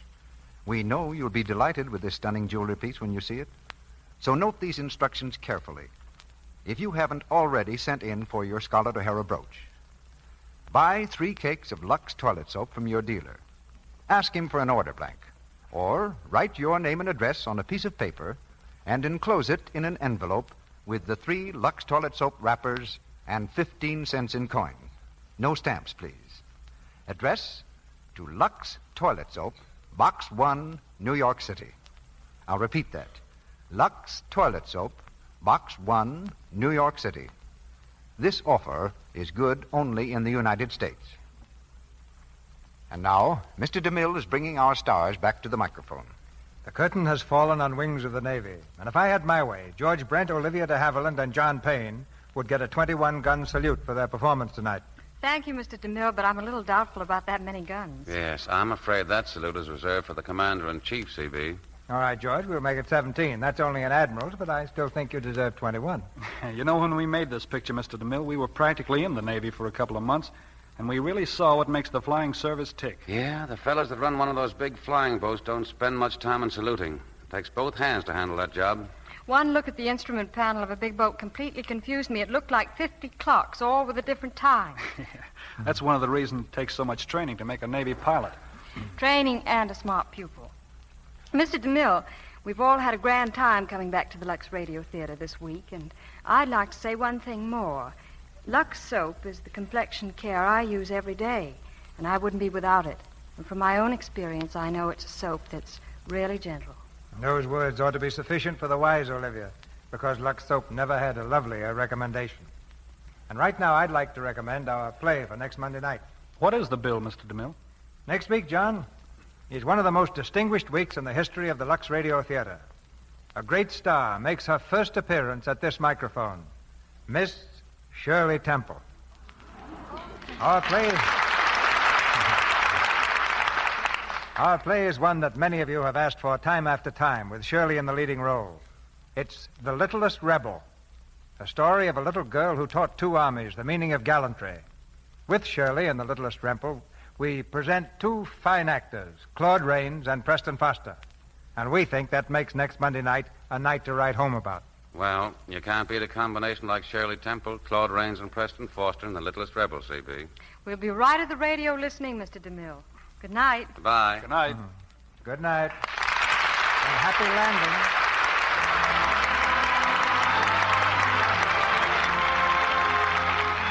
Our sponsors, the makers of Lux Toilet Soap, join me in inviting you to be with us again next Monday night when the Lux Radio Theater presents Shirley Temple, Claude Rains, and Preston Foster in The Littlest Rebel. This is Cecil B. DeMille saying good night to you from Hollywood.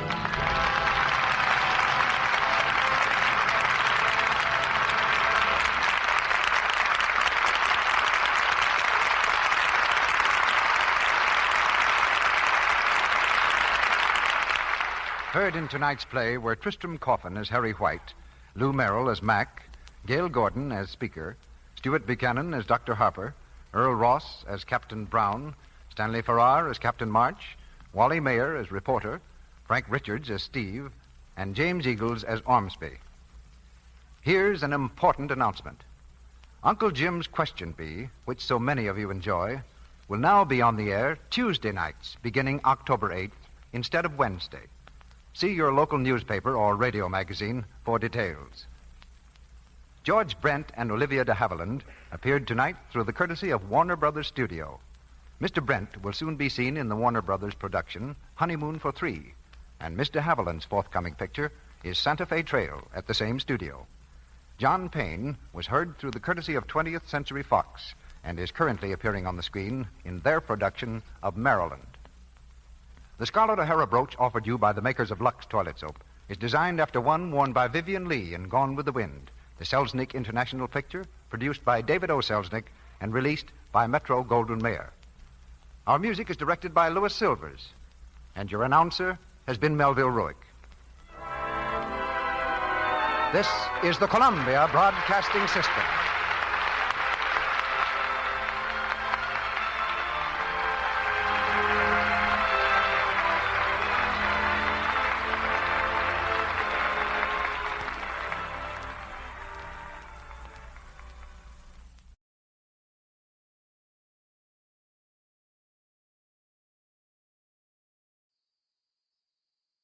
The Jack Benny Program.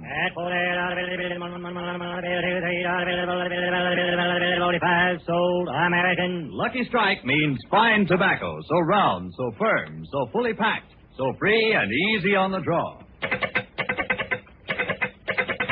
LSMFT. LSMFT. LSMFT. Why, sure. Yes, sir. Of course. Lucky Strike means fine tobacco, so round, so firm, so fully packed, so free and easy on the draw. If you were present at the tobacco markets now open in the South, you could see Lucky Strike consistently select and buy the finer, the lighter, the naturally milder Lucky Strike tobacco.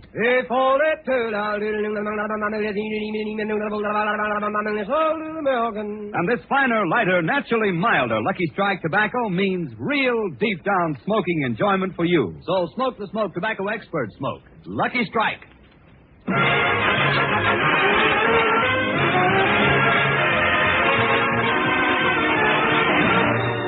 From the U.S. Naval Hospital at Corona, we bring you the Lucky Strike program starring Jack Benny. With Mary Livingston, Phil Harris, Rochester, yours truly, Don Wilson, and our new singer, Larry Stevens.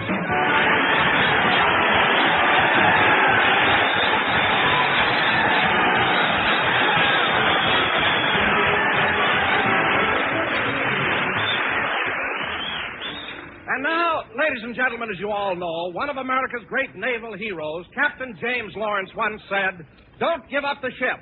So now we bring you a man who wouldn't give up anything, Jack Benny!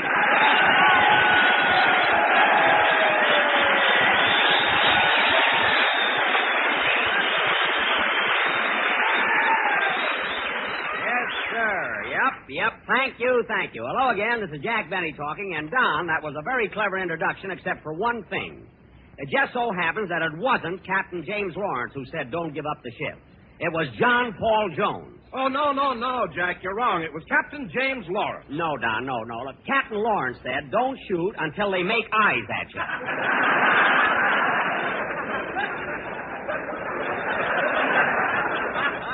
It was John Paul Jones who said, "Don't give up the ship." It was Captain James Lawrence. It was John Paul Jones, and I ought to know because I'm an old Navy man myself.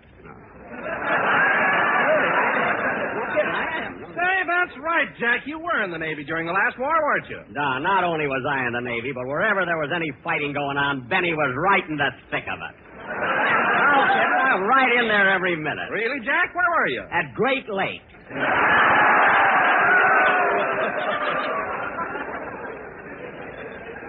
What a place. But, Jack, Great Lakes is in Illinois, and that was 4,500 miles away from enemy action. So how could there have been any fighting? How could there have been any fighting, Don? There were 20,000 sailors and only 12 girls. It was almost as bad as being stationed at Corona.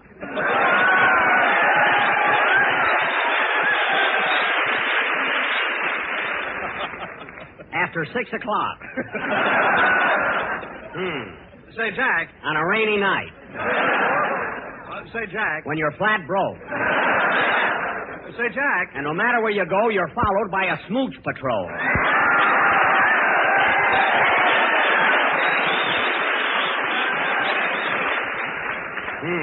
Smooch patrol? What's that? I don't know, but whenever you're having any fun, they break it up.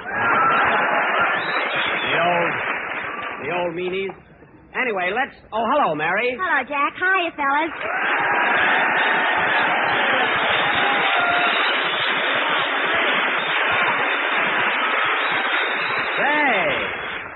Say, you got a nice reception there, Mary. Why not? These boys know a trim craft when they see one. Well, now, wait a minute, Mary. That's pretty egotistical. My goodness, you think you were Betty Grable or somebody. Look, Jack, as long as Betty Grable is in Hollywood, I'm somebody here. You're right at that, Mary. See, they agree with you. You're right at that, Mary. You really look nice today in that new outfit you're wearing, but that material's kind of thin, isn't it? Well, it's supposed to be, Jack. This is what you call a peekaboo blouse. A peekaboo blouse? First one I've ever seen with a Venetian blind. Peekaboo. Jack, that's lace. Lace? You know, like the kind you've got on your shawl. Oh, yes, it is. But, Mary, you didn't have to mention my shawl here. You know, I only wear it around the house. I know. What are you laughing at? Every time you sit in a rocking chair, you look like Whistler's mother. Mary, when you're knitting socks for the boys in the service, you don't care how you look. So there. Say, Jack, you mind if I ask Mary a question? No, Don, go ahead. Well, you see, Mary, Jack and I were having a little discussion. Oh, Don, don't be such a hard loser. What's the matter? What's it all about? Mary, tell Don who it was that said, don't give up the ship. Admiral Farragut. Oh, for heaven's sake. Mary, Admiral Farragut said, full speed ahead and oh fudge to the torpedo.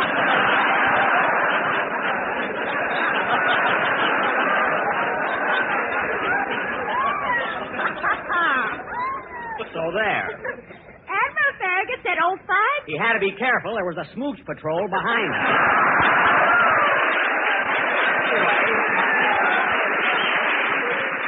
Anyway, Mary, it was John Paul Jones who said, don't give up the ship. No, Jack. John Paul Jones said we have just begun to fight. Don, let's not argue about it. We're up here at the Corona Naval Hospital, so let's do a good show, because after... Mr. Benny, call surgery. Mr. Benny, call surgery. Hey, Mary, that's me. Mr. Benny, call surgery. Excuse me a minute. Hello? Mr. Benny, are you still looking for a singer for your program? No, I'm not. Who is this? Joe Surgery. Bye.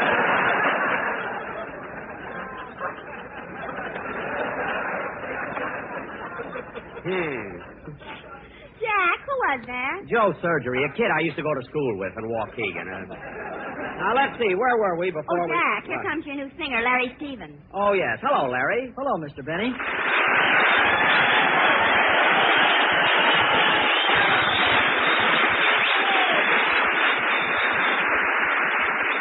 Well, Larry, this is your third week on our program. How do you like it? Swell, Mr. Benny. And I'm even going to change my name like you told me to. Wait a minute. Larry Stevens is a nice name. It is, Mary, but it's too short to be impressive. It should be longer, like John Charles Thomas. Mr. Benny's right. That's why I'm taking his advice and changing my name to Larry Stevens Milton Frank Tibbet. Larry Stevens Milton Frank Tibbet, but that's too long. Well, Mr. Benny said it would be all right if I just used my initials, LSMFT. Yes, sir. But, Larry, LSMFT stands for Lucky Strike, means fine tobacco. What? Yes, Lucky Strike means fine tobacco. Gee, and Mr. Benny told me LSMFT stands for Larry Stevens Makes Fine Tunes. All right, Jack Benny, did you tell Larry that? Well... Oh, Miss Livingston, don't be angry at Mr. Benny. He's helped me a lot. He even told me how to breathe when I sing. He did? Yes, he told me to be free and easy on the draw. That's right. Now, Larry, how about doing a song for the boys right now? Okay, Mr. Benny. Oh, just a minute, kid. Look it.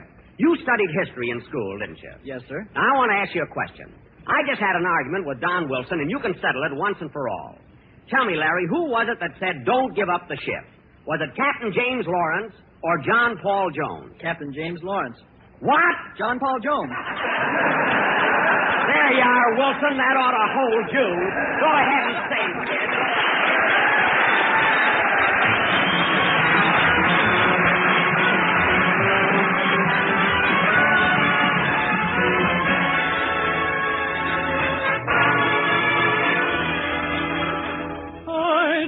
Every morning until without a warning you arrive bringing heaven to my door.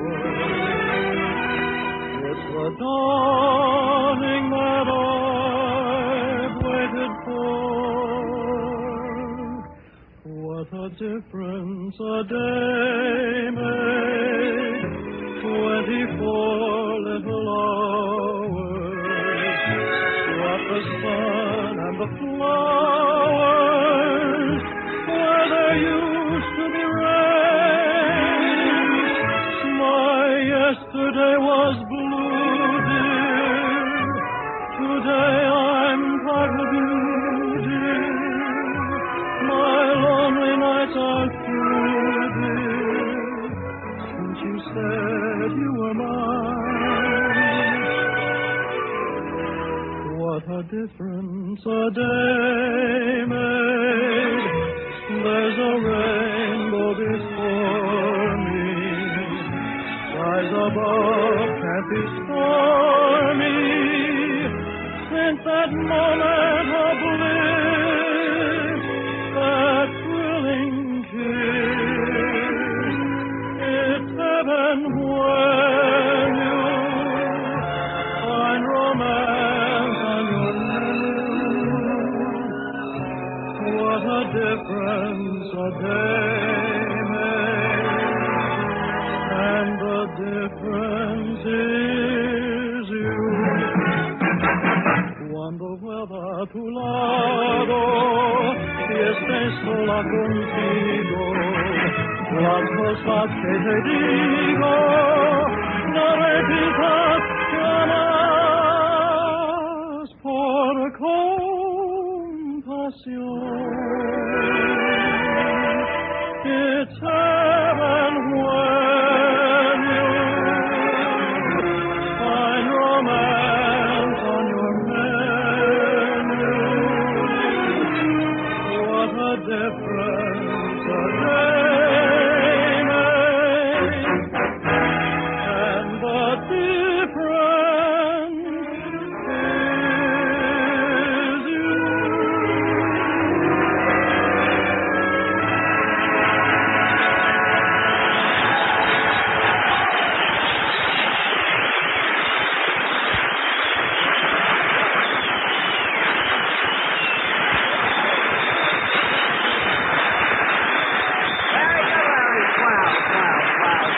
Yes, sir. That was What a Difference a Day Made, sung by Larry Stevens.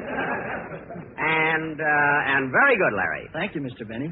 Say, Larry, aren't you thrilled being here today and singing for all these sailors? I sure am. And say, Mr. Benny, didn't you tell me that you were a hero during the last war? A hero? Oh, did I mention that to you, kid? Mention it? You had him down with your knee in his chest. Mary, stop making things up. Yes, Larry, I was quite a hero. In fact, these boys would have been mighty proud of me in 1917. You know, I saw plenty of action. Some action. You joined the Navy, went to bed, fell out of your hammock, and when you came to, the war was over. Well, those hammocks are pretty tough to sleep in. I wonder why they always hung mine where the lifeboat was supposed to be. Oh, say, Mary, I meant to ask you, did you see Larry Adler when you came in? Larry Adler? No, why? Well, he promised to come over today and play his harmonica for the boys. He ought to be here pretty soon. Well, Jack, when Adler gets here, you ask him what naval hero said, don't give up the ship. Don, look, I don't have to ask anybody. It was John Paul Jones. But, Jack... Oh, for heaven's sake. If John Paul Jones said, don't give up the ship, then who said, we've just begun to fight? The Republicans.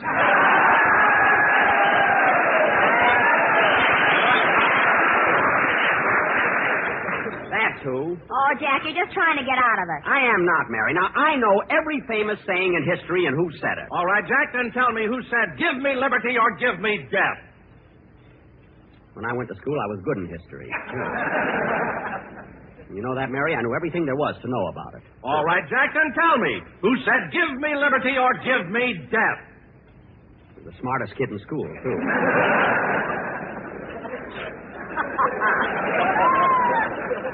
You know, Mary, I knew more about history than any kid in my class. There wasn't a thing... Then for heaven's sakes, tell me who said, give me liberty or give me death. I don't know. He must have said it after I left school.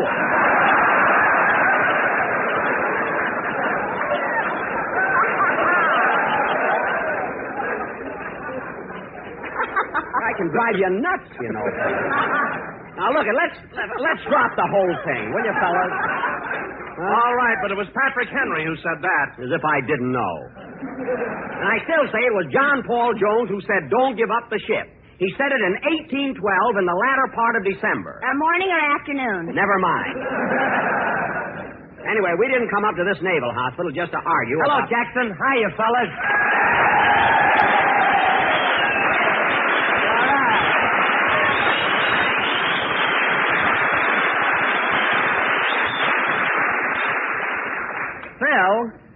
Phil, what happened to those big entrances you usually make?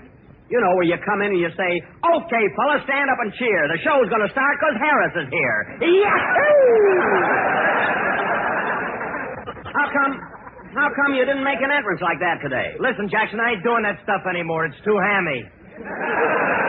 Well, I've been telling you that for 8 years. What finally convinced you? Well, it just ain't paying off anymore, that's all. The last time I made one of them entrances, I yelled, "Okay, kids, beat your skin and get ready to laugh, 'cause Harris came in a zoot."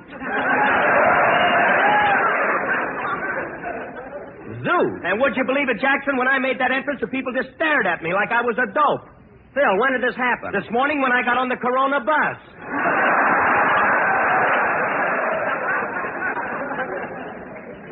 Well, imagine getting on the Corona bus and going into your act. Phil, are you crazy? What are you talking about? Last week I did it on the Riverside bus and I was held over for 2 round trips.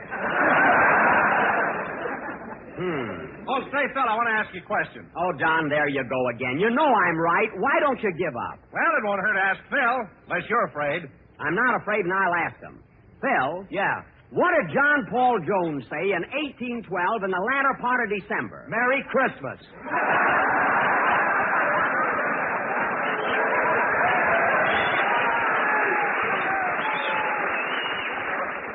He didn't. Don't you know anything about history? Don't you know any famous sayings? Sure, I know one. What? You're not shot till they see the reds of your eyes.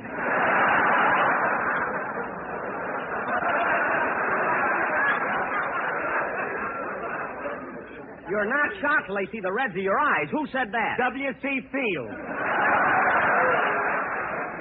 Well, there's no use trying to prove anything with you. Anyway, the man who said don't give up the ship was John Paul Jones. And I hope this is the last time. Come in. Okay, kids, beat your skin. Get ready to laugh, 'cause Adler came in a zoot. Well, Larry Adler.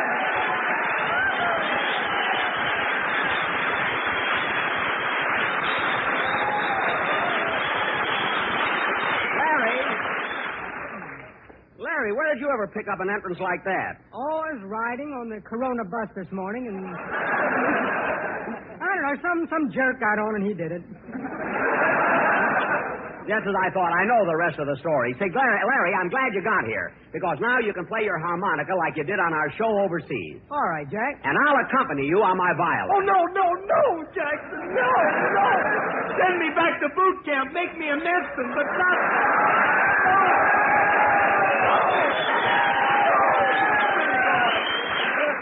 Phil, I was a big hit with my violin in the South Pacific, wasn't I, Larry? Well, I will say you were a curiosity to the natives. What do you mean? Well, all I know is a Ubangi came out and gave you the bird. What? And when you get a bird with them lips, they ain't kidding, Pop. All right, so one Ubangi didn't like me, happened to be a cousin of Fred Allen. I mean, anyway, Larry, you play something for the boys, and we'll play something together later. Huh? All right, Jack. I'll give them Holiday for Strings. Good. Hit it, boys. Come on. Let's go.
A for Strings, played by Larry Adler, and Larry, you certainly played a mouthful.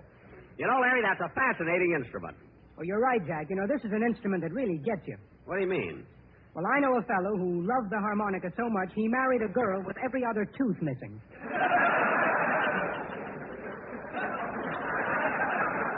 Oh, I see. Now that I think of my aunt, I guess my uncle was in love with a bass fiddle.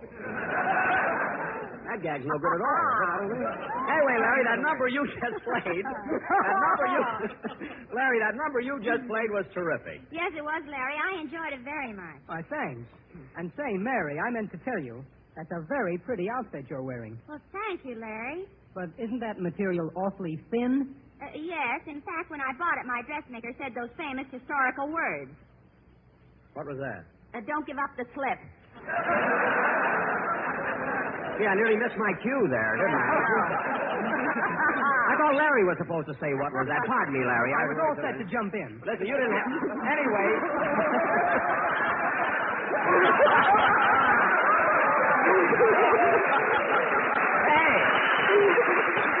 Hey, you're all right. You can be on my show again, Bud. You're all right. Anyway, Mary, you didn't have to say don't give up the slip. You know, you didn't have to start that all over again. Well, I'm glad you did, Mary. Now, Don. Go ahead, ask Larry Adler. Maybe he can settle our argument. Okay. Larry, who said don't give up the ship? Was it Captain James Lawrence or John Paul Jones? Captain James Lawrence. Well, that's gratitude. After all I did for you. What did you ever do for him? I introduced him to that girl with every other tooth missing. Now, listen, Larry, you and Don Wilson don't know anything about naval tradition. You've never been in the Navy. Now, I can bring any sailor up from the audience and prove what I'm talking about. In fact, hey, look, there's a sailor that just walked into the auditorium. Hey, Buddy, come here a minute, will you? Oh, me? Yeah. Will you come up on the stage for a minute? Show you guys. Now, sailor, I'd like to ask you a few questions. We're having a big discussion here over famous naval sayings, and I think you can help us. Do you know anything about naval expressions? Yes, sir. Well, tell me, what is the most famous saying in the Navy? Ask her if she's got a friend for me.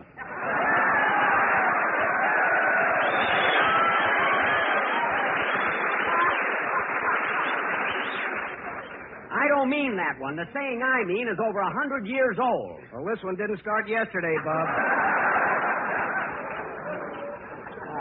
Well, thanks anyway, sailor, for coming up here. You're welcome. Now, listen, Don, and that goes for you, Mary, Phil, and everybody. John Paul Jones was the one who said don't give up the ship, and I'll prove it once and for all. I'm going to call up my house and have Rochester look it up in the encyclopedia. Give me that phone. Prove my point. Oh, operator. I'll show you, kid. Operator. Number, please. For goodness sake, operator, what took you so long to answer? I'm bashful.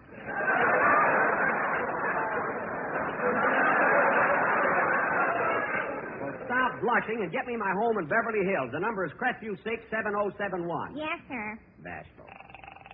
Anyway, kids, when Rochester looked it up in the encyclopedia, you'll know I'm right. Believe me.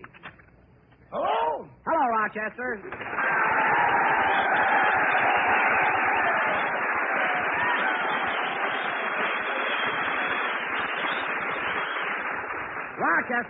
Rochester, we're having a big argument here, and I want to ask you something. Do you know any famous sayings? I know one. What is it? Don't shoot till you're faded.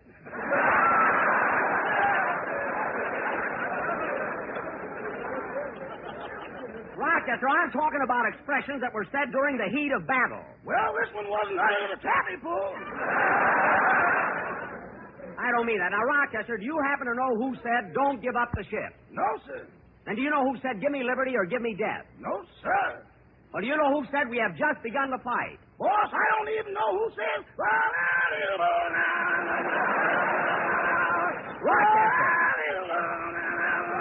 Rochester, stop. Just a minute.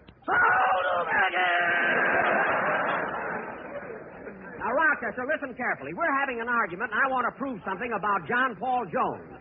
So will you please look it up in the book? Yes, sir. Hold on, boss. He's looking it up now, kid. We'll get this settled once and for all. I'm anxious to find out, too. Operator, you keep out of it. And Don, you'll be sorry you ever started this whole thing. I got it, boss. I got it. You have? What does it say? John Paul Jones, Crestview 56859. I don't mean mean the telephone book. I want you to go in the library and look up John Paul Jones in my encyclopedia. But, boss, I can't do that. I'm over at my girl's house. You're over at your girl's house, and how did you happen to answer when I called my home? That long cord on your phone is longer than you think it is.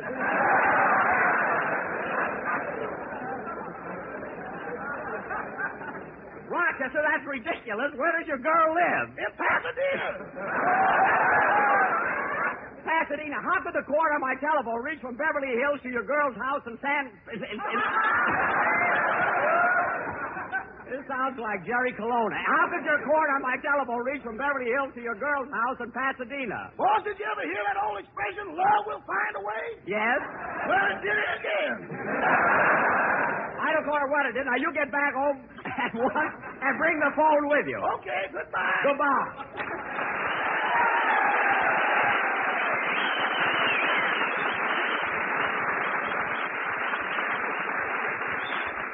Well, I guess that'll show you, kid. What did Rochester say? He looked it up in the encyclopedia, and I was right. It was John Paul Jones who said, don't give up the ship. But, Jack, I heard you say something about Pasadena. That's where he said it, in the Battle of Pasadena. I don't want to hear any more about it. Jack, we'll be back in just a minute. But first, here are my good friends Effie Boone and Kenneth Delmar. Sold American. Lucky Strike means fine tobacco.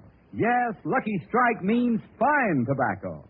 Independent tobacco experts present at the auctions can see Lucky Strike consistently buy the finer, the lighter, the naturally milder Lucky Strike tobacco.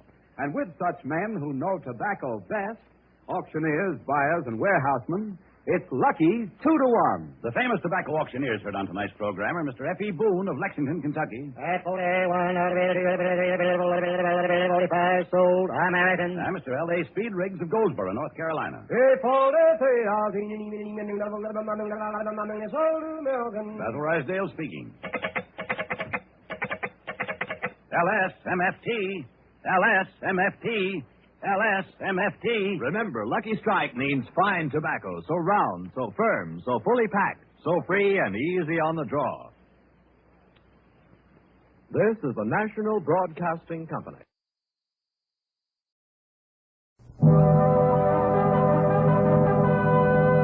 Hunt for flavor. And get delicious flavor in Hunt's tomato sauce. Hunt for quality. And get wonderful quality in Hunt's tomato sauce. Hunt for the best. And get the very best in Hunt's tomato sauce and 50 other famous Hunt's foods. Hunt's Fine Foods, the makers of Hunt's tomato sauce and 50 other famous foods, present I Was There. I Was There, dramatic eyewitness stories of headline events.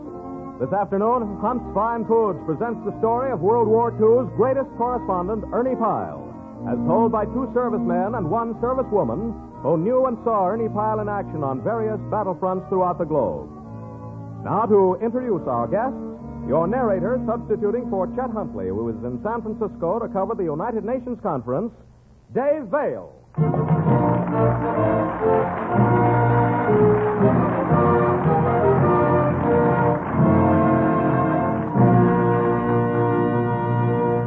Thank you, and good afternoon, ladies and gentlemen.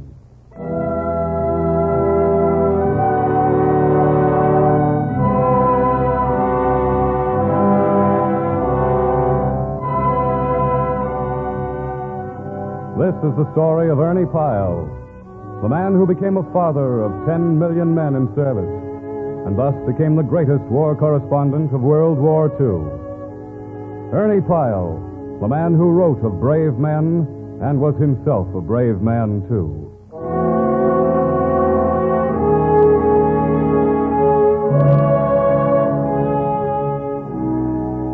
It happened in a ditch on a little island called Iwo Jima, 4 miles off Okinawa and the Ryukyus. There it happened that a single Jap bullet went through the temple of a man, and thus a nation was moved to sorrow.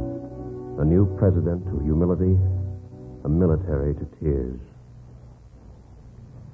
We were in the ditch together, Ernie and I, pinned down by a Jap machine gun. After a time, we stuck our heads up and the gun rattled again. I ducked. I looked around. Ernie lay dead beside me.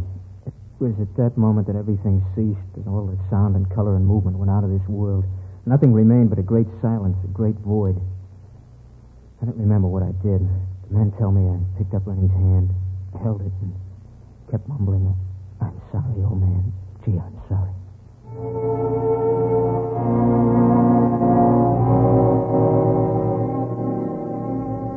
Let this half hour, then, be our tribute to a man made great in his time, to a man who knew fear yet was brave, to a man with gentle tongue and soothing touch, to Ernie Pyle, now dead.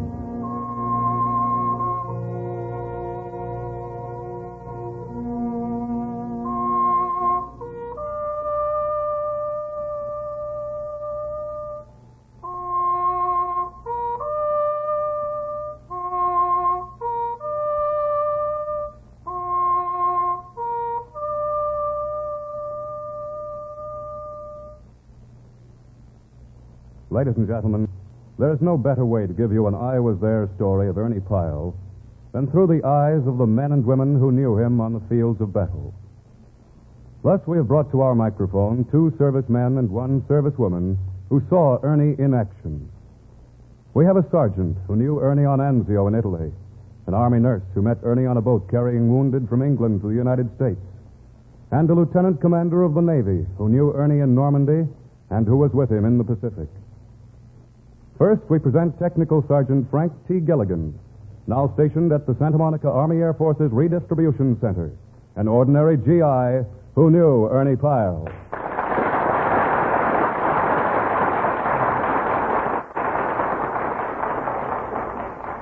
Yes, Mr. Vale. I knew Ernie on Anzio in Italy.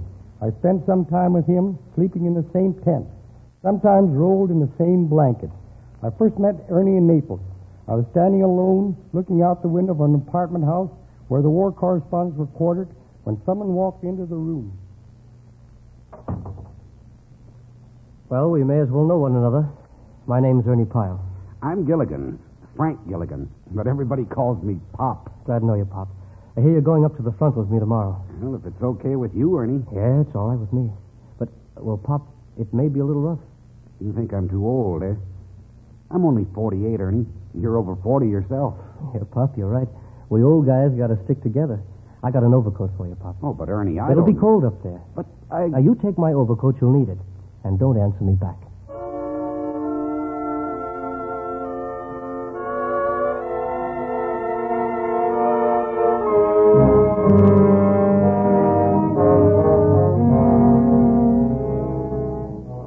Ernie was beginning to take care of me already. That's just the kind of a guy he was. Whenever he saw someone who needed care, Ernie was right there. I had to wear his overcoat, and I had to keep assuring Ernie through the whole trip that I wasn't cold. That afternoon, Ernie bought up all the chocolate and cigarettes he could find, and we loaded up our knapsacks. The chocolate and cigarettes was for the boys. The next day, we left for the front. I got to know a lot about Ernie, spending 5 days with him in a foxhole in Anzio. 2 old guys over 40 had a lot to say to each other. You okay, Pop? Sure, Ernie. Not cold? How could I be with that overcoat of yours? That's good. You know, Pop, I hate like hell to come out in this mess of slaughter. And I hated like hell to bring you with me. Oh, don't worry about me, Ernie. I'm an old guy. I've lived my life. So have I, Pop. I guess I'm on borrowed time now. But my time's running out. I feel it. Still, I wished you'd overstayed back in Naples. I couldn't, Ernie. You know, I feel that, well, if I stop a bullet, it'll keep a younger fella from getting it. Yeah, we think alike there, Pop. Old guys like us are not cracked out for stuff like this. I know I'm not. You don't know how it makes me feel sometimes. Sometimes I think that if I ever see another dead man or hear another shot, I'll go nuts. I feel as though I'd snap in two. Why don't you get out of it, Ernie? You know, all you got to say is you want to go back to the States. You can go back to your job there. Why don't you get out of it? Why don't you, Pop? You're older than I. You're 48. Why don't you? You see? The youngsters need friends. They need care. They need some old guys like us to help them out when we can. And the folks back home, mothers, girlfriends, sisters, they have to know what their men are doing, how they're living, what they're thinking. They have to know something else about their men than what they read in headlines and in accounts of big battles. I guess, well, I feel that I can give them that. You can, Ernie. Better than anyone else out here. Thanks, Pop. Well, I'll see you, Pop. Hey, where are you going? Oh, there's some men around lying in their holes that... Well, you can't go out there, Ernie. That German It's fire... all right, Pop. Remember those knapsacks full of chocolate? That stuff's liable to melt if I don't get it passed out. But, Ernie, you can't crawl through that fire. It'll be okay. See you later, Pop.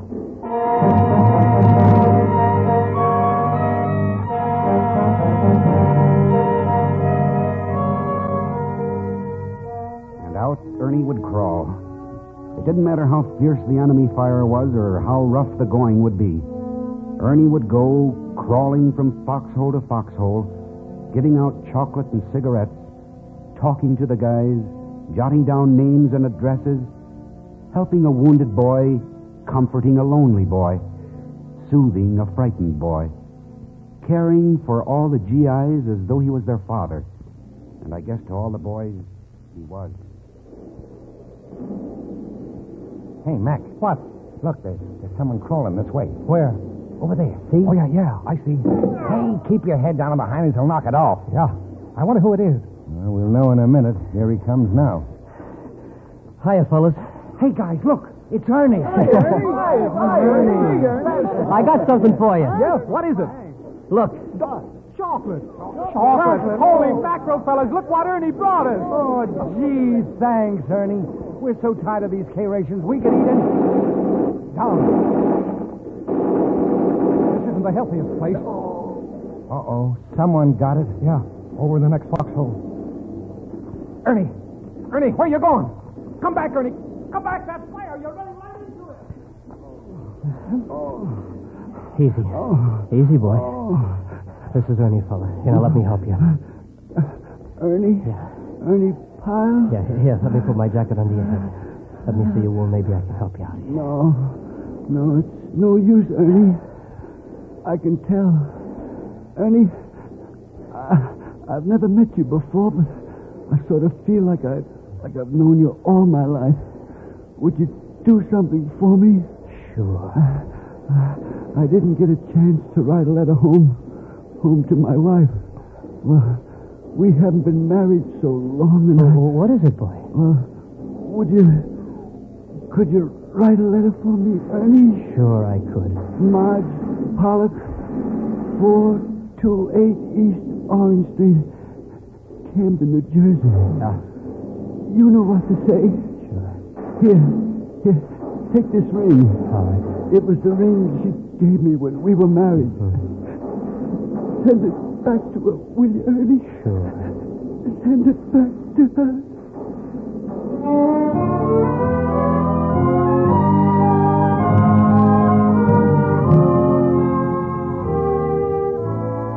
And Ernie would write letters for the men, and he would send back remembrances. Sometimes he'd take a ring or a picture or something, and he'd promise to deliver it in person when he got back to the States. And the fellows knew that Ernie would keep his promise. Ernie was so very gentle with the wounded men. Once I saw Ernie make a leg hammock from his own scarf for a man who was wounded. Once at the front, a boy told Ernie his feet were cold, and Ernie removed the boy's soggy leather shoes and then took his own tattered GI blanket, tore it into strips, and wrapped the wounded boy's feet in it.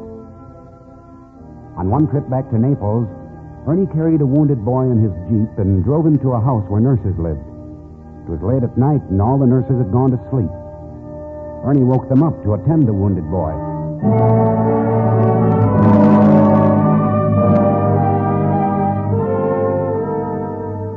After 5 days with Ernie, I was ordered back to my outfit. So Ernie gave me his Jeep to drive to the airport. I remember our last conversation. Well, Pop, I guess this is it. Yeah, Ernie. I'll see you again in the States, Pop. In New Mexico. Sure, Ernie. I'll be going back to the States soon, Pop. My paper wants me to go to France. But I don't think I'll do it. I know that if I ever get out on the front again, I'll get it. My time is up, Pop. I know it. No, I don't think I'll go to France, Pop. I don't think I'll go.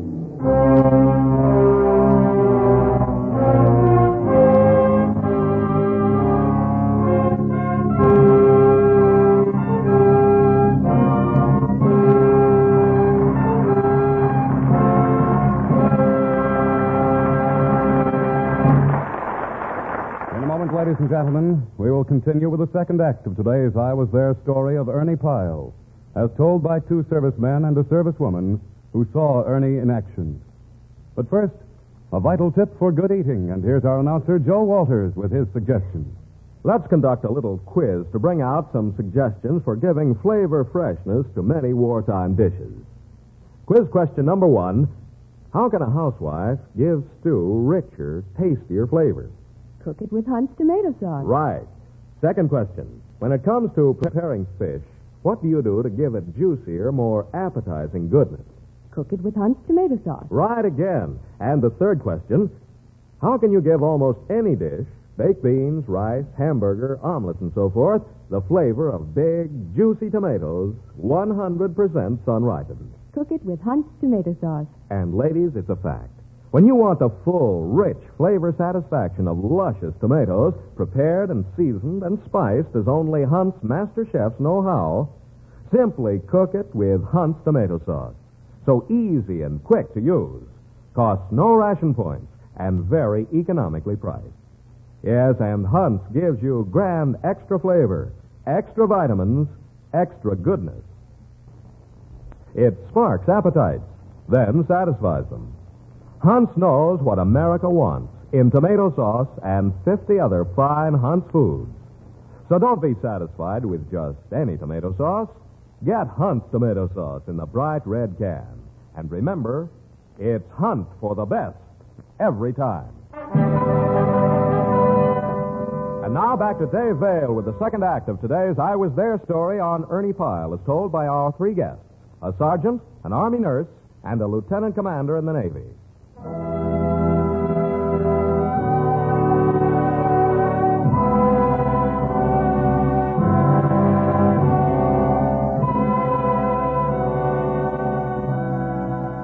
And so, Sergeant Gilligan, when you last saw Ernie Pyle in Italy, he told you of his premonition of death and said that he wasn't going on to France? That's right, Mr. Vale. But, of course, Ernie went on to France anyway. In all my lifetime, there have been 5 men whose passing have brought a real and lasting grief to my heart. Will Rogers, Knute Rockne, Wendy Willie, President Roosevelt, and Ernie Pyle. Of course, of all the 5, I only knew one personally, and I can say Ernie Pyle was my friend. I was there. Thank you, Sergeant Gilligan. Now, ladies and gentlemen, we present our second I Was There guest on today's story of Ernie Pyle. She is an Army nurse, now on duty at Birmingham Hospital, Lieutenant Genevieve Bayreuther. Thank you, Mr. Vale. My meeting with Ernie Pyle, while it may have been brief, left a lasting impression. It was on board a ship coming from England to the United States, and it carried wounded men. Ernie was on the ship, and he was tired and ill. We wanted him to go to bed, but he couldn't. Something happened to prevent his going to bed. I remember I was making my rounds among the wounded men of the 4th Division. How you doing, soldier? All right, nurse. Good, that's fine. Oh, say, fellas, you know, Ernie Pyle's aboard. Ernie's aboard? Yes. Well, will you tell him we're here, the 4th Division? Tell him we're here, will you, nurse? Now, wait, fellas. He's sick. He's very sick. I don't think he can. Oh, you don't know Ernie. Just tell him we're here, that's all. He'll come down to see us. You just wait and see.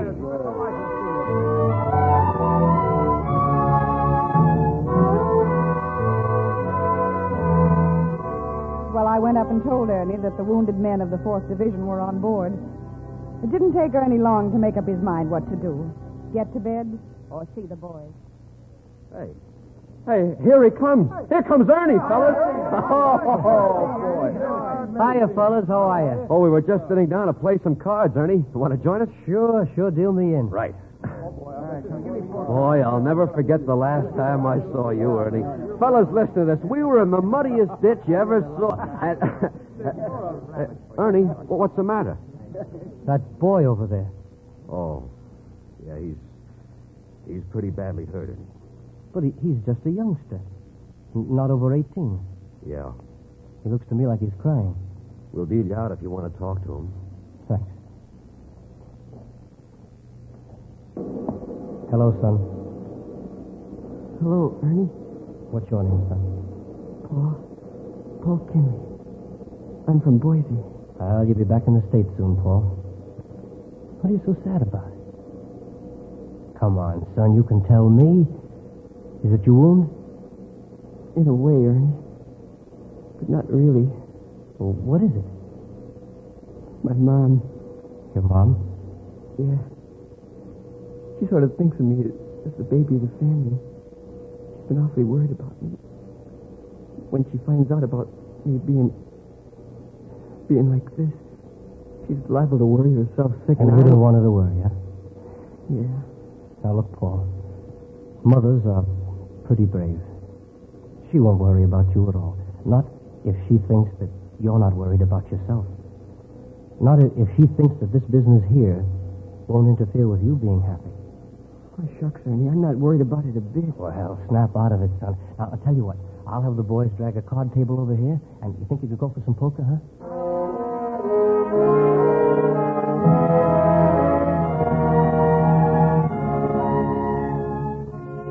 Yes, Mr. Vale. Ernie didn't rest a minute on that trip.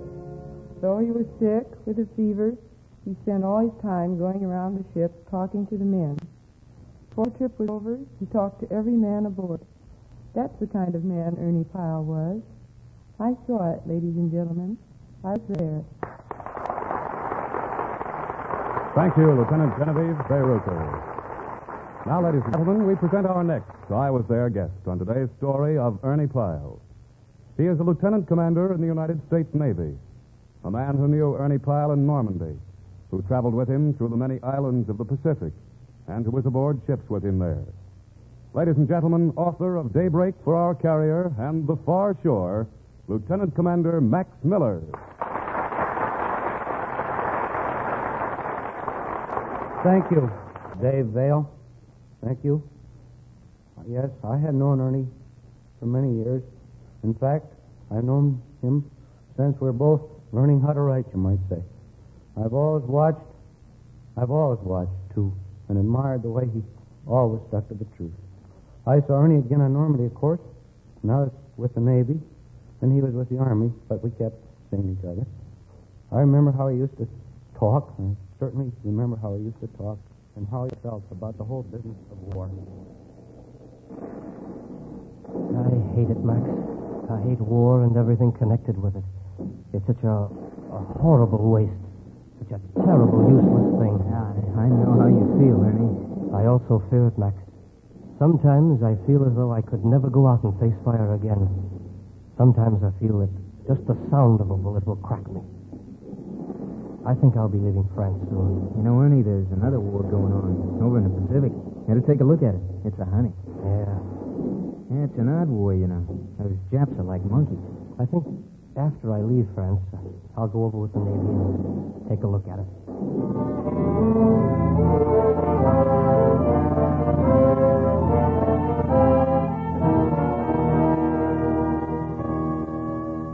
That was Ernie, fearing and hating war like no other man I'd ever met, and yet in the same breath driving himself to keep on going, driving himself to new battlefronts, to new horrors, just because he had to.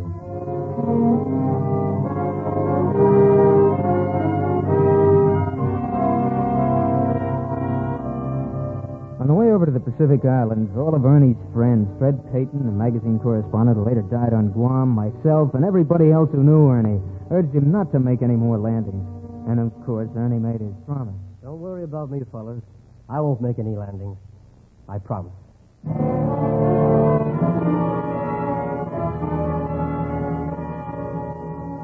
And Ernie meant it when he said it. Together we traveled through the islands of the Pacific, Guam, Saipan, Tinian, and many others. Every place where Ernie went, the men would recognize him and they'd gather around to talk. To them, Ernie had been GI and was now becoming Navy. They'd use his canteen, take his chewing gum, and borrow his socks. And Ernie would take up their gripes and go to bat for them. Remember, Ernie wanted to invite the men to his house in Albuquerque, New Mexico. After the war, I want to get together with the fellows from the Army, Navy, and Marine Corps, whom I've actually learned to love. There'll be no rank, no distinction. Only a bunch of guys I just want to see again.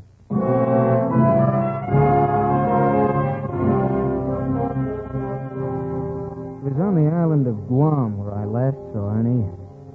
I was preparing to fly to Iwo Jima, and Ernie was getting ready for something else. Max. What is it, Ernie? Max, I'm going to have to go back on a promise. What do you mean? I'm leaving tomorrow. I'm going to the makeup area for the invasion of Okinawa. Oh. I know I promised you and Fred and everybody else that I wouldn't make any landings. But, well, I've been thinking about it these last 3 days. I haven't slept a single night trying to make a decision. I tried to figure everything out logically. I tried to weigh everything. I sort of know that I'll be killed if I hit another beachhead. I'm afraid, Max, and you know I am. But even after all that thinking, I've just got to go. Sure, Ernie, I know. Now that I've definitely made up my mind, I feel all is right again. I'll probably sleep tonight. I think I'll come through after all. But if something should happen to me, I hope I'm killed outright. Max. Yeah? If I don't come out of this Okinawa invasion alive, I think I'll have only one regret. I'll miss everything going on. I don't want so much to be around as it is to be around to see how the thing all ends. Well, I better be moving along. I've got some stuff to get together. Right. Good luck, Ernie. Well, good luck yourself. And by the way, Max, when you get back to the States, yeah? Tell my wife that this Okinawa business will be my last landing.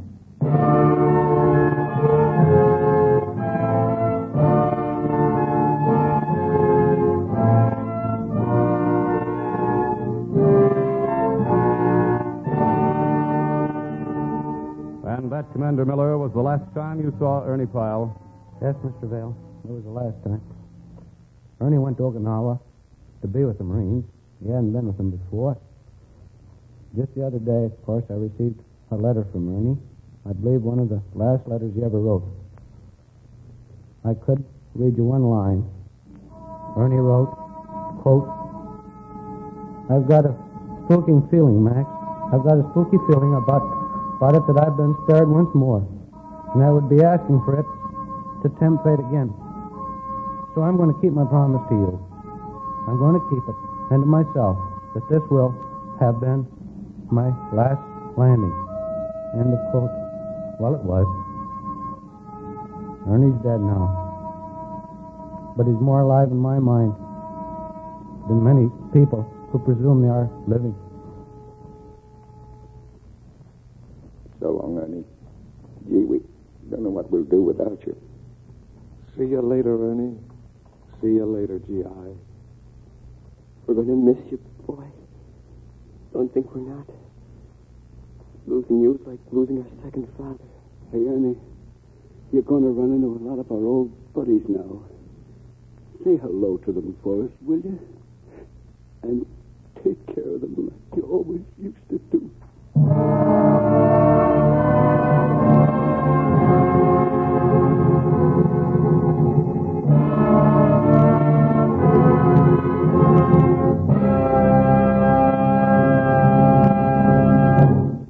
Thank you, Lieutenant Commander Max Miller, for your I Was There story on Ernie Pyle.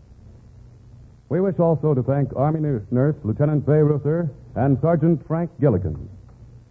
Now, to add greater pleasure to your eating, here's your announcer, Joe Walters, with a suggestion. No woman objects to being talked about this way. Now, isn't Janet amazing? I mean, the way she can cook. We had dinner at her house the other night, and she serves macaroni. No points, you know. But the way she cooked it with a special tomato sauce. Well, honestly, as I told Bob later on, it was the most delicious macaroni I've ever tasted. And Janet was... And ladies, we'll be glad to let you in on Janet's secret of being praised for her cooking. She She depends on ration-free Hunt's tomato sauce for cooking dishes that call for tomatoes in any form. Spicy, appetizing Hunt's tomato sauce is deliciously different because it's made by the exclusive Hunt's recipe and made from the biggest, reddest, juiciest tomatoes that ever graced a garden. 100% sun-ripened.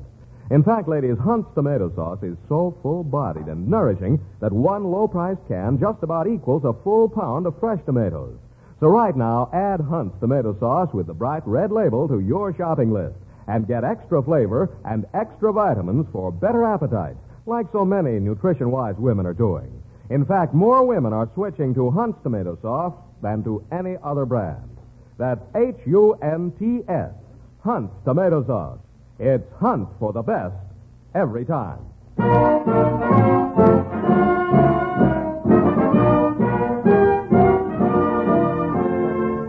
I Was There, presented each Sunday at this time by Hunt's Fine Foods, is directed by Robert Hafter with music by Lud Gluskin. Story dramatized by Larry Roman. Your narrator was Dave Vale. This is Joe Walter speaking. Hunt for flavor. Find it easily in Hunt's tomato sauce. Hunt for quality. Get it always in Hunt's tomato sauce. Hunt for the best. And be sure of the best by asking for Hunt's tomato sauce and 50 other famous Hunt's foods. This is CBS, the Columbia Broadcasting System.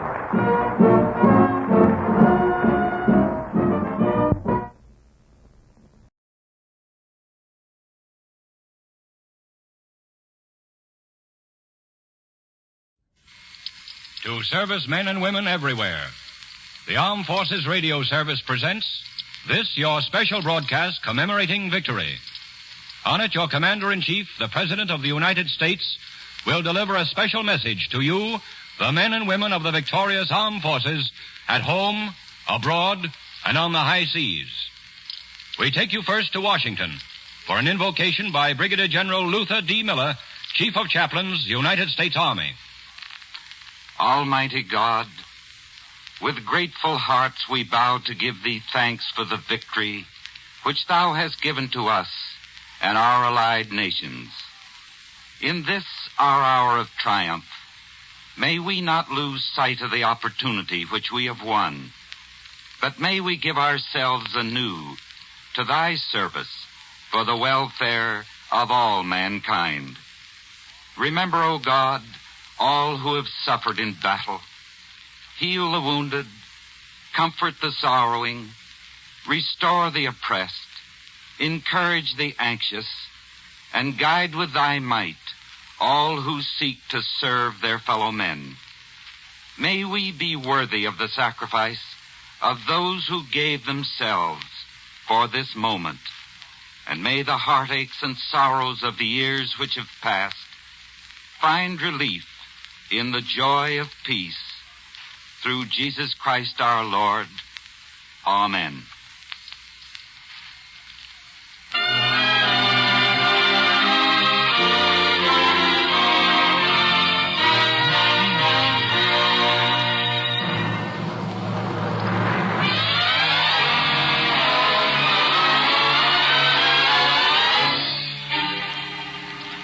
Yep, the shooting's over. Big guns are stilled. Once again, a bazooka is something Robin Burns plays on his radio program. And a tank is what you fill up at a gasoline station. No coupons necessary. A lot of husbands and wives, brothers and sisters, sons and mothers are closer together tonight than they've been in 4 long years. Thank God it's over.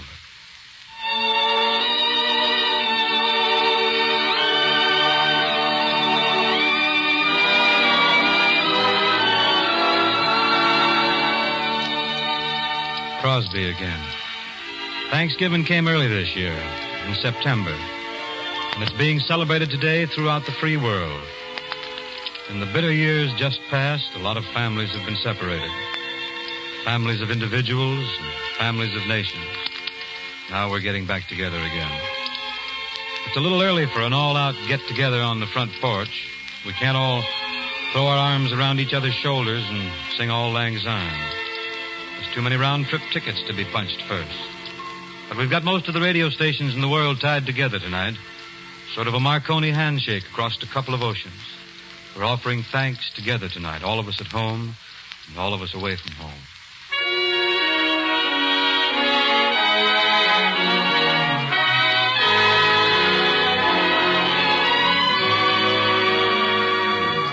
Diana, how about one of the greatest Thanksgiving songs of them all? Oh, beautiful for spacious skies, for amber waves of grain, for purple mountain majesties above the fruited plain. America,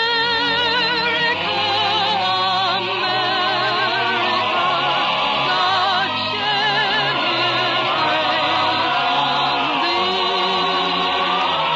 and crown thy good with brotherhood, from sea to shining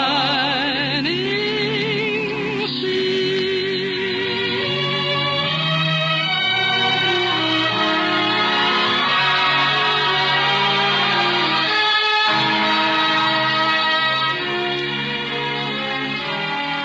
Oh, beautiful for people that sees beyond the years, thine alabaster city, undimmed by human tears.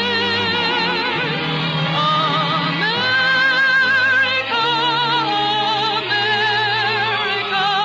God shed His grace on thee, and crown thy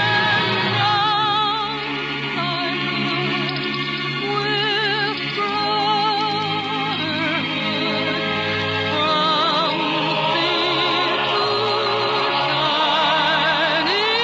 from sea to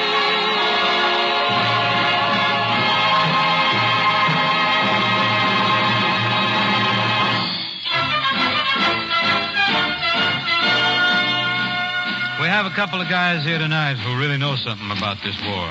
One of them is Private First Class Alton L. Bouchard, combat infantryman.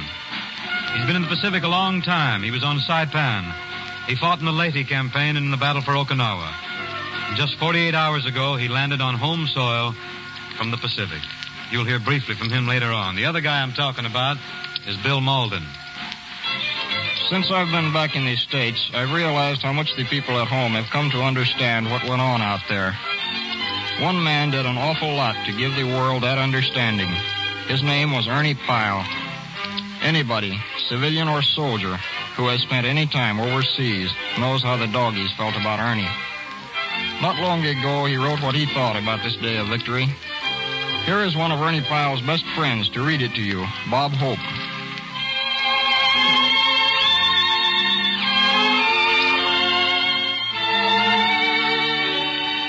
It will seem odd when, at some given hour, the shooting stops and everything changes again.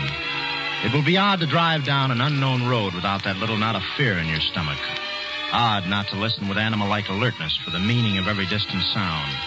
Odd to have your spirit released from the perpetual weight that is compounded of fear and death and dirt and anguish. We have won this war because our men are brave and because of many other things. Because of Russia and England and China and the passage of time and the gift of nature's materials. We did not win it because destiny created us better than all other peoples. I hope that in victory we are more grateful than we are proud. All of us together will have to learn how to reassemble our broken world into a pattern so firm and so fair that another great war cannot soon be possible. Most of us don't pretend to know the right answer. All we can do is fumble and try once more. Try out of the memory of our anguish and be as tolerant with each other as we can.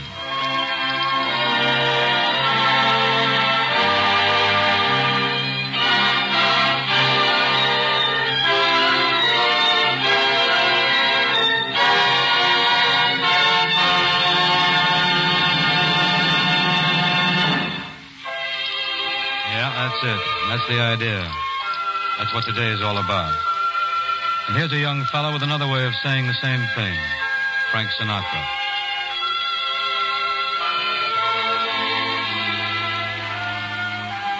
What is America to me? A name, a map, or a flag I see? A certain word, democracy.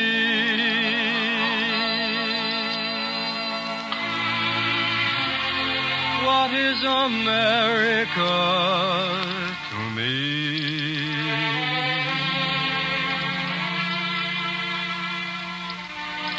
The house I live in, a plot of earth, a street, the grocer and the butcher, and the people that I meet, the children in the playground, the faces that I see, all races and religions, that's America to me.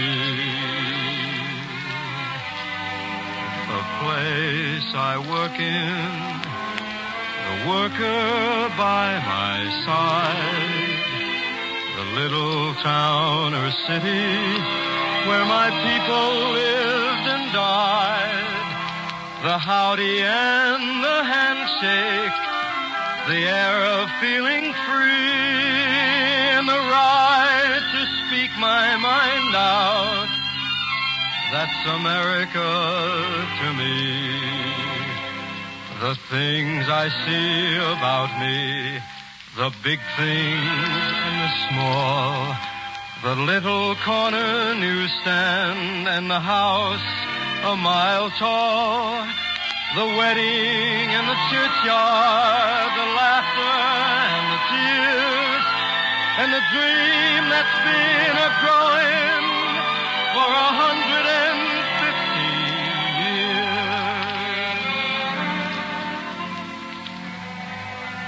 The town I live in, the street, the house, the room, the pavement of the city, or a garden all in bloom, the church, the school, the clubhouse, the million lights I see, but especially the people. That's America to me.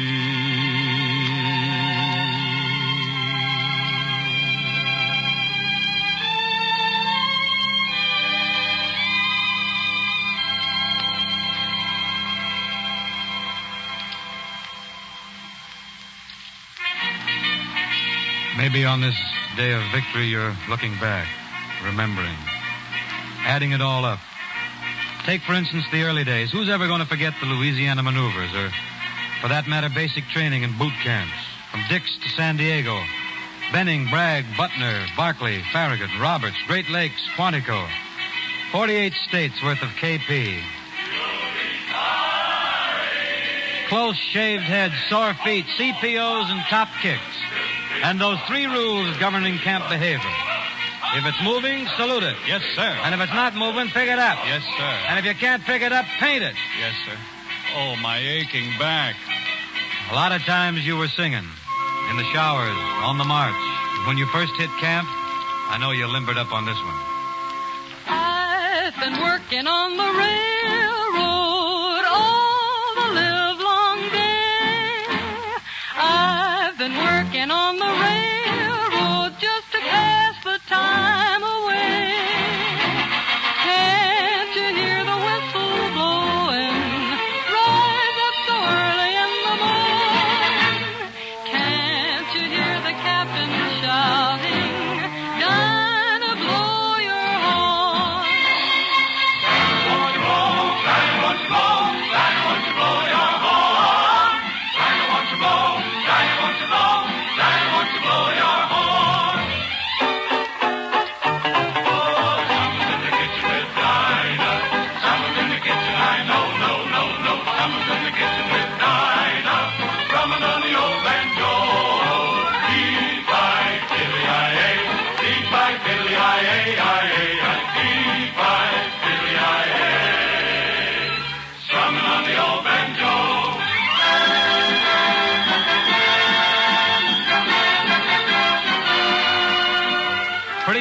pictures of the pin-up gals became the prevailing motif in the GI boudoirs. And the song that became the theme song for the provocative babes was undoubtedly the following, Miss Frances Langford. Don't sit under the apple tree with anyone else but me. Anyone else but me. Anyone else but me. No, no, no, don't sit under the apple tree with anyone else but me till I come marching home. I just got word from a guy who heard from a guy next door to me. The girl he met just loved to pet, and it fits you to a T.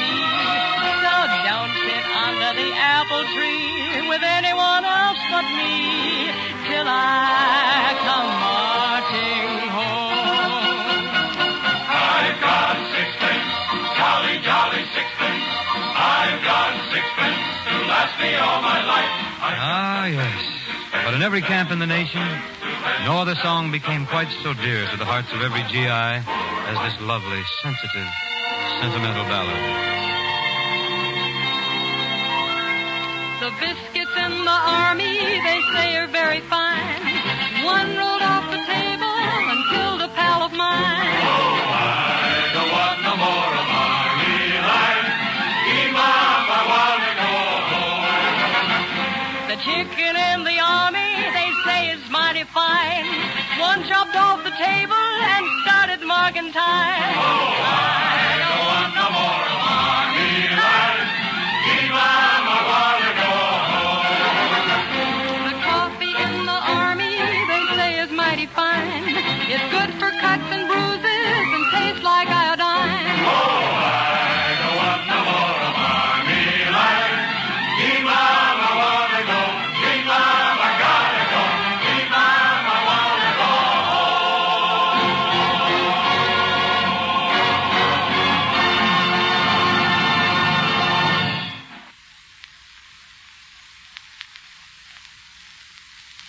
History is being made mighty fast these days, almost faster than we can read it. And in a way, there's a bit of history being made with this program.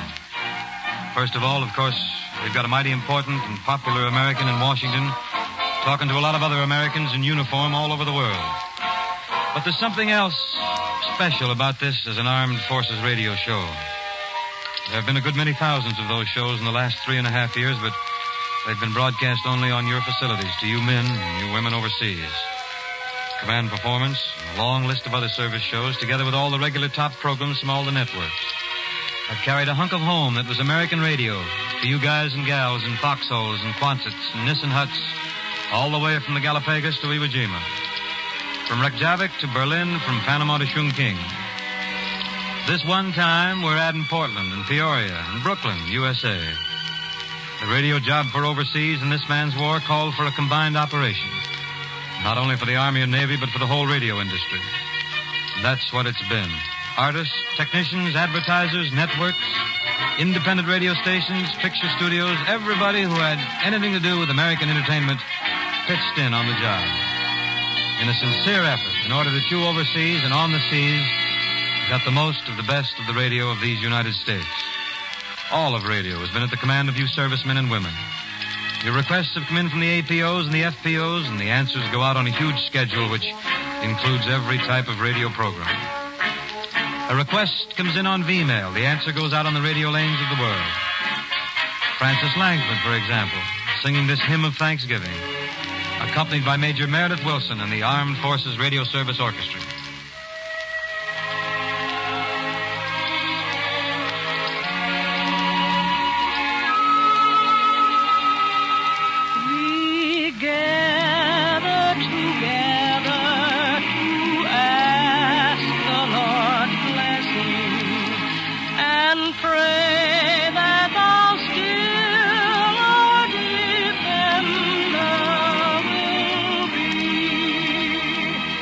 The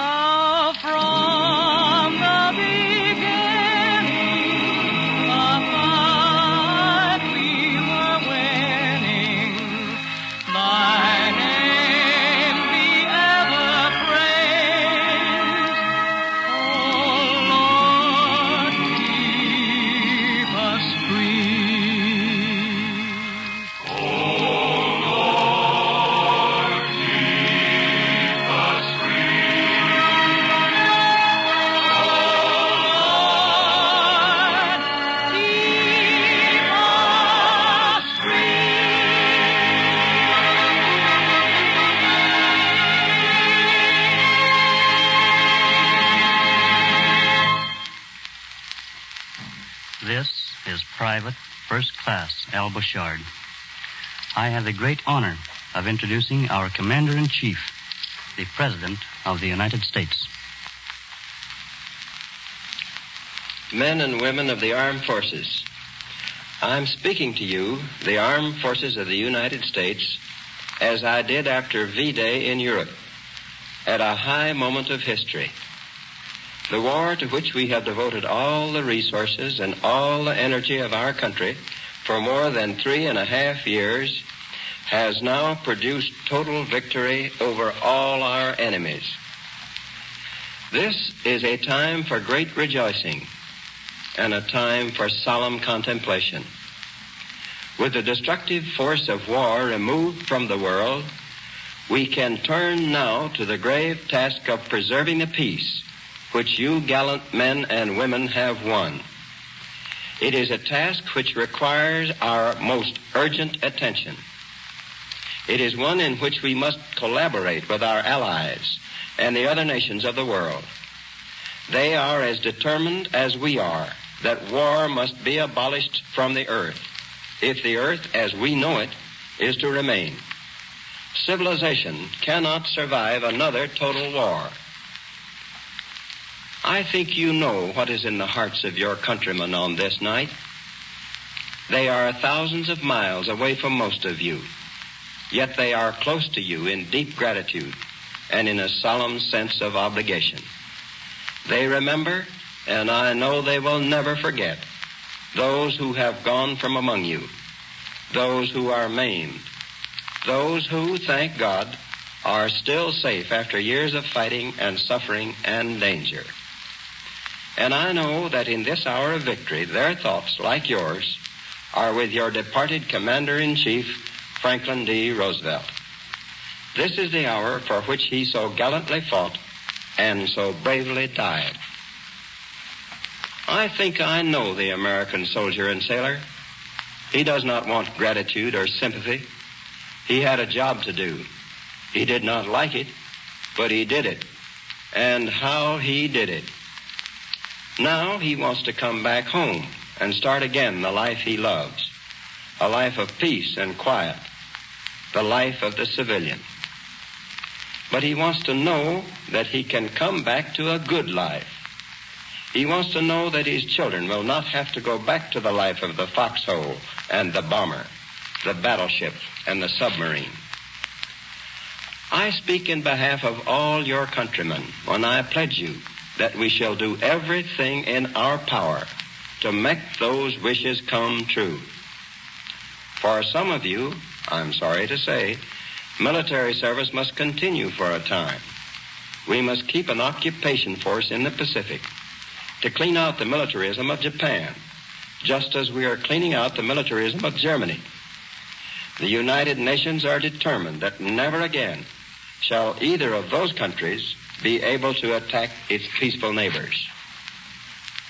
But the great majority of you will be returned to civilian life as soon as the ships and planes can get you here. The task of moving so many men and women thousands of miles to their homes is a gigantic one.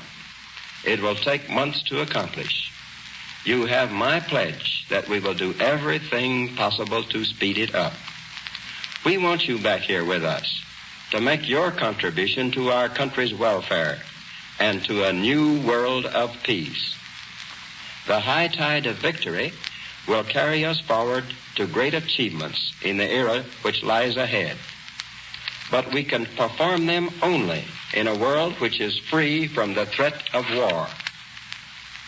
We depend upon you, who have known war in all its horror, to keep this nation aware that only through cooperation among all nations can any nation remain wholly secure. On this night of total victory, we salute you of the armed forces of the United States, wherever you may be. What a job you have done. We are all waiting for the day when you will be home with us again. Good luck, and God bless you. Thank you, Mr. President.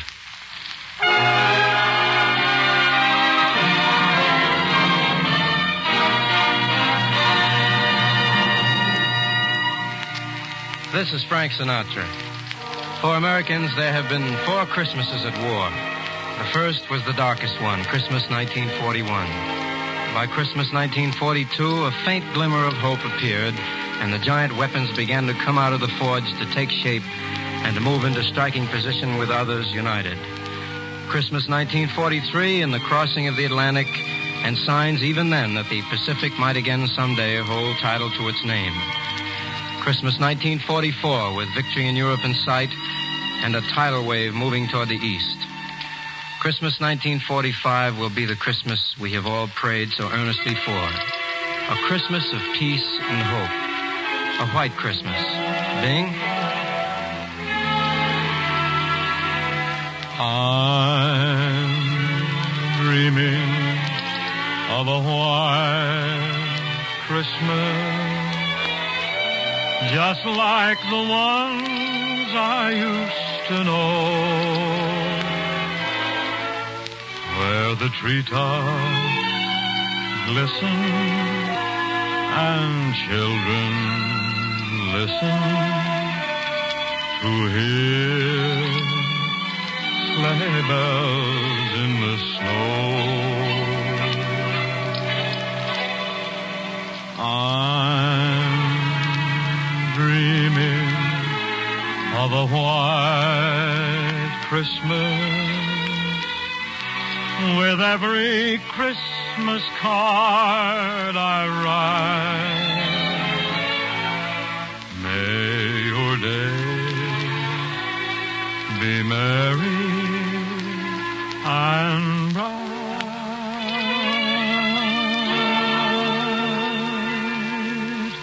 and may all your Christmases be white.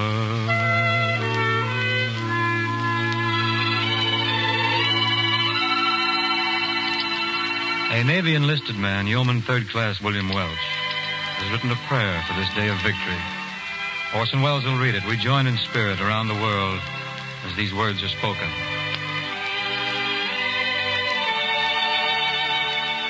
O God of battle and peace, for the blessings of this day, for the lives that have been spared, for the prayers that have been answered, thank you from a full and humble heart.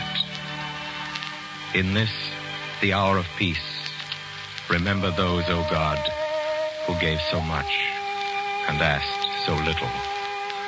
Hear the voices of these men, rising from the jungles of New Guinea and the Solomons, from the blood-soaked soil of Iwo Jima and the flame-scorched caves of Okinawa. Hear the chorus of their thanks from the mass of wreckage at Salerno and the twisted rubble that was once a German town.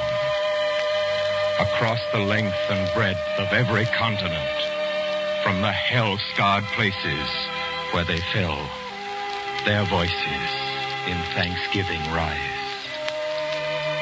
In memory of these and all the other men and women of the world who bled and died, that we might see this day, men of myriad tongues, of myriad faiths, and many races, men who had in common the love of dignity and freedom. To these, the citizens of Earth, we dedicate our future and our lives. Give us strength, O God, and wisdom to use the gift that was so dearly bought with blood and toil and tears.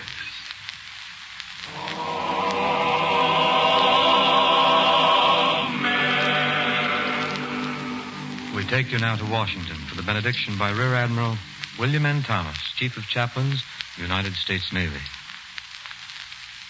Lord bless thee and keep thee. The Lord make his face to shine upon thee and be gracious unto thee.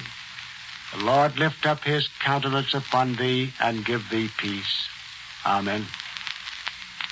This program has reached you over the major networks and independent stations of the United States of America and through the worldwide facilities of the Armed Forces Radio Service.